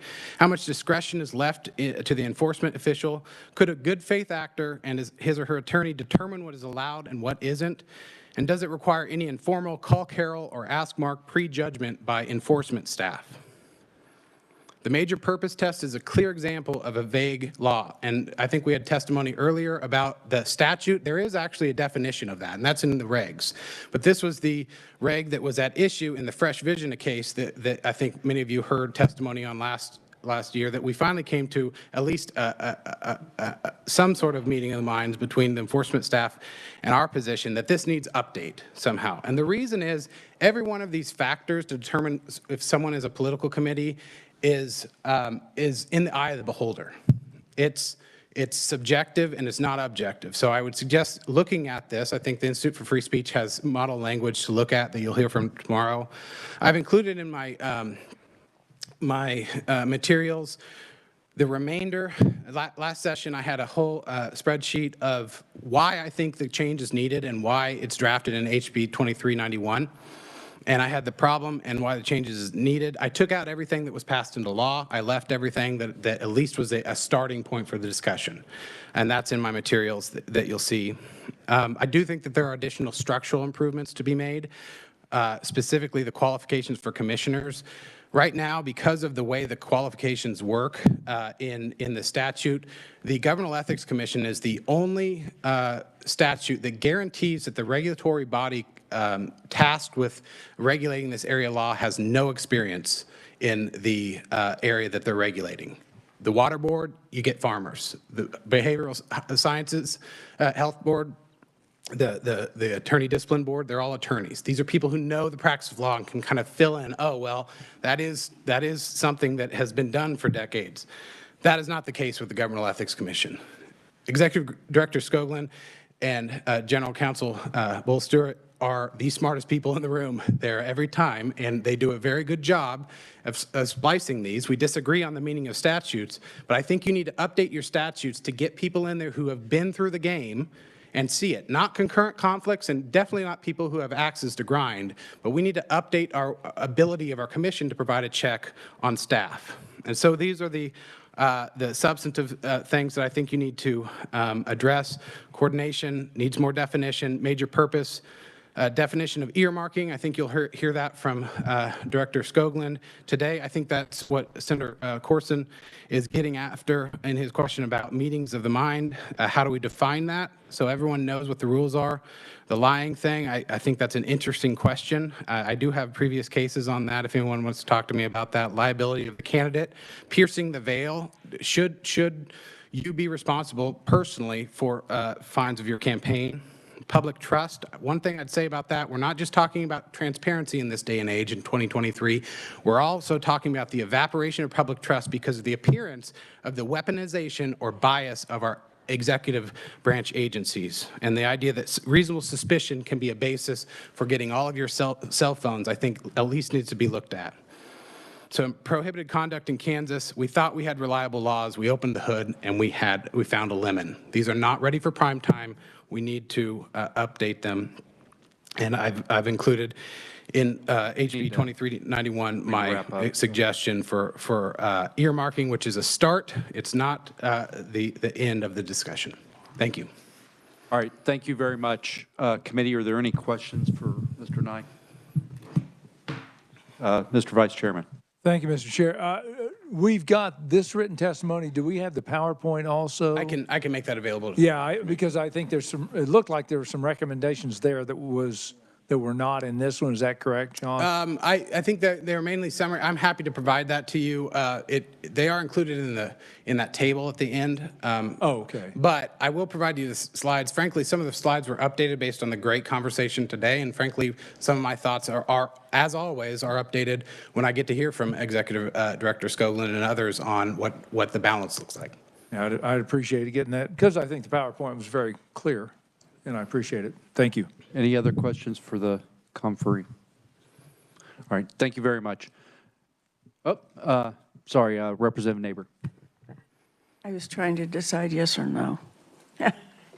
Thank you for your testimony today. And I think what we heard last year during our committee hearing came as a surprise to our group because this had originally been in court and had been decided, I do believe.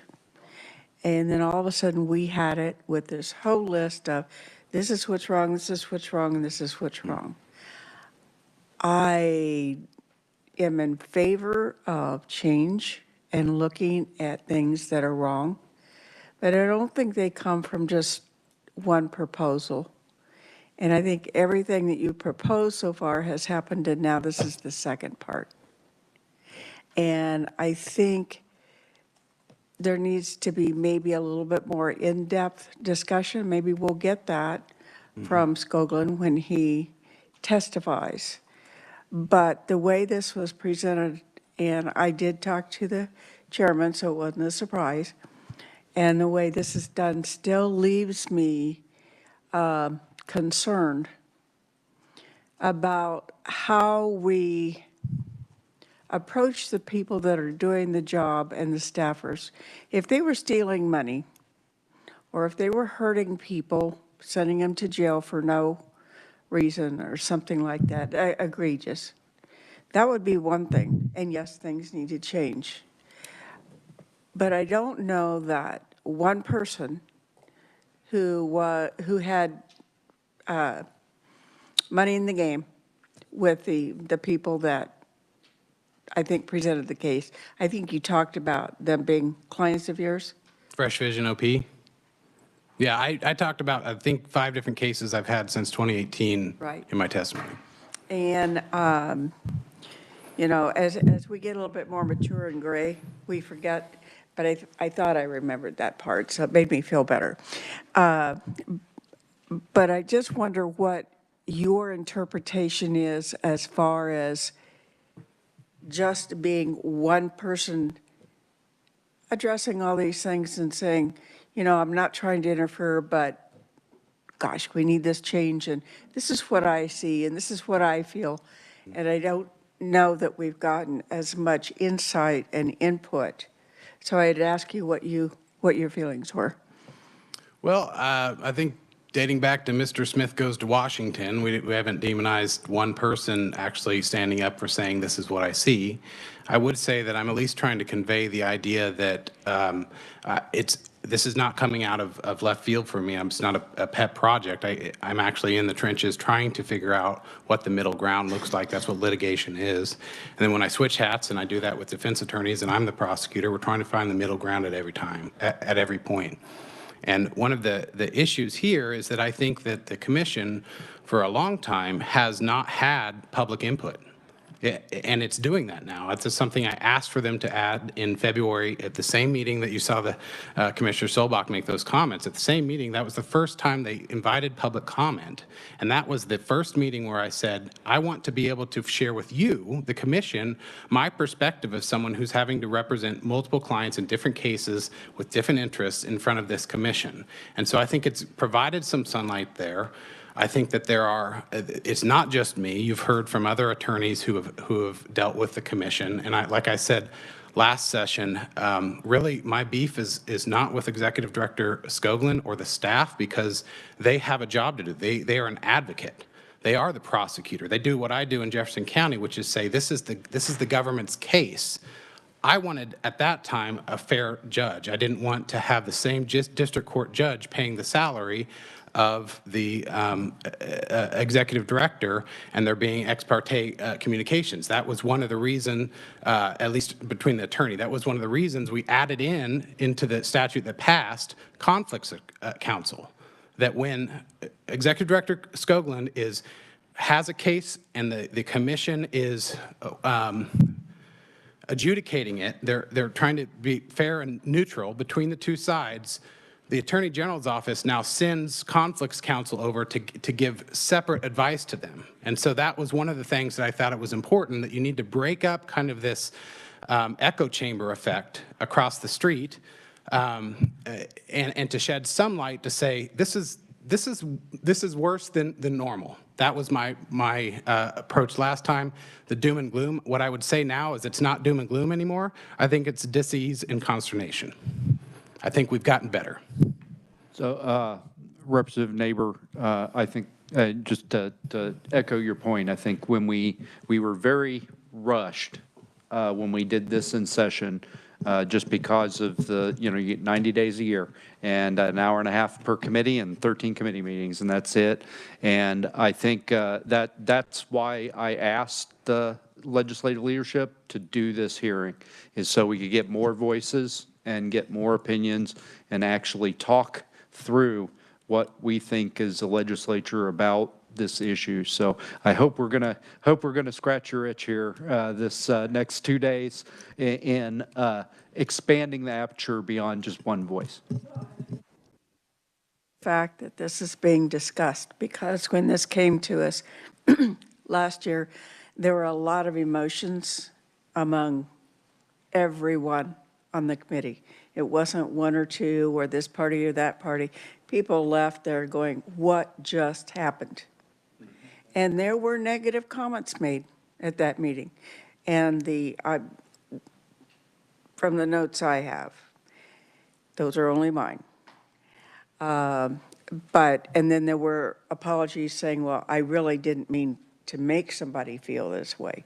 But obviously there were differences and hostilities, and I think it's the way it was presented and how it came up, and we were not informed. So I appreciate the opportunity to hear some of these things, and I hope that we have a larger part in taking these recommendations and making them from this legislative body.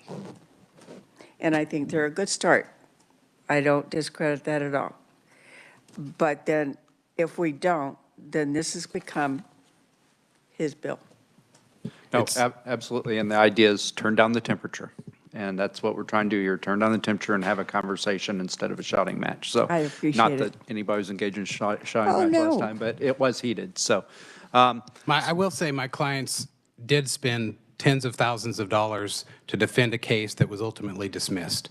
So these are real people trying to communicate and engage in free speech. And so from my client's perspective, I obviously have a duty of professionalism in front of this body, in front of courts as a member of the bar. My client's perspective, they're the ones paying the money. And so I would ask for some level of respectful but candid conversation regarding the real-world consequences of vague laws. Thank you. All right, this is going to be the last question here. Very short, Mr. Vice Chairman. Very short. How many subpoenas were issued? I can't remember. I don't know, and Somebody mentioned it. I'm not sure that the Ethics Commission can share that, obviously, since the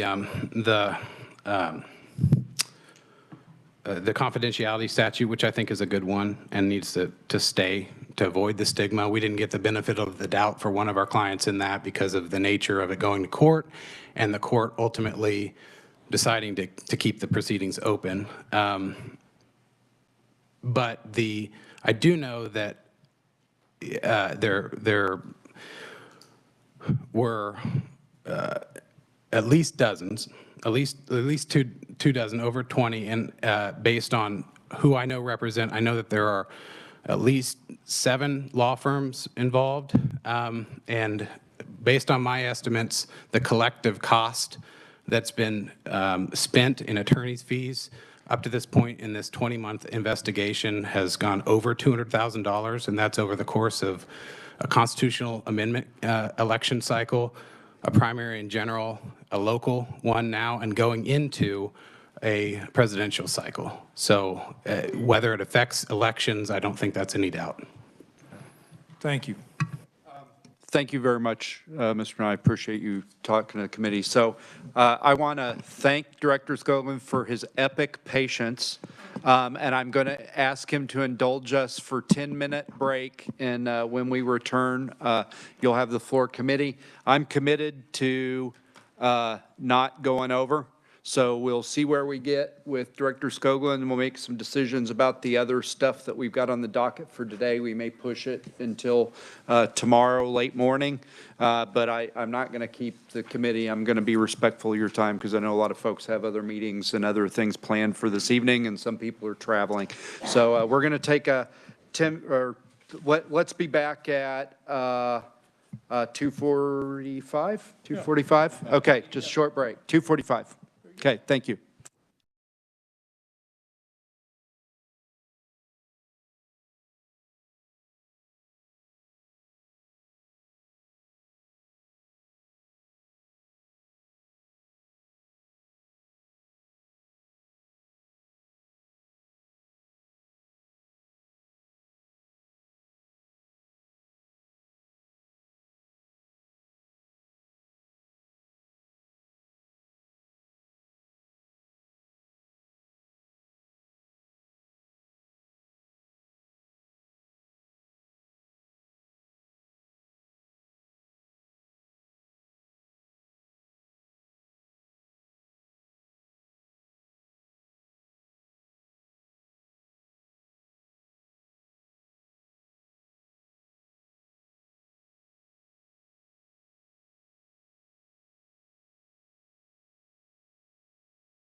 All right, folks, let's reconvene here so we can be respectful of everybody's time.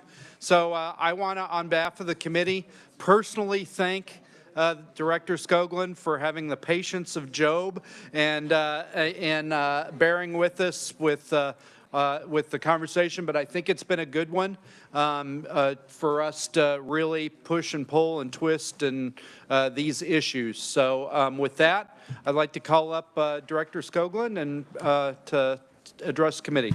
Welcome to the committee.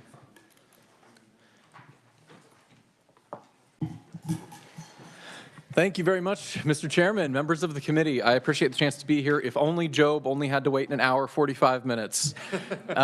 Thank you very much. I really can't tell you how much I appreciate both the opportunity to be here and the conversation, I think, has been very, very good. And I appreciate some extra time. I know it's probably not easy finding time over the summer to come in and do these things, and this is important to really dig into. So thank you very much. Yes, I will wait 5 seconds for the camera to readjust. Okay. All right. I hope it has my good side.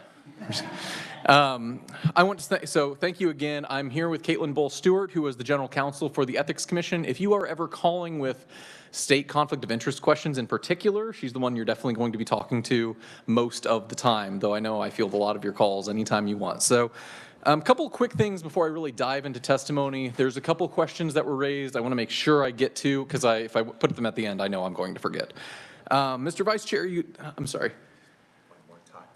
I'm waiting just to make sure that tech will catch up with me. As someone who runs the live stream for our commission meetings now, I am aware how that goes sometimes. So.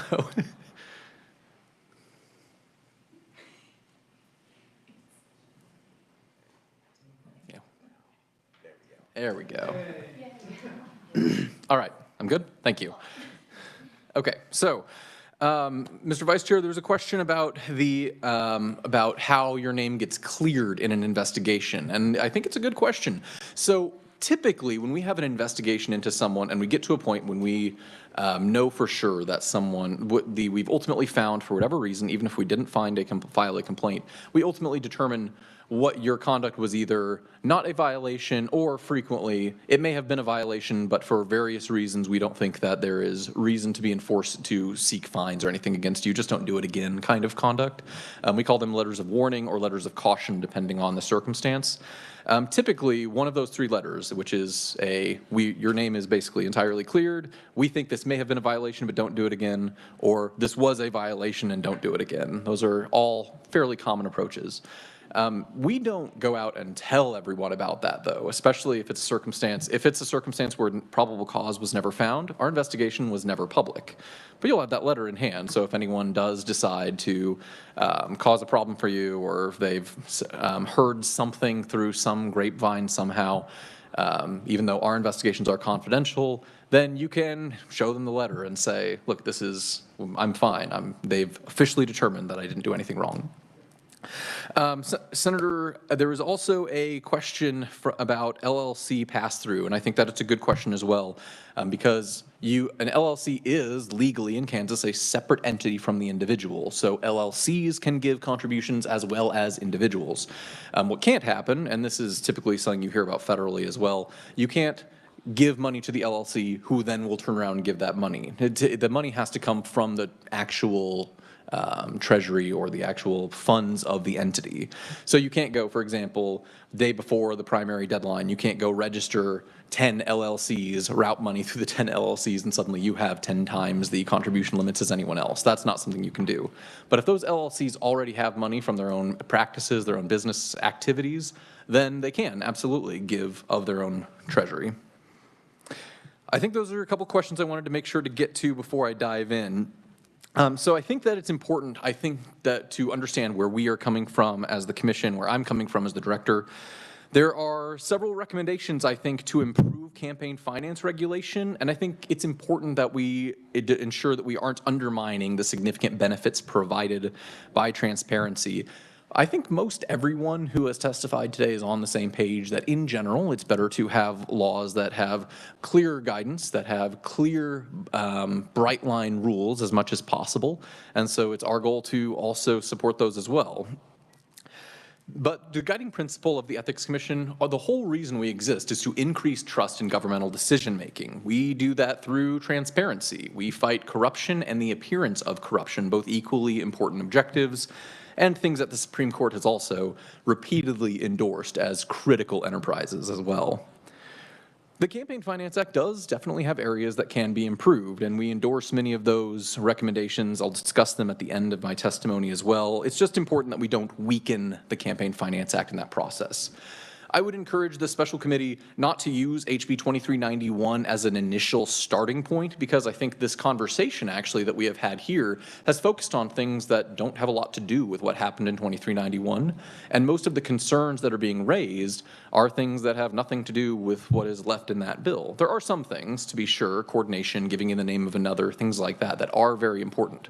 But I'd encourage us to start from a new starting point, identify the issues that we have, and fix them, and go from there. So first, a couple of quick introductions. For those of you who haven't had to deal with the commission, first of all, congratulations. It means you've filed all your reports on time, you've never gotten an error and omission notice. You are a rare person, because most people will screw up at least something on a report at some time or another. It's just something that happens to a lot of people. It's pretty easy to fix, and we work with you. But those of you who have never had to deal with us before, the commission structure is we're very independent. We are technically in the executive branch, but for example, the governor cannot directly fire me, for example. The governor even only has 2 of the 9 appointees on the commission. There are commissions where everyone is appointed by the governor. That would be a problem, for example, if the commission ever had to investigate a governor. There are commissions with different structures, and I know that I think this is as good time as any to thank Legislative Research for all the incredible work they did doing a massive amount of research in a short time to put together a ton of great documents that I think are going to be very helpful. But one of those documents talks about the different structures of different commissions. Here we have 2 from the governor, 4 from legislative leadership, 1 from the AG, Secretary of State, and Chief Justice, and no more than 5 can be from one political party. This works out pretty well as it goes. We have a group of people who are, especially given the prohibitions on certain partisan involvement, things like that, we end up with a group of people that are pretty wildly apolitical. I actually worked at the commission for quite a while before I knew I actually had to go check, because of a new appointee, I had to go look at the registrations for all of the people involved, because I didn't know. It wasn't apparent.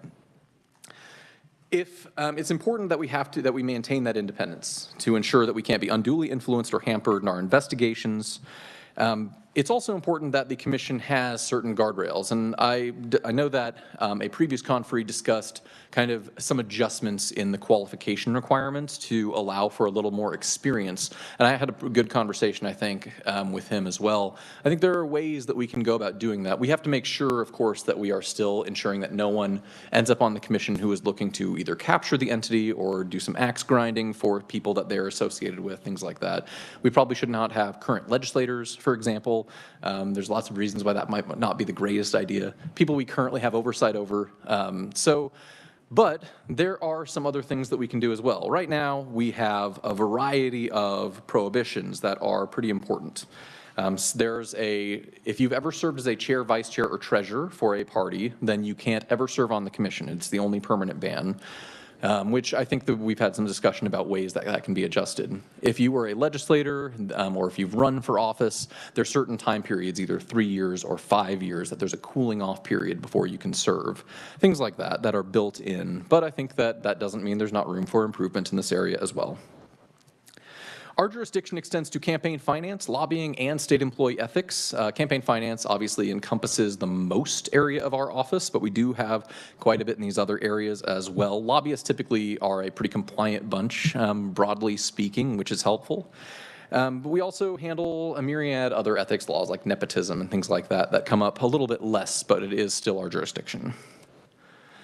Now, I'm going to go into a little bit of kind of the purpose of campaign finance regulation. I know we've talked a lot about that, but since I know the focus here is free speech and ensuring that our campaign finance regulation is tiered appropriately to address concerns without being overbroad, I think that it's a good time to have some discussion here.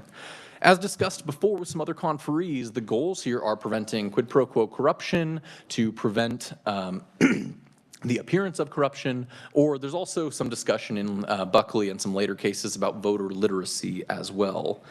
So the first thing that I want to talk about is quid pro quo corruption, that if, generally speaking, when large donations are made, or if there are donations that are made secretly, or some coordinated expenditures, for example, that could happen large amounts, then it's perceived, and perhaps appropriately so, that this is being given in exchange for conduct, whether actually or maybe there's a later expectation for benefit. The general consensus of the Supreme Court, repeatedly, regardless of talking about whether conservative justices, liberal justices, even split decisions end up cutting very hard in the other direction. For example, Citizens United was 5-4, but 8 of the 9 justices actually found very favorably that disclosure is not a problem constitutionally. So the issue here is that when you have good disclosure, the circumstances of quid pro quo corruption would have to occur in public, which means people are just less likely to engage in it. If you're trying to trade money for favors, trying to have campaign finance contributions be exchanged for some official action, which is on its own illegal, just in case anyone's thinking about that, it's a lot less likely to occur on a stage with an audience than it is in a dark alley. So if it's being disclosed, people are being able to perceive it, and in general, people are less likely to engage in that activity at all. And for a lot of the same reason, this reduces the appearance of corruption. People are generally less likely to be concerned about whether or not something is corrupt if they know that they can go and view those reports. This is supported, of course, by having some actual contribution limits that ensures that a few people are giving a massive amount to particular candidates, because at some point those limits are high enough. If limits were, for example, abolished, there would be so much money from very few people that those people, it wouldn't matter if all of it was happening in public. The perception of the public would, perhaps rightfully so, be that those legislators are attached to those interests. There is something I will mention that the Supreme Court has recognized voter literacy as a benefit, and I have an extended quote from Buckley in my testimony, but I won't go through all that for you today. I'll save you that. But generally speaking, it's worth noting that voter literacy is something that all Kansans share. They get to learn more about their office holders, their candidates through campaign finance. We've had a lot of great discussion. I really appreciated Dean Jackson discussing that campaign finance regulation in Kansas is constitutional. And I think there's a few steps that I think are worth discussing here. I know we haven't had a ton of discussion about disclosure chilling speech yet. I think that that's something that might get mentioned tomorrow. I've only had to quickly browse tomorrow's testimony. But it's worth noting a few things on this. That first, the Supreme Court has repeatedly assumed that some speech is chilled with disclosure requirements, and it is constitutional regardless. That it's worth noting that the Supreme Court has, there's extended analysis the Supreme Court keeps going back to, saying that yes, there may be some speech that is chilled because those donations are public, but the overriding state interest in providing transparency into campaign finance overrides any sort of interest that is an issue here. While many other jurisdictions have significantly more prohibitions than Kansas really, for example, we mostly focus on contribution limits and disclosure. There are some jurisdictions that ban corporate contributions, things like that, but disclosure and contribution limits are repeatedly and overwhelmingly upheld by the Supreme Court. There's a couple of good quotes here it's worth noting that there's some people who use these same unsupported arguments about the constitutionality of certain regimes and certain campaign finance rules to try to carve away at campaign finance laws in states because they know they can't win in courts, so they try to do it in legislatures instead. So the Supreme Court assumes that there's some speech that's chilled, but it's constitutional anyway. However, in reality, it's worth checking to see if it really does chill speech to disclose anything. The most comprehensive study that I'm aware of that has ever been done in this area analyzed 23 states. 14 of those states had increased their campaign finance disclosures and made them more public, either because the disclosures were more available electronically or because there was simply more that was being disclosed. Their campaign finance laws got stricter. In the other 9 states, the control states, nothing changed. And you would expect that if disclosure does deter people from giving, if it does deter donors, if it does chill speech, you would expect that when campaign finance laws are made more stringent, then you would have fewer people donating.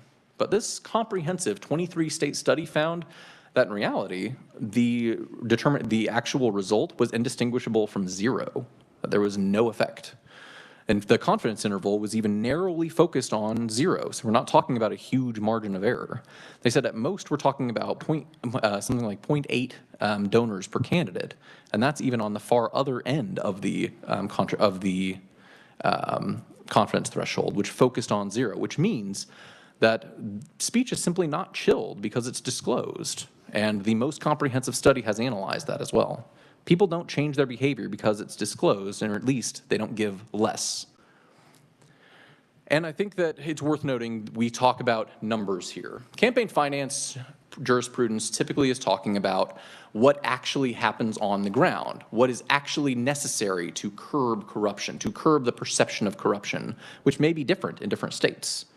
But what is important here is that we are looking at what actually occurs on the ground. And people in 23 states did not change their, did not decrease their campaign finance contributions just because they were disclosed more.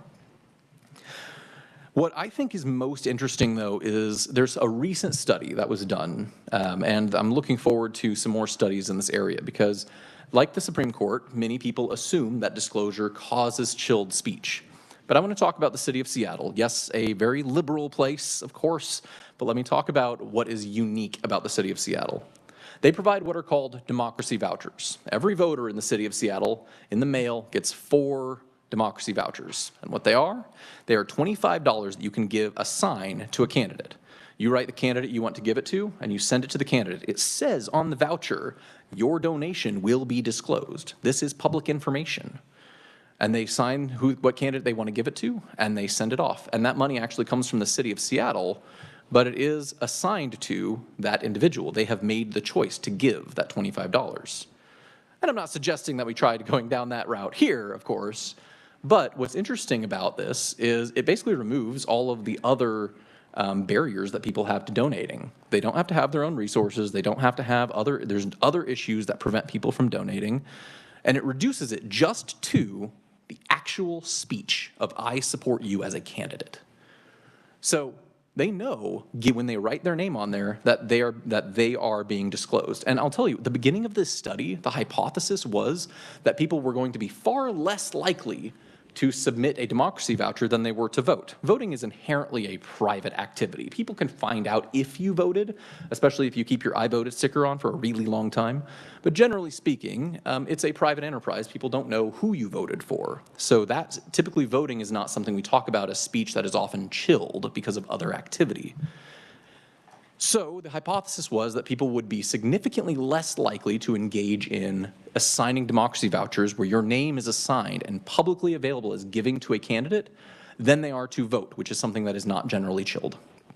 So the actual outcome of the study, though, was the opposite. People were more likely to give contributions through these democracy vouchers than they were to vote, which for me, as a campaign finance nerd, is a little shocking. It's very surprising because we've established for a long time this assumption that some speech is chilled, but it looks like from the actual data on the ground, it's thawed. There are people who will not engage in certain activity because of a variety of issues. They won't go put a yard sign in their yard because they're unique in their neighborhood. There's a lot of things that they just won't do. But even compared to voting, people gain some sort of benefit from donating and having your name assigned to a candidate, to having a public statement that, yes, I support this candidate.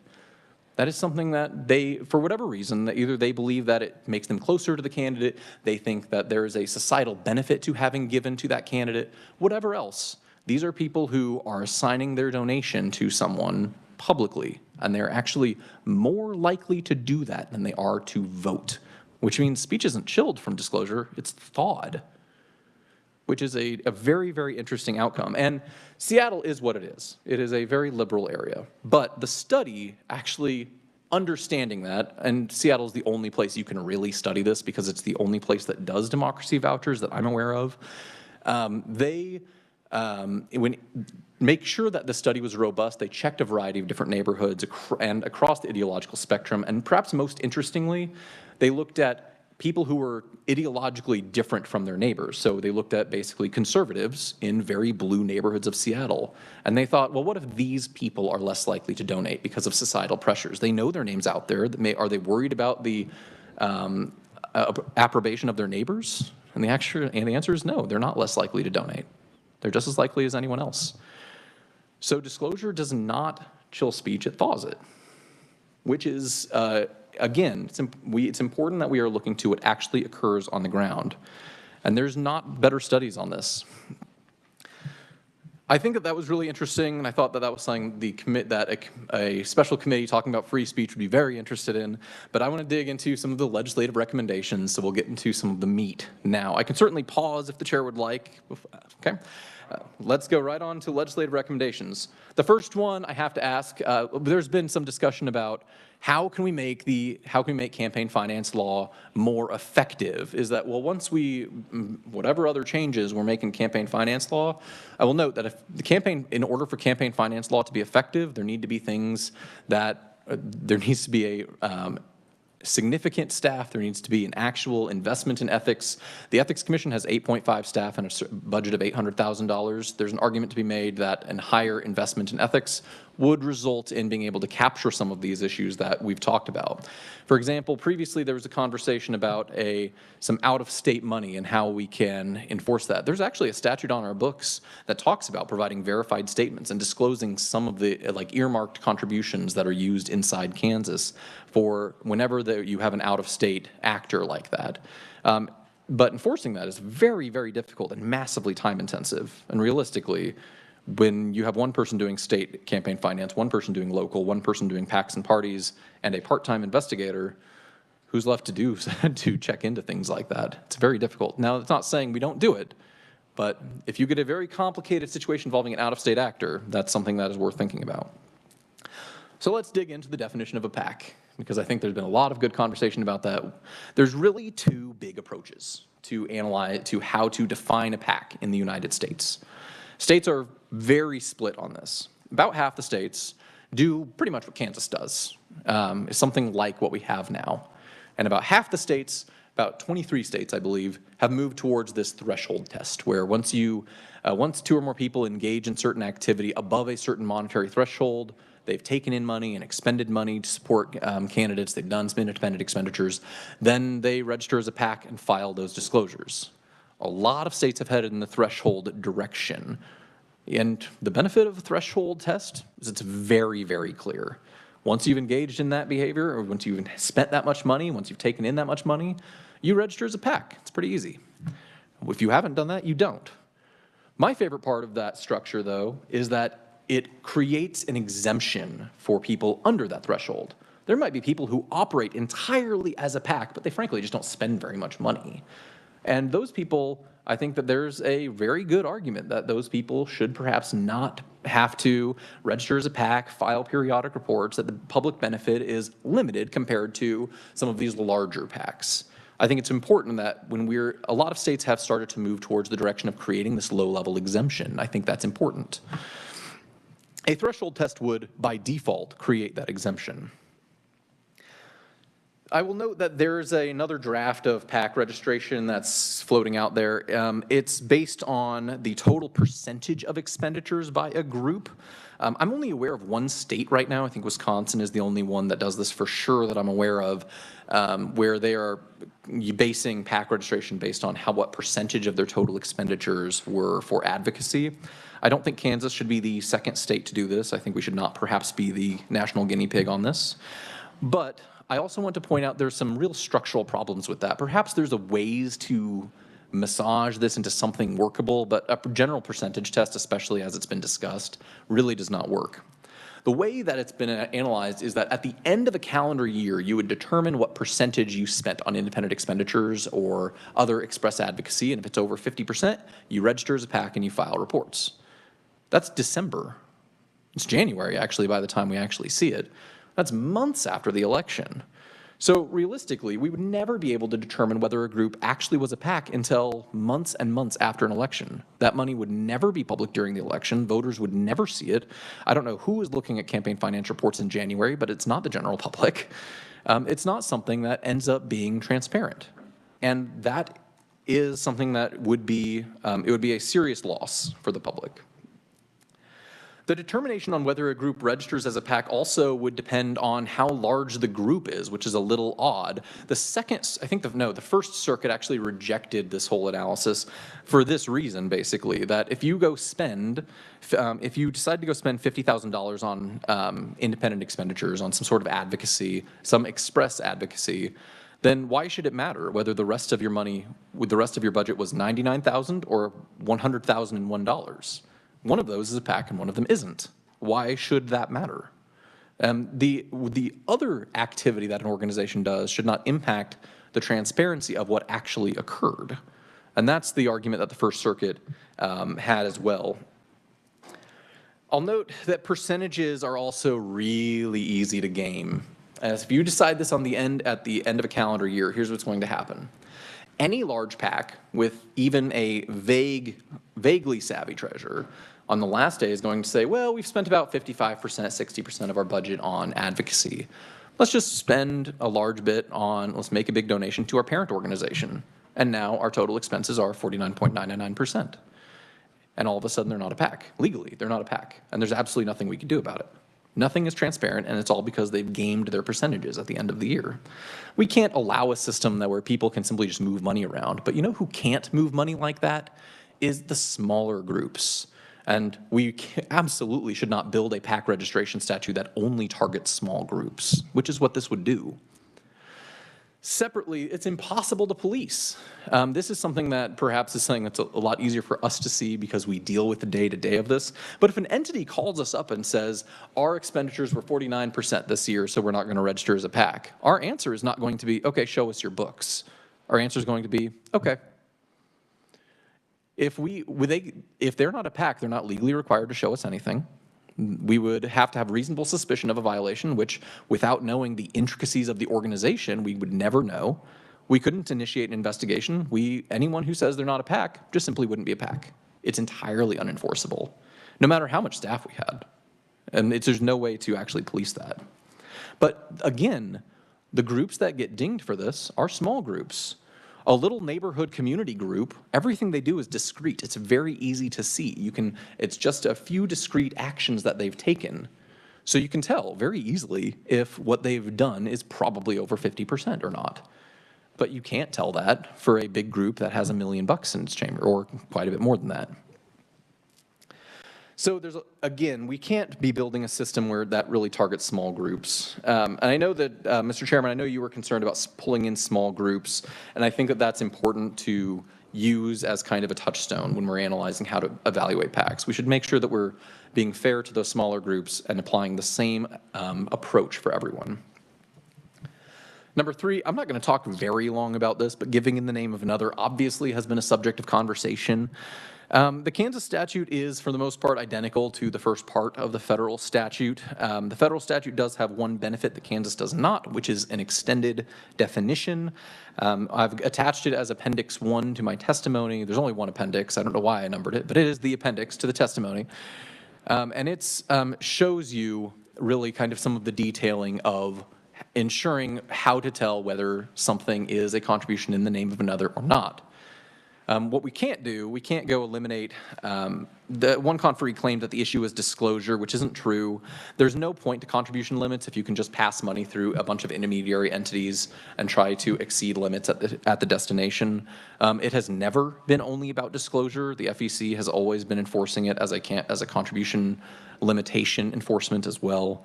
That's consistent.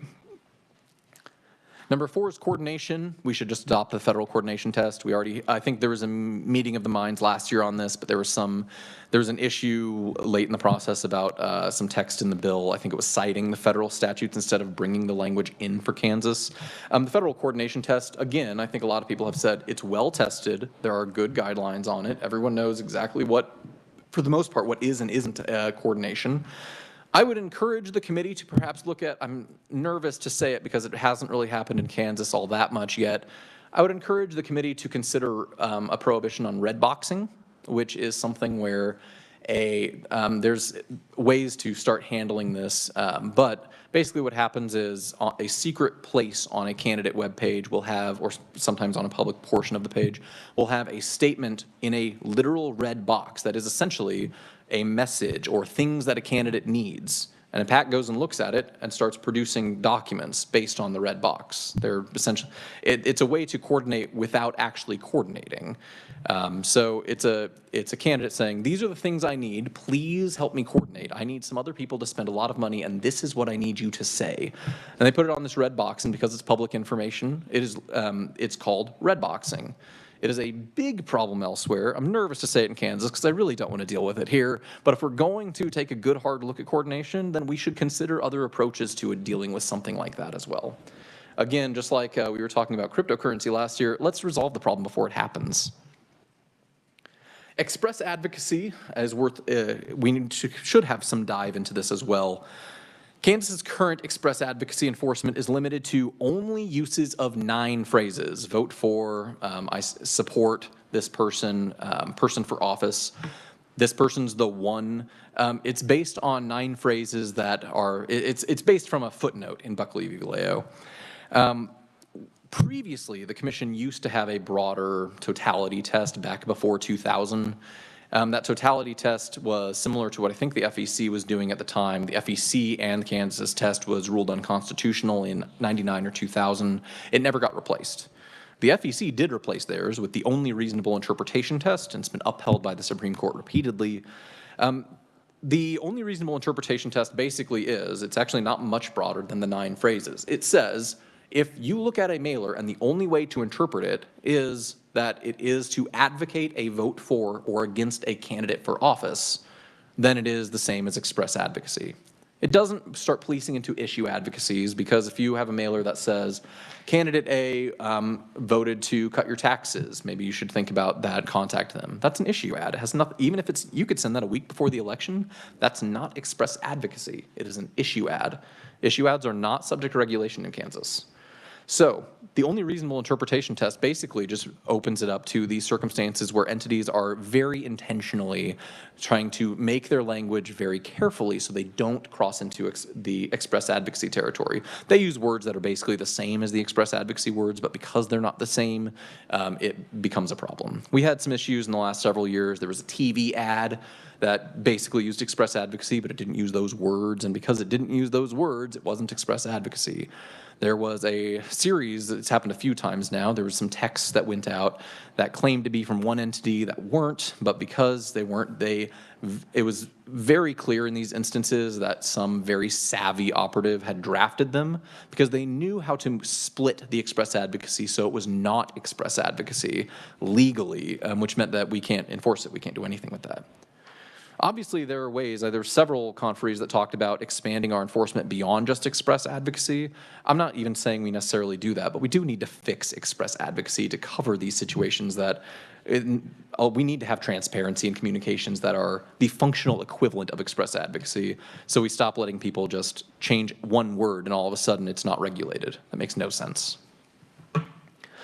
Number 6, we should consider limits on contributions to PACs. I know one member of the committee has already asked to see, as a part of a broader analysis, what limits exist for PACs. There aren't any in Kansas, which means a lot of money can be routed through PACs to go to independent expenditures. That's fine. We don't care about the independent expenditure side, but it's not uncommon for PACs to be limited in some other instances. Federally, PACs have limits on their contributions. We don't in Kansas, but if we're going to take a good hard look at the Campaign Finance Act, that's something we should be considering as well. I won't talk too long about this one, the next one, because I think everyone pretty much agrees. Paid for attribution is too long. There's no reason why we have treasure on the paid for attribution. I don't think there's a disclosure benefit. If people who have dealt with sending paid texts or people who have done robocalls know that if you add treasure to that, it's long. That is a long paid for attribution that's taking up a lot of your message. Let's cut treasurers out of that. And this also has a side benefit where people aren't going to be picking treasurers based on who has a name in the community anymore. They're going to be picking treasurers based on who can serve as their treasurer and who can do those roles appropriately, which is important to think about as well. And that's a kind of a tertiary benefit, but it's something important. If this is a change the committee recommends, please don't cut out chair people of a PAC though, because that is an additional transparency note. I think it was one of the previous conferees. I'm trying my best not to cite people specifically, but one conferee did say, for example, a Kansans for apple pie doesn't mean anything, but Kansans for apple pie person chairman is something that has some relevance and means that someone is associated with it. There were a couple other things we've talked about as well. They're not in my testimony, but we've talked about it a little bit, is that increasing contribution limits. To be clear, that's a policy choice. I don't have a recommendation one way or the other. I think that there are good arguments to raise contribution limits. There are some pragmatic issues with tagging it to inflation. It does happen some places, and there's good reasons to do it. There's something that some states have started talking about is instead of tagging it explicitly to inflation, they just revisit the issue legislatively every few years to see if there is a way or if it needs an adjustment, which is something that has been considered rather than having it be an automatic change every year. An automatic change every year is a little awkward just because of the way Kansas elections work. We have the Senate, and then 2 years later we have statewide, and 2 years later we have the Senate. So what ends up happening is if we change it every year, then all of a sudden there's going to be an increase, and suddenly a bunch of people will be able to donate an extra, $22 or something to campaigns. That applies for some people, but other people it applies differently because of how their cycles run. So maybe this is something that's just done every 2 years, every 4 years, or maybe it's not tagged to inflation and the legislature just makes absolute changes periodically to keep them at nice, round, even numbers like $500, $750, $1,000 rather than $58, $533, things like that. But I understand lots of reasons one way or the other. That's just a pragmatic thing. Again, contribution limits, that's a policy choice. I think that it's important to have limits. It's important to not set them so high that they are meaningless and that people start believing that people are bought by their donors. But there's lots of reasons to increase them. There's some discussion about tagging. This is only mentioned by one conferee, and I don't know that anyone's really looking at this too closely, but I want to make sure to respond to something that someone wanted to tag the expenditure report limit to inflation, which is a different thing than tagging contribution limits to inflation. So right now it's $50. They want to set it so that every year the amount that you have to report under, or that anything over a certain amount becomes reportable, and they want to tag that to inflation. I appreciate very much all of your treasurers, but the number of treasurers who simply will not have any idea what to do with the mail that we would send out every single year that says, okay, now the reporting threshold, sorry, is $62.33. That would be, to be frank, it'd be a mess. Now, that's something that, again, if people want to raise the expenditure limitation for reporting expenditures, fine, that's a policy choice. That is different to tag that to inflation than it is contributions, and they shouldn't, there's really good functional reasons why that should not happen, in my opinion. I can certainly take any questions. I tried to leave a bunch of time. I don't know how long I've been talking, but hopefully I haven't taken up all your time. But I can take any questions, and I'm always here if there's anything I can help with anytime. Well, thank you so much for your testimony. Are there any questions, committee? Mr. Vice Chairman. Thank you, sir. I've got a bunch. I don't want to monopolize the time, so I'll just start at the beginning. Start with the pass-through schemes.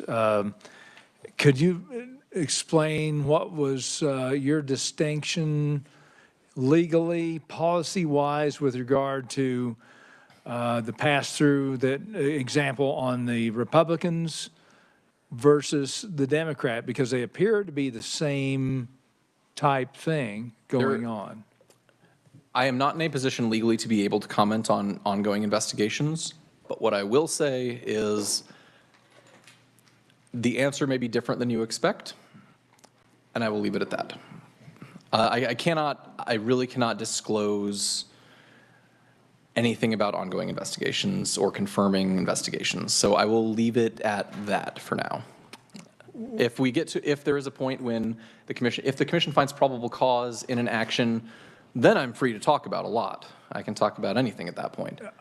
Well, there were no problems with the Democrat side. Why was I the did not Democrat? say that. I'm not saying that it wasn't. I'm not saying it was, but that was not something that I said. But it seemed like all the action was on. That is a position that is taken by an attorney who represents some people who are related to some investigations by the commission. Okay.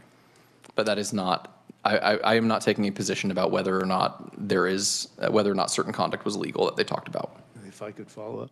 Yeah, and I realize your position. I'm stuck. Would it be more of a vertical integration versus a horizontal integration? In other words, there was one treasurer on one side, multiple treasurers on the other side, less of a paper trail when you've got one treasurer because that person is mentally deciding where the funds flow, whereas you have multiple treasurers on another side, and there may be potentially more of a paper trail? I think that providing good clarity in the law resolves underlying tensions about how we can go about enforcing the law in these areas. I'm trying to answer your question a little more directly than that, because I know that anyone listening to that answer is going to roll their eyes. Probably rightfully so. But what I'm trying to get at here is that any in the view of the commission, a contribution that was given, the understanding that it would be given to a subsequent entity, and it was subsequently then given to that entity, is giving in the name of another. And that might have occurred in some instances, it might have occurred in others. Having a same treasurer might be enough to show that, and it might not be, depending on the circumstance. I think that let me go a little bit broader. Okay. Let me try to do this as a hypothetical rather than talking about anything that we're talking about, no actual facts here. If you have an entity, let's say you have one person who is in charge of a PAC, and that same person is in charge of a party committee, and that same person is in charge of a second party committee. So if the PAC, and that person is making the decisions at all of those steps, that person gives the money from the PAC to the party committee, routes the money to a second party committee, routes the money to its candidate destination. They've already given the maximum to that candidate. In my view, that would be a violation. If they have made those decisions all the way down, it's the same person making the decision from square one to the last contribution. That's giving in the name of another, and you're doing it to exceed contribution limits, which is actually more severe than giving it just to avoid disclosure. Giving it to exceed contribution limits means that you're essentially doing it to try to evade the law. Doing it to avoid disclosure limits is a lot more minor of an issue, frankly. But yes, having the same treasurer all along the process or the same person in charge of making decisions could be a violation, but it's fact dependent. And I'm trying to answer your question without being specific on subjects. I'm thinking, I want to sit and digest that, but I appreciate that. I'll defer to some other questions. I'm doing the best I can to answer a question as directly as I can without implying anything about any facts that are out there now. I'm just trying to explain the law. Okay. That's where I'm trying to get at without, so dealing with it as a hypothetical rather than talking about specific on the ground issues. Okay. Thank you. All right. So this whole idea of applying things that we previously really, I mean, you can correct me if I'm mischaracterizing, but generally we had been using the statute in connection with PACs and individuals rather than parties. And I think the contention, and I may be, I'm not a lawyer, I may be butchering what the council said, but that it was a new application to apply this to parties moving money, and that they should be held to a different standard because it's a bunch of people, not like a small cabal of people or whatever. He didn't use that word. So is there a difference between parties and PACs? No. Okay, thank you. That's the most succinct answer I've ever gotten in this building. See, that was a lot easier than, I'm just kidding. I mean, honestly, I will expand just so I don't leave you with just a one-word answer. I'm sorry. I was so happy. I'm so sorry. Now you're going to blow it. Okay, go ahead. I'm going to blow it now. So broadly speaking, giving in the name of another since its initial inception has always been about trying to ensure two things: disclosure and not exceeding contribution limits. And the FEC's enforced it that way too. It doesn't matter whether we're talking about limits for one entity or another. The FEC probably enforces it when it comes to even donations to PACs. Well, I mean, for us, there's no PAC limits. I don't know why anyone would pass it through an intermediary entity to get to a PAC when there's no limits. The only reason you do it then is disclosure. But I'm sorry, the answer was no. So to follow up, so I think this is a practice in both parties. I apologize to my friends on the other side of the aisle if this isn't something that happens in your party, but the mailers are a lot cheaper to send on bulk than they are by, if I'm just sending them myself, or some candidates just sending themselves. So there's a practice where candidates send up the mailer and then send up the check, and then the GOP or the Democrat Party, I don't know if they do it or not, mails on behalf of the candidate, but they put, from the GOP treasurer or whatever. How is that not somebody saying, here's my money and this is what I want to do with it? There's two reasons why that's pretty different here, is that is a payment for services. That is a candidate coming to the party and saying, I am paying you to produce this mailer. They are paying for it at the front end. The party is producing it on the back end. Because it's a payment for services, it's not a contribution, it's nothing like that. But it's also worth noting the second reason. Most party mailers happen in the general.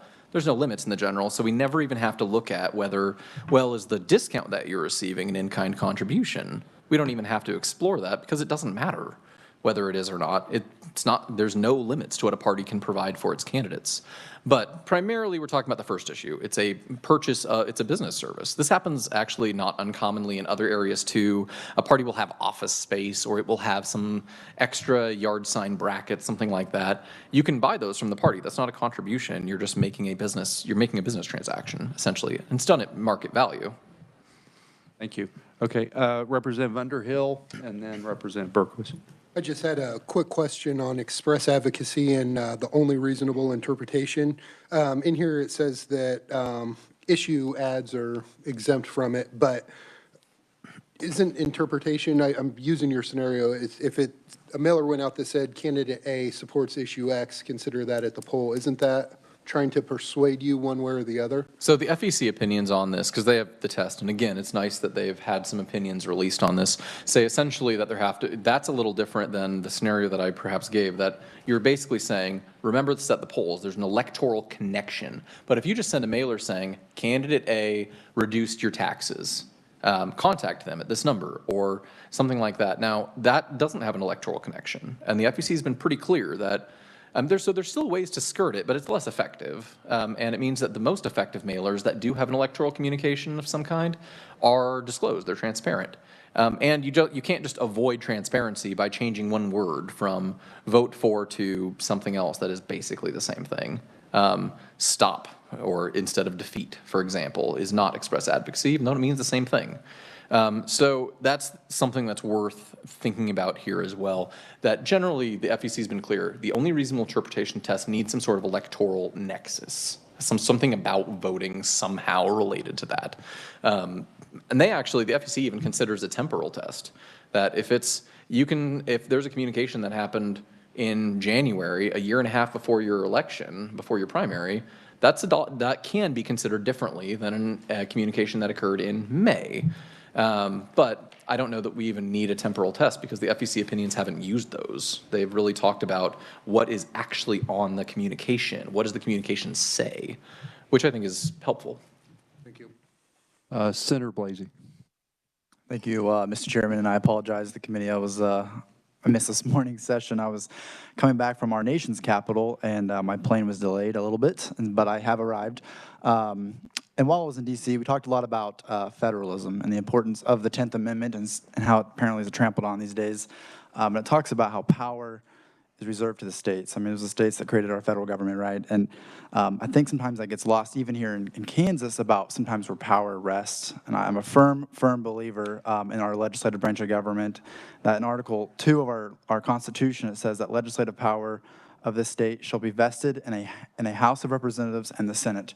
And I think in my time here, we have seen many agencies tend to create law and create rules. For example, with child care, I think we've had some major consequential problems due to regulations created by an agency across the street that has hurt many Kansas families and many children. And yet, this legislature is told, stay in your lane, don't do anything, don't touch it. That's us. We're the executive branch. We'll tell you what to do. And that's dangerous. I mean, I think the power rests with the people, and the legislature is the representatives of the people. And I think most people in this building are very good people. I think Republican, Democrat, conservative, liberal. I know a lot of the people in this building, and I think most of them are very kind. I think they're thoughtful, and I think they want to do what's right. And I think that goes with campaign finance. I think most people want to follow the law, do what's right, but it seems lately that rules are changing, what has been historically known on some fronts. And for example, Senator Corson and I and a few other senators under the age of 50 sponsor legislation to allow child care expenses to be paid for by campaign finance or campaign funds if you're using it to campaign or public service to provide care for your children so you can do those types of activities. And we, for multiple reasons, decided not to run through the legislation through session, but ultimately found out that, wait, there's already a rule that's already been created that allows that exemption. And I think we've seen the commission at times create law. And the legislature firmly believes in the right to vote and campaign finance so much that it reserves for itself the powers to regulate elections and campaign finance, so much that we tell you exactly how many feet you can put a political sign because we care about it. We believe so firmly in the right to vote. And so I guess my question is, there was the comment that was made that was brought up in testimony by one of the commissioners that said that the sponsors of this bill, the bill that was introduced and passed by a bipartisan vote and signed into law by Laura Kelly this session, that the sponsors of this bill and those who support this bill have the intention to commit a crime in Kansas so that they can carry out those, with the intention so they can carry out those criminal intentions without being criminally liable. I mean, I think it's a dangerous statement for anybody to make about a legislature. And so I'm just curious, what are your thoughts on that statement coming from a commissioner? And do you think it's dangerous for the legislature to seek clarity on laws that address campaign finance and ethics? No, and I appreciate that. So I'm going to try to cover everything in order as best I can. No, it's fine. It's fine. I took notes. So first, I want to be clear. This is your lane. This is statutory creation. This is obviously, this is what the legislature does. We're here to enforce it, but creating the law is up to you. If for some reason you all decide to eliminate contribution limits, you could do that. I don't think it's a good idea, and I'll tell you, please don't do that. But at the end of the day, you make the laws. We can offer regulations that go through the reg process and JCAR, obviously, but that's the closest thing that we get. I'll note the child care thing. So the child care opinion, the commission had a long discussion on this. The issue is that in the law, it says that you can use your campaign fund for any legitimate campaign purpose. That can be pretty broad. And the discussion was, is it a legitimate campaign purpose if what you're doing essentially is you cannot go do certain things because you need childcare, that you wouldn't need the childcare but for a campaign event that you otherwise would be unable to go to. And the commission, after quite a bit of discussion, did eventually find that that is a legitimate campaign expense, that you are making you're making an expense only because you are engaged in campaigning.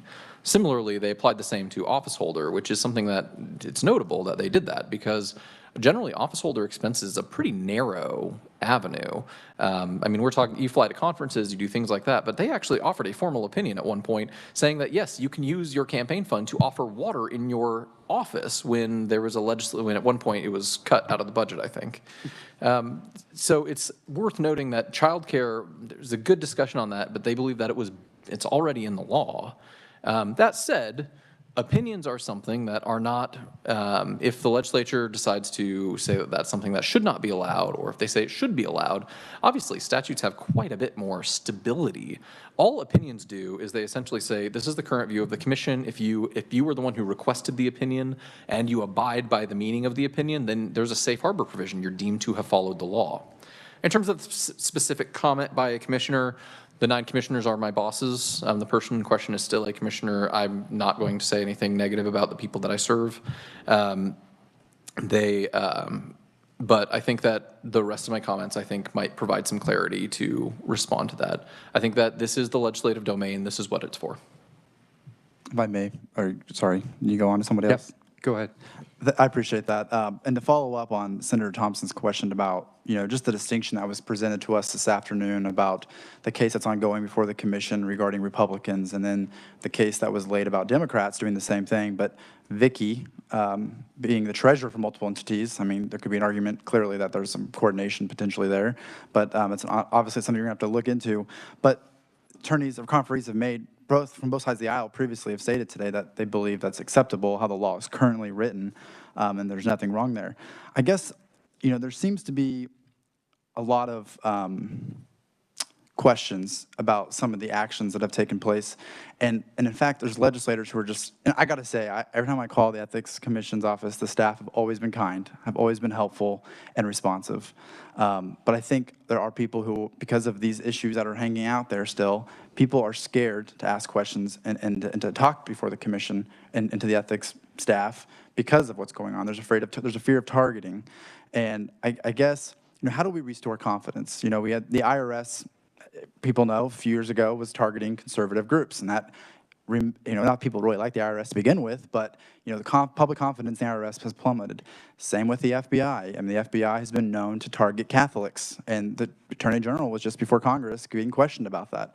And so in this case, there's a perception, Senator, whether you agree or not, that They've the got other commission people with potentially could be targeting one party.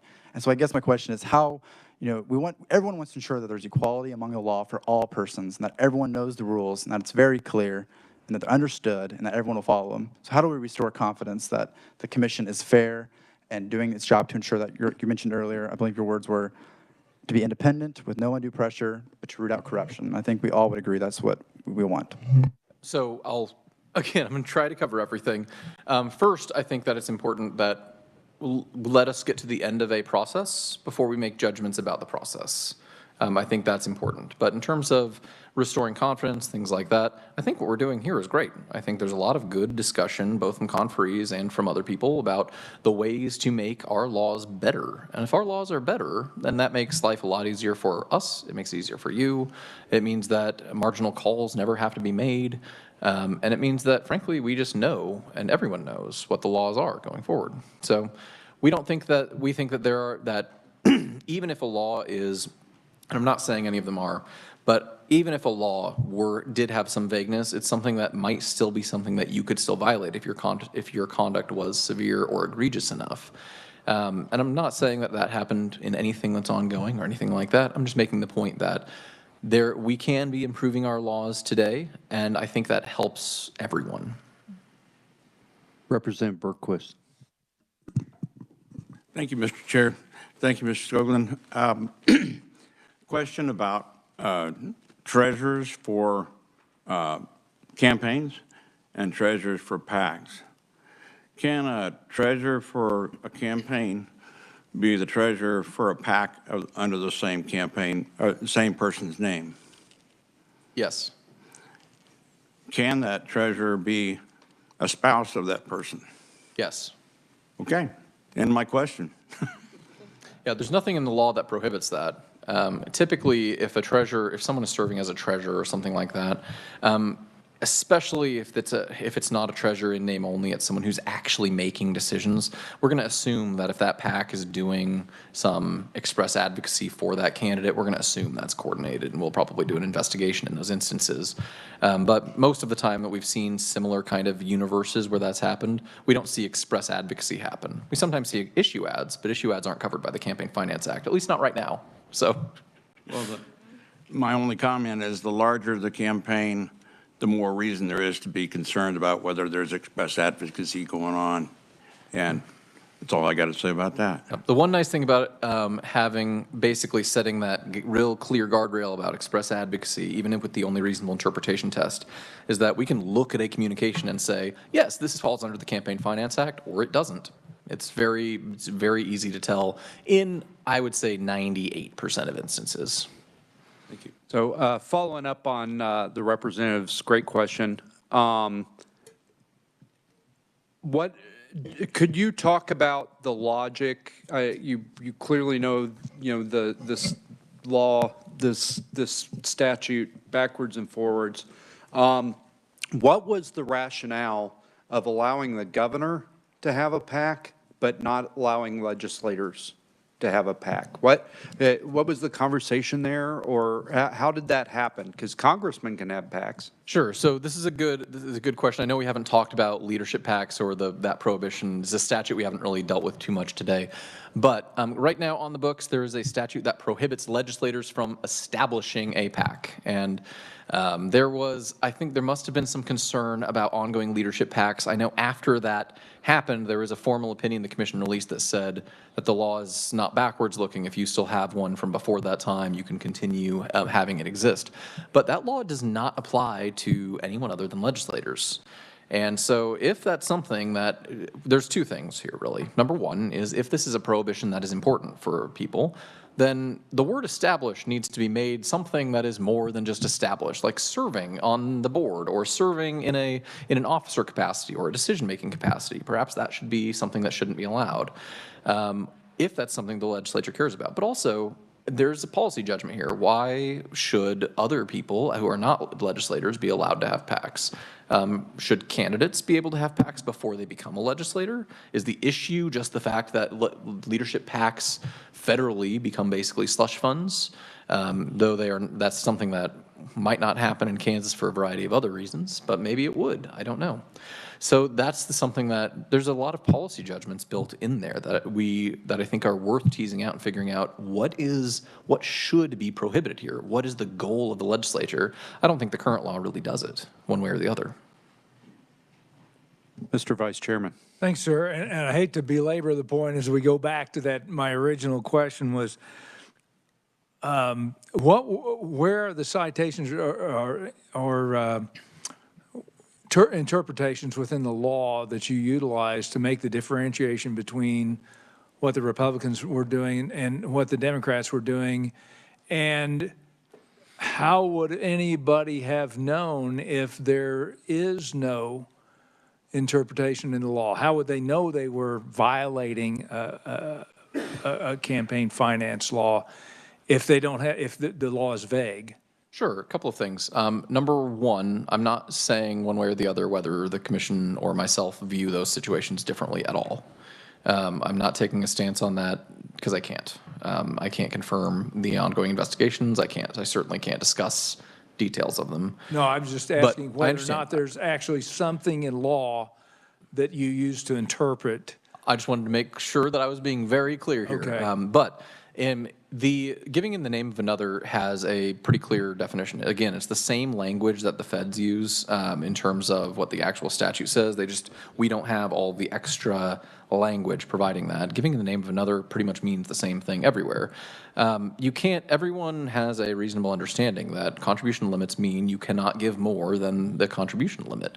You can't exceed it by passing it through other people, especially well-known people who are versed in these in campaign finance because of their service as an officer to an organization, certainly know that you cannot pass money through straw donors to exceed limits at a destination. That's something that it's general knowledge, frankly. Okay. But the law itself, I mean, again, I support providing better guidance here as well, but the giving in the name of another, if you engage in giving in the name of another, then you know you are violating that law. If you have a law that says don't murder, that's not a good law. It doesn't explain anything. But if you go murder someone, you still have violated the law. And again, yes, people generally have a good idea of what murdering is. But the law also, in this particular case, we're not talking about 2 or 3 words. We're talking about giving in the name of another. We're talking about a statute that is the same language that is applied elsewhere as well. it just seems like it's being applied, just from an outsider and not being an attorney, seems like it's not being applied evenly across the board with these two situations. I would caution believing everything that an attorney who is representing a party tells you. Okay. So I'm going to exercise a little prerogative here, chair's prerogative, because I want to get your opinion on two things, because we're going to talk about them tomorrow, and you're testifying right now. So you talked a little bit about express advocacy and expanding that definition. So I've got to, it's not a hypothetical, it happens. And before I give this example, I'm not disparaging either of these organizations or advocating that one of them be considered a PAC. But, so Americans for Prosperity sends mailers in the district of the people who are on the utilities committee in each, or the oversight committees that handle utilities in both houses, saying either, thank your representative because he paid, or he voted for this bill, or chastise sternly your senator because he or she voted against this bill. And you said there's this temporal, if it's close to the election, which it wasn't this time, but it's close to the election, clearly, might be considered, I guess clearly is a strong word, might be considered. But the League of Women Voters, which is, I don't know if they're C3 or C4, says these representatives don't support Medicaid expansion, and we are all for Medicaid expansion. Is there a danger if we expand the definition of express advocacy that that kind of activity gets sucked in and all of a sudden we're telling nonprofits that think they're engaged in issue advocacy that they're now PACs? No. So I want to talk. Those are great examples. So both of those, whether you have an only reasonable interpretation test or not, it doesn't matter when they're sent, those are both very clearly issue ads. There's no electoral component. You're not saying go vote for them. You're not saying this is when the polls open. You're not saying there's an election on this day. There's nothing that is an electoral component. The FEC, in the language, they have that temporal thing they can talk about. I've never seen them apply that temporal component. I'm not saying they can't. I'm just saying I've never seen them do it. And perhaps there's ways that a message could be viewed differently when it's closer to an election and when it's not. But I think that I have not seen a message that is unclear under the only reasonable interpretation test. Like I said, it's a pretty mild increase. Basically, all it does, we're trying to carve out that loophole, or filling that loophole so it no longer has that problem. Neither of those circumstances are problematic. Thank you for that. And then the other thing, so we're going to talk about the name of your agency tomorrow. Okay. Because there's this stigma when you say being investigated by ethics. I don't think that being late on your report is unethical. It's clearly a violation and it needs to be dealt with, but I don't think it's unethical. But I'm being investigated by ethics, or I've been cited by ethics. Do you have I realize it's a policy decision, but I would sure love to hear your thoughts on, whether that, the name of your agency creates a chilling effect. Would you be opposed to changing the name? I know it'd force you to change all your logos, but other than that. It's fine. Our logos need updating. No, I will say a few things on that. In general, I agree it's a policy decision. Our name has changed before. It'll change again. It'll be what it's going to be. Ethics Commission is the most common format nationwide. Pretty much everyone understands. You're talking about an ethics commission. You're talking about the entity that's going to handle conflict of interest. People know who to call. There are a few cons to having the name how it is now. I think you've isolated one of them. I think that's a reasonable concern. There's also, I will say, anytime anything that vaguely feels unethical happens, people call us, and that's fine. I mean, someone has to get those calls, and why not be us? So we can say, there's nothing under the law. Sorry, I'm sorry that a legislator lied to you or whatever happened.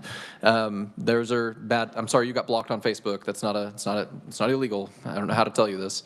But they're going to call someone. It's good that they call us. But If you change the name, perhaps we don't get those calls and they go somewhere else. I don't know where they go, but maybe they don't come to us. So there are some cons to the current name as well. I like the current name, but I'm not going to oppose whatever name is decided, as long as it's, you know, relatively consistent with what we do. But yeah, that's a policy decision, and I think that there's good discussions to be had. So Commission of Doom is not something you support? I'm just thinking what our logo would look like. Okay. All right, Senator Blasey has been waiting patiently through my filibuster. Well, when you're the chairman, you can do what you want, right? No, it's true. Real quick, you know, it was mentioned earlier about like treasurers and just people who make simple mistakes on their reports and people who are just clearly not the most everyday political operatives, right, or political people. And so they're maybe a neighbor or a friend. But really, sometimes when you have those groups who are just really concerned about an issue in their community and they organize and they don't realize, well, maybe we're starting to collect money and mail things, but they don't know the law because they're not political people. You know, is the commission, and I think I maybe read this in a newsletter from one of the in-house reporters, but something about the commission's looking at exploring maybe some boundaries or steps, because what I don't want to see is people who are afraid to be involved in the political process because they've been so heavy penalized based on an innocent mistake or maybe a first-time mistake, and they are a little bit political, but they're new and they're learning. I think it'd be good for the commission to be guides and help. And, you know, punish when you got to punish, you know, people who clearly should know what they're doing. But then, you know, those people who are just innocent, you know, folks like the folks in Overland Park or in other communities in Wichita I know who are just involved, like ensuring that we're not pushing people out of being in the democratic process. Yeah, so I'm going to do the end of your question first. And the small groups that are engaged in the political process, I think the PAC definition that we're talking about, we're intentionally trying to carve out those groups so no one ever has to think they would register. That's the goal of part of a threshold test. But to talk about the rest of it, treasurers make mistakes all the time. I mean, in our annual report and in our budget, we talk about the percentage of treasurers who receive what are called error and omission notices, which basically is, look, there's this mistake, you either, please don't do it again, or if it's something that you can't fix, like for example, you took a contribution 2 days before you appointed a treasurer. This was a violation. We're not going to do anything about it. Please don't do it again.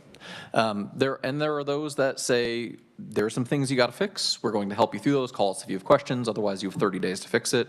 We extend that all the time when people call and work with us on things. We have not issued a fine since we had the two in 2022, but they didn't end up being fines. They were waived because of their. But for a long time, we don't issue a lot of fines. I'm not saying we don't, but primarily our fines, when we do issue fines, are because someone didn't file a report. They still didn't file a report. They maxed out their civil penalty. The complaint was filed. It was found sufficient. It was found probable cause, which are months apart. Then they had a hearing. They often don't show for that hearing, and then they are fined. There's months down the line that they didn't file a report before we ever deal with a fine. So. To answer your question, we have a lot of steps built into the process to try to work with treasurers, make sure that those people aren't being penalized. The only people that really run into fines are people who disappear for several months at a time, for the most part. Senator Bowers. Thank you, Mr. Chairman, and thank you, Mark. I always appreciate you talking to us and maybe hop in on what the senator just said. I so don't want us to stop exploring, working with Secretary of State to make our online submission easier for us so that we don't make those silly little mistakes that it gets caught and sent back to us before we can submit it to you, because that's very important. I don't get that little scary envelope with your pretty lettering on it, no matter what it says. No one likes but mail. I am very happy not to see those, and I know how we can stop it, but we just don't have a very streamlined structure yet, and it's working between the two agencies, and I know we can get there. Just got to be an easier way. And I'm not that computer nerd to do that with you, but I could help you, or we could help you, and maybe that comes in your staffing. But I think we have an excellent opportunity to stop a lot of those errors and omissions that saves your folks time. But puts it back on us to fix our mistake before we hit send again. Anytime we can avoid a problem before it happens, we are always on board. And we're actually working through this in 2 different ways. Last year, we had some conversations with the Secretary of State's office about kind of doing a joint training on the electronic submission system. I know there's improvements to that system. Is this a bad time to talk about mandatory electronic filing for state? Okay, never mind. I won't go there. The other thing is I'm also working up a kind of a campaign finance training on the report side that's aimed at treasurers, especially those that are less savvy. A lot of times, I mean, people ask, you know, a spouse or a cousin or something that wants to serve as your treasurer, and they have no experience. We want to help those people to make sure that the easy mistakes they just don't have. And it's easy to do. They just need to know the steps to take. And I want to help them do that. Before you go live, talk to some of us legislators who do it and struggle to do it, but do it. We'll make sure that we got a lot of guinea pigs. Bring some guinea pigs in. We'll make sure that we make it even better for you, because we are the end users, and I know how to help you there. So Yes, thank you, Mark. I would very much appreciate that feedback as well. Thank you. And if it could be broken, we'll break it. Mr. Vice Chairman. And thank you for your indulgence, Mr. Chair, on this, because I wasn't sitting in the committee and appreciate this. One last little question, and it seems to be the biggest conundrum to me, is that definition of PACs, because using the money threshold seems to be problematic versus disclosures. That to me looks very difficult. With defining PACs, but I think we need to be very clear on what we define as PACs and what's not. Your testimony basically, to me, said that we can't use the monetary threshold. Is that what is? Did I read that correctly? No, I'm sorry. I was intending to mean we could and should use a monetary threshold. We should use a monetary threshold. Because once they cross that line, not a percentage, then they would become a PAC. Okay. Yes. All righty. Percentages, for a variety of reasons, mean that there's no enforcement. There's no possibility. They can play games with the money. Right. Okay. And also, if someone decided they weren't going to register as a PAC, we could have 100 staff. We legally could never figure that out. We would never have an organization open their books, and we would never have reasonable suspicion of a large organization opening their book, to make them open their books to prove that they have less than 50% expenditures. It just would never happen. Okay. So. All right. That clears it up. Thank you. All right, committee, unless anybody's not going to be able to sleep tonight, unless they get their question answered, I'm going to excuse Director Scogland with our great thanks for your work and for your testimony today. Thank you. Thank you very much, Mr. Chairman. All right, so committee, I would entertain your thoughts, but we have a discussion period scheduled. Does anybody have anything burning that they really feel they need to raise in a discussion here before we adjourn? Because I also want to be respectful of time. Representative Neighbor. I think we need time to think on it. So I would move to adjourn. Okay, that appears to be the, Representative Berquist. Well, before the microphone gets turned off, I just want to say I want to go meet my great-grandson. I haven't met him yet, so. Yeah. Okay, well, on that sentiment, we definitely are going to adjourn, and we will reconvene tomorrow.